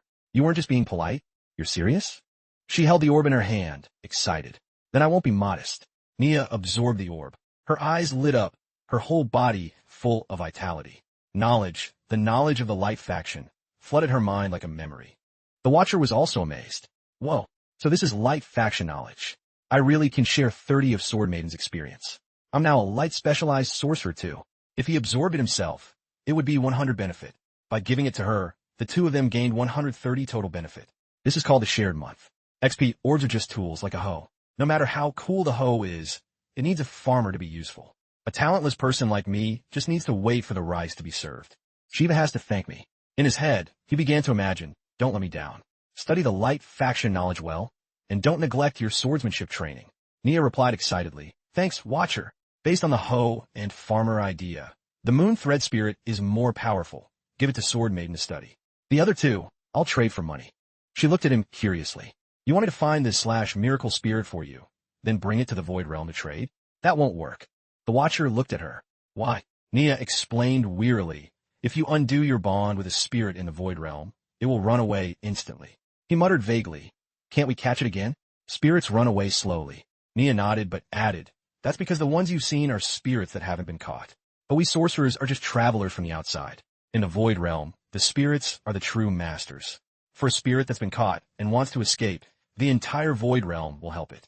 I don't know what price the spirit pays, but history proves that once you break the bond in the Void Realm, the spirit vanishes instantly. No sorcerer has ever caught one back. Another path blocked. Then Sword Maiden said, the fruit on the tree is also a resource. Watcher, climb up. That's an order. Yeah, that's the one. Just pick 2. Don't take too many. She held a red fruit and explained, this is a void fruit. Eating it restores soul energy and extends our exploration time. This time, the Watcher happily popped it into his mouth. Why only let me pick 2 of such a good thing? After 2 bites, his face changed. Nia struggled to swallow the berry and replied, because I don't want to eat a second one either. It tastes like shit. The Watcher finally understood. I agree, but for the sake of the trip, I'll endure it. But the 4 slots displayed. Wasted effort, seeking death, and run fast. It seems the XP orb used up all their luck. They looked at each other and groaned. What is this? Back in reality, Ash lay on his bed, looking cheerful. I feel like I ate shit for nothing. Our trip had to end. Ash took the lake fire, lamp, and other spirits to top up. Anyway, danger is approaching, and there's no time to charge up a big move. Luckily, there's a double bonus for the first top up, so no loss. Protect this devotee. Pull a miracle. He stared in shock. 2 purples and an orange. A telescope for the Void Realm. When exploring the Void Realm, observation range +1. Looking at the map, Ash shouted happily. The map turned out like this? Great. There was also a silver coin of the Crazy Death Sword Maiden. One of the 3 coins she collected and lost years later. If someone brings this coin to her, they will receive a reward. Or die. After using it to expand the bond function, Ash looked at it curiously. An item full of lore and character secrets. Use. 901 after using it. He exclaimed in surprise. As expected, the stats have synced up. The experience resonance rate increased from 30 to 35. With the greedy resonance bond, there's a higher chance of obtaining better loot while acting together. Asher gleefully muttered. Later, let's leave the final blow on bosses to Sword Maiden. He then pulled out a Combat Awakening card. Combat Awakening arranges ultra-high-level combat for personnel, putting them into an awakened state. Asher pursed his lips and considered. Personnel gained 250 combat experience while also finding it easier to create miracles, summon spirits, and break through realms. Nia's complaining face flashed in his mind. I'm so tired. I have no time to rest. Asher didn't hesitate and clicked use. Sword Maiden, I'm doing this for your own good. 902 scene shift to the Starry Kingdom. At Sword Flower University, people were gathered, whispering, look, that's her. First Syria, now Sonia. She'll probably be used and discarded soon too. You can just tell she's that kind of girl. Lita turned to Nia, confused. What are they blabbering about? Nia replied with a cold face. It's obvious. 903, the news of Felix dumping Syria has spread, and lately, the only woman seen around Felix is me. Lita gasped in realization. Nia sighed wearily. Honestly, I just want to keep a low profile and accumulate strength. Stop causing me trouble. The 2 froze as they entered the door. 904 inches the middle of the arena stood 3 people. A black-haired man pointed his sword at the opposite side. Felix, you dare play with my sister's feelings? Draw your sword, and let me see the backbone of the Feudota family. He was Loam, a 3rd-year swordsmanship student, a silver-tier, 1-wing sword sorcerer, and a member of the Sword Flower University competition team. 905 Felix didn't answer, but looked at Syria. Senior, is this what you wanted? She bit her lip with teary eyes and didn't respond. Watching from the side, Nia observed, even hunters sometimes fall into their own traps. Syria really fell for him, so she's using this kind of move. But isn't this cutting off the last possibility? Loam suddenly noticed those at the door and pointed his sword toward them. Felix, I heard you have a new, beautiful junior lately. 906 is the president. I won't bully the weak. I'll give you a chance to use numbers. Have that junior of yours come over too. I'll take on both of you myself. Nia was filled with disdain. How would a clean person like me get stuck in this pile of filth? If I agree to step up, wouldn't that make us look like a couple of scumbags? Outwardly, she put on a naive smile. Sorry, Senior Loam. This is your personal grudge. I have no reason to get involved. Suddenly, a hand rested on Nia's shoulder. That's not right. A fight with such a large power gap is just bullying. 907, a girl stepped up beside Nia and smiled reassuringly. As a disciplinary committee member, I won't allow this kind of one-sided oppression. 908, but Junior Felix, Junior Sonia. Professor DeLoten would be very disappointed if he knew the two of you couldn't even help each other. 909, the senior patted Nia's shoulder, making her jump and turn around. Leonie's sudden appearance left everyone stunned. Is that Senior Leonie, the orange dancer? Why is she at the school? 910, she just returned from the abyss. That was fast. Information about Leonie popped up. Nickname, Orange Dancer. Most famous student at Swordflower University. On her first day, she defeated every freshman in the swordsmanship department. Second year, Silver Tier 1 Wing. Became the apprentice of Nadara, the Rhythm Sword Saint. Third year, joined the Abyss Adventure Team. 911 formed a squad with geniuses from the University of Truth. Achieved many miraculous encounters in the Abyss. Even University of Truth tried to scout her. Countless people consider her a Sword Saint seed in the Sword Realm. 912 Leonie happily ran up to chat with Nia, but her words were full of malice. Loam might be bullying the weak, but you two are Professor Zujian's research apprentices. Him bullying you is the same as insulting the Hidden Handsword Saint. She used her robotic arm to press down hard on Nia's shoulder, making her uncomfortable. Her hand is like a tiger's grip, but this is their personal grudge. 913 I heard what you said. Leonie shouted intentionally, so everyone could hear. When Loam challenged you two, even if only to protect the honor of the Hidden Handsword Saint, you must accept. Junior Sonia, you understand this logic, right? Besides, 2-on-1 gives you a huge advantage. Refusing would just show you're too weak-willed. 914 Leonie looked provocatively at Nia. A swordsmanship sorcerer should have the courage to step forward and the skill to use a sword. Defeating the enemy is the ultimate logic. Junior Sonia, what do you think? Looking into Leonie's eyes, Nia knew she couldn't escape even if she wanted to. She sank in her thoughts. 915, she was in a lose-lose situation. Professor Zhojan is my biggest support in reality right now. I can't gamble on anything that might negatively affect the professor's opinion of me. 916, not to mention hundreds of people are watching. If I retreat without caring about the professor's reputation, the news will spread across the university in 10 minutes. Nia felt like a puppet being manipulated for sport, which made her incredibly angry. I hate this. Being manipulated, being forced, being trapped into a fight I don't want. 917 from behind, a hand reached out and rested on her shoulder, snapping her out of it. 918 watcher appeared and offered help. Need a hand? I guarantee I can wipe away that frustration in your heart. 919 Nia decisively agreed. I do. He smirked. 920 you promised me with your own mouth, so don't blame me. She turned back and looked directly at Leonie. 921 with a determined gaze, she said, I refuse. I will absolutely not participate in their personal grudge. I will absolutely not fight alongside Felix. And I will absolutely not fight Senior Loam. Leonie looked at her with contempt, thinking, so the genius Sonia is only at this level? Before she could speak, Nia cut her off, shouting each word with fury. 922 as Professor Zujian's apprentice. I cannot tolerate you using his honor to provoke me over and over. I cannot tolerate your attempts to sway the students' emotions and doubt the quality of the professor's teaching. And I definitely cannot tolerate you using a win or loss between those two to slander the professor's character. 923 Leonie was surprised and waved her hands. I didn't. Nia drew her sword before she could finish, challenging her. No more explanations. Like you said, defeating the enemy is the ultimate logic. 924 Nia stood there with a resolute face. Therefore, Leonie, I challenge you. 925 the words left everyone in the room frozen. No one could believe she dared to do something so earth-shattering. 926 Leonie stared at her in disbelief. Then Nia, 927, also realized with horror that her actions were extremely reckless. Leonie calmly asked, Junior Sonia, are you serious? You want to challenge me? Me, Leonie? 928 Nia's inner self was screaming, desperately wanting to deny everything, but she didn't dare speak up. It's a lie. It's not real. The Watcher was controlling me just now. She panicked, looking for him. Watcher, that shameless little speaker, controlling a girl's body, then running away. He's gone. 929 Leonie looked at her, thinking of her true goal. Everyone knew Leonie had been in high-intensity abyss adventures 6 months ago to break through her swordsmanship limits and reach 2 wings. But she didn't know Nia was currently in a total mess inside. The thoughts in Nia's head were bordering on despair. I've only deployed my silver wings. I've only been in the void for a few days.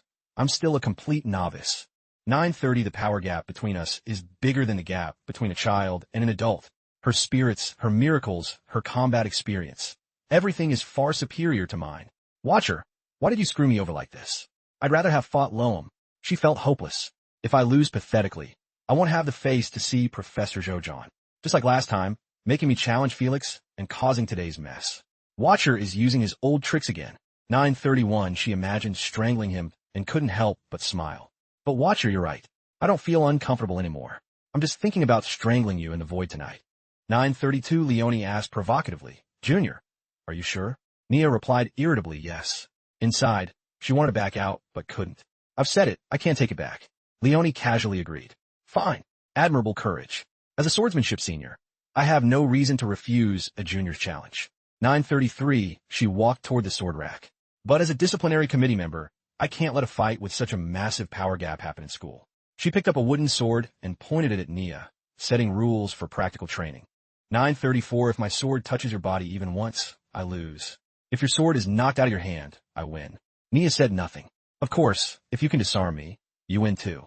9:35, Leonie smirked at the others. These rules apply to you too as well, Loam. Either that, or you guarantee you could defeat Felix without injuring him. Loam agreed excitedly. You can make the rules even stricter, I don't mind. Felix also felt the rules were in his favor. With such easy winning conditions, I have no reason to refuse. 9:36, seeing this, Nia realized everything. So that's how it is. These two plotted this together. Serious business was just a coincidence. Why? Leonie is an apprentice of a different sword saint, the Rhythm Sword Saint. Felix and I are apprentices of the Hidden Hand Sword Saint. 9:37, she stepped toward them.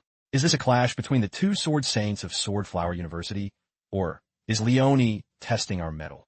Either way, I have no reason to back down. 9:38, those rules are looking down on me. She stood firmly before them without fear. I have no objections, Senior Leonie.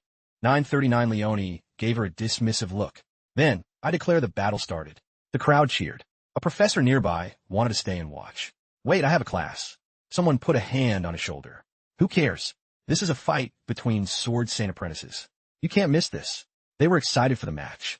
With such a skill gap, it's very safe. If they were evenly matched, they might not be able to hold back. 9:40, the news spread like wildfire. Students skipped class to watch. Hey, stop one class. Head to the training hall. Isn't the orange dancer your idol? She's there. Lois and Athos looked at each other in surprise. Syria, fighting a mistress? Is it at the arena?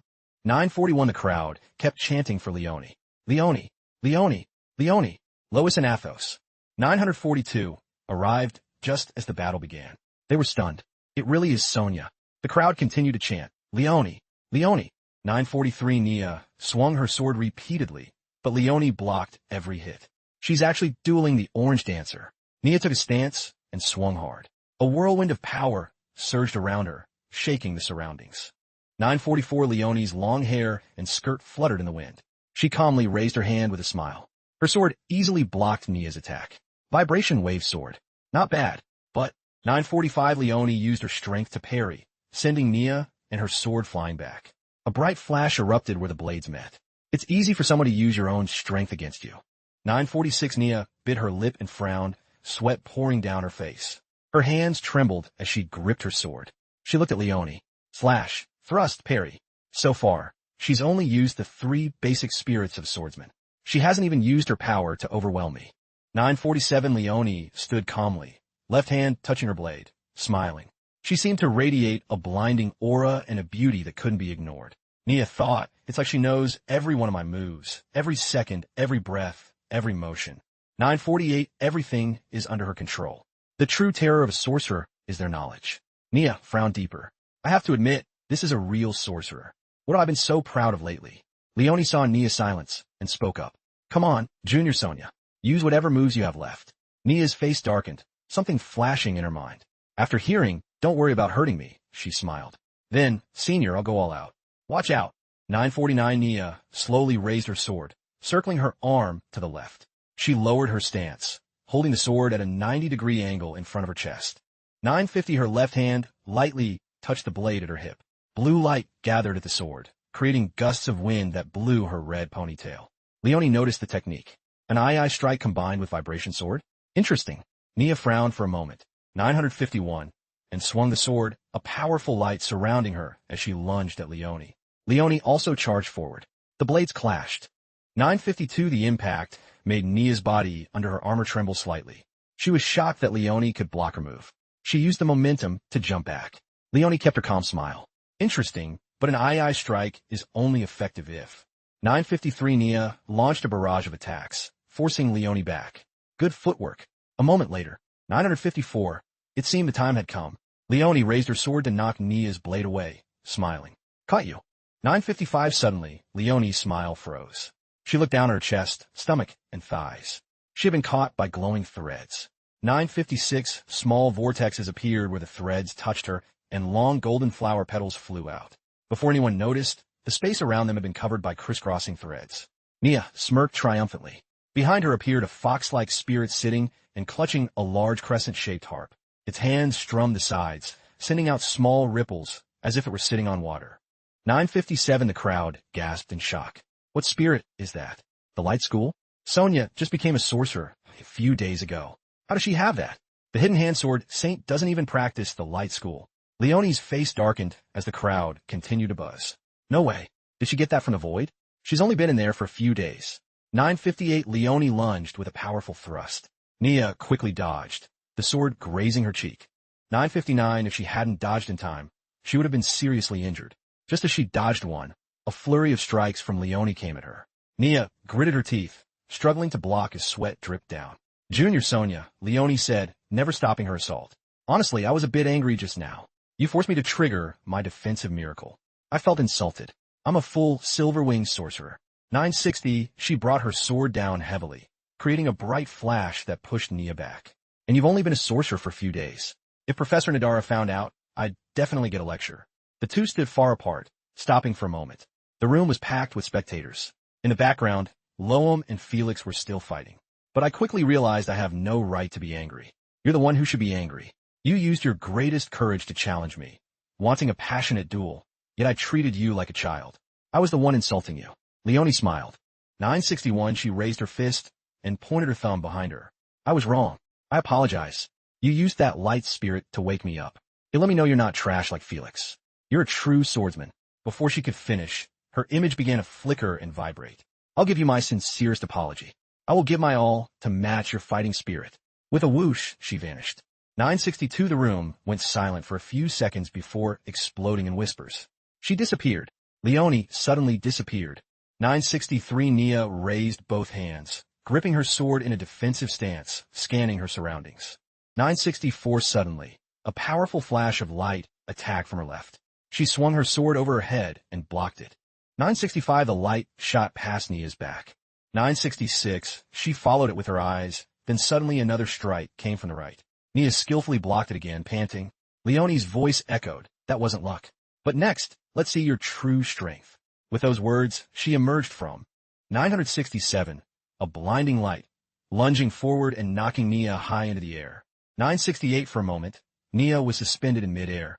969 she glanced down at the crowd, then quickly twisted her body, narrowly dodging.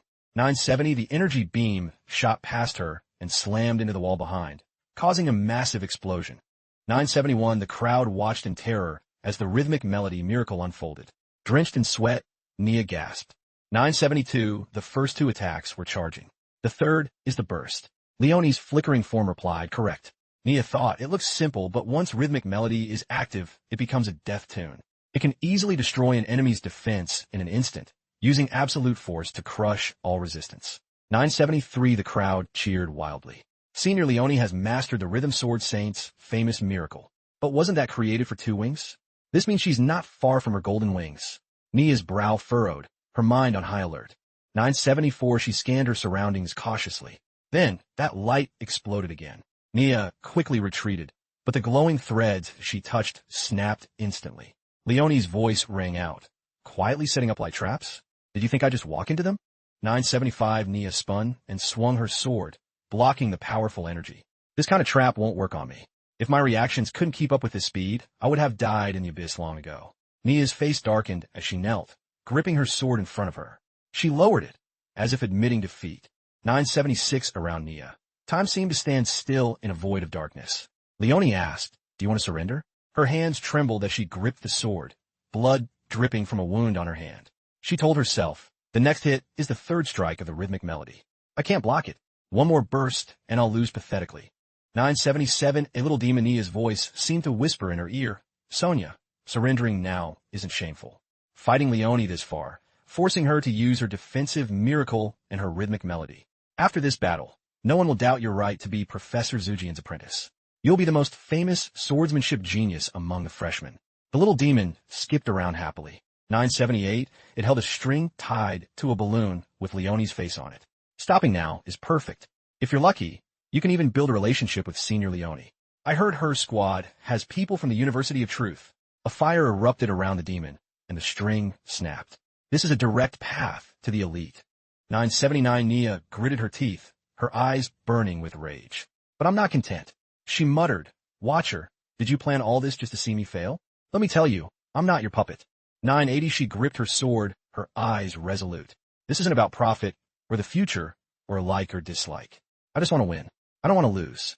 That's all. 981 Nia's eyes snapped open, the light in her pupils shifting. Before her, the world split in two.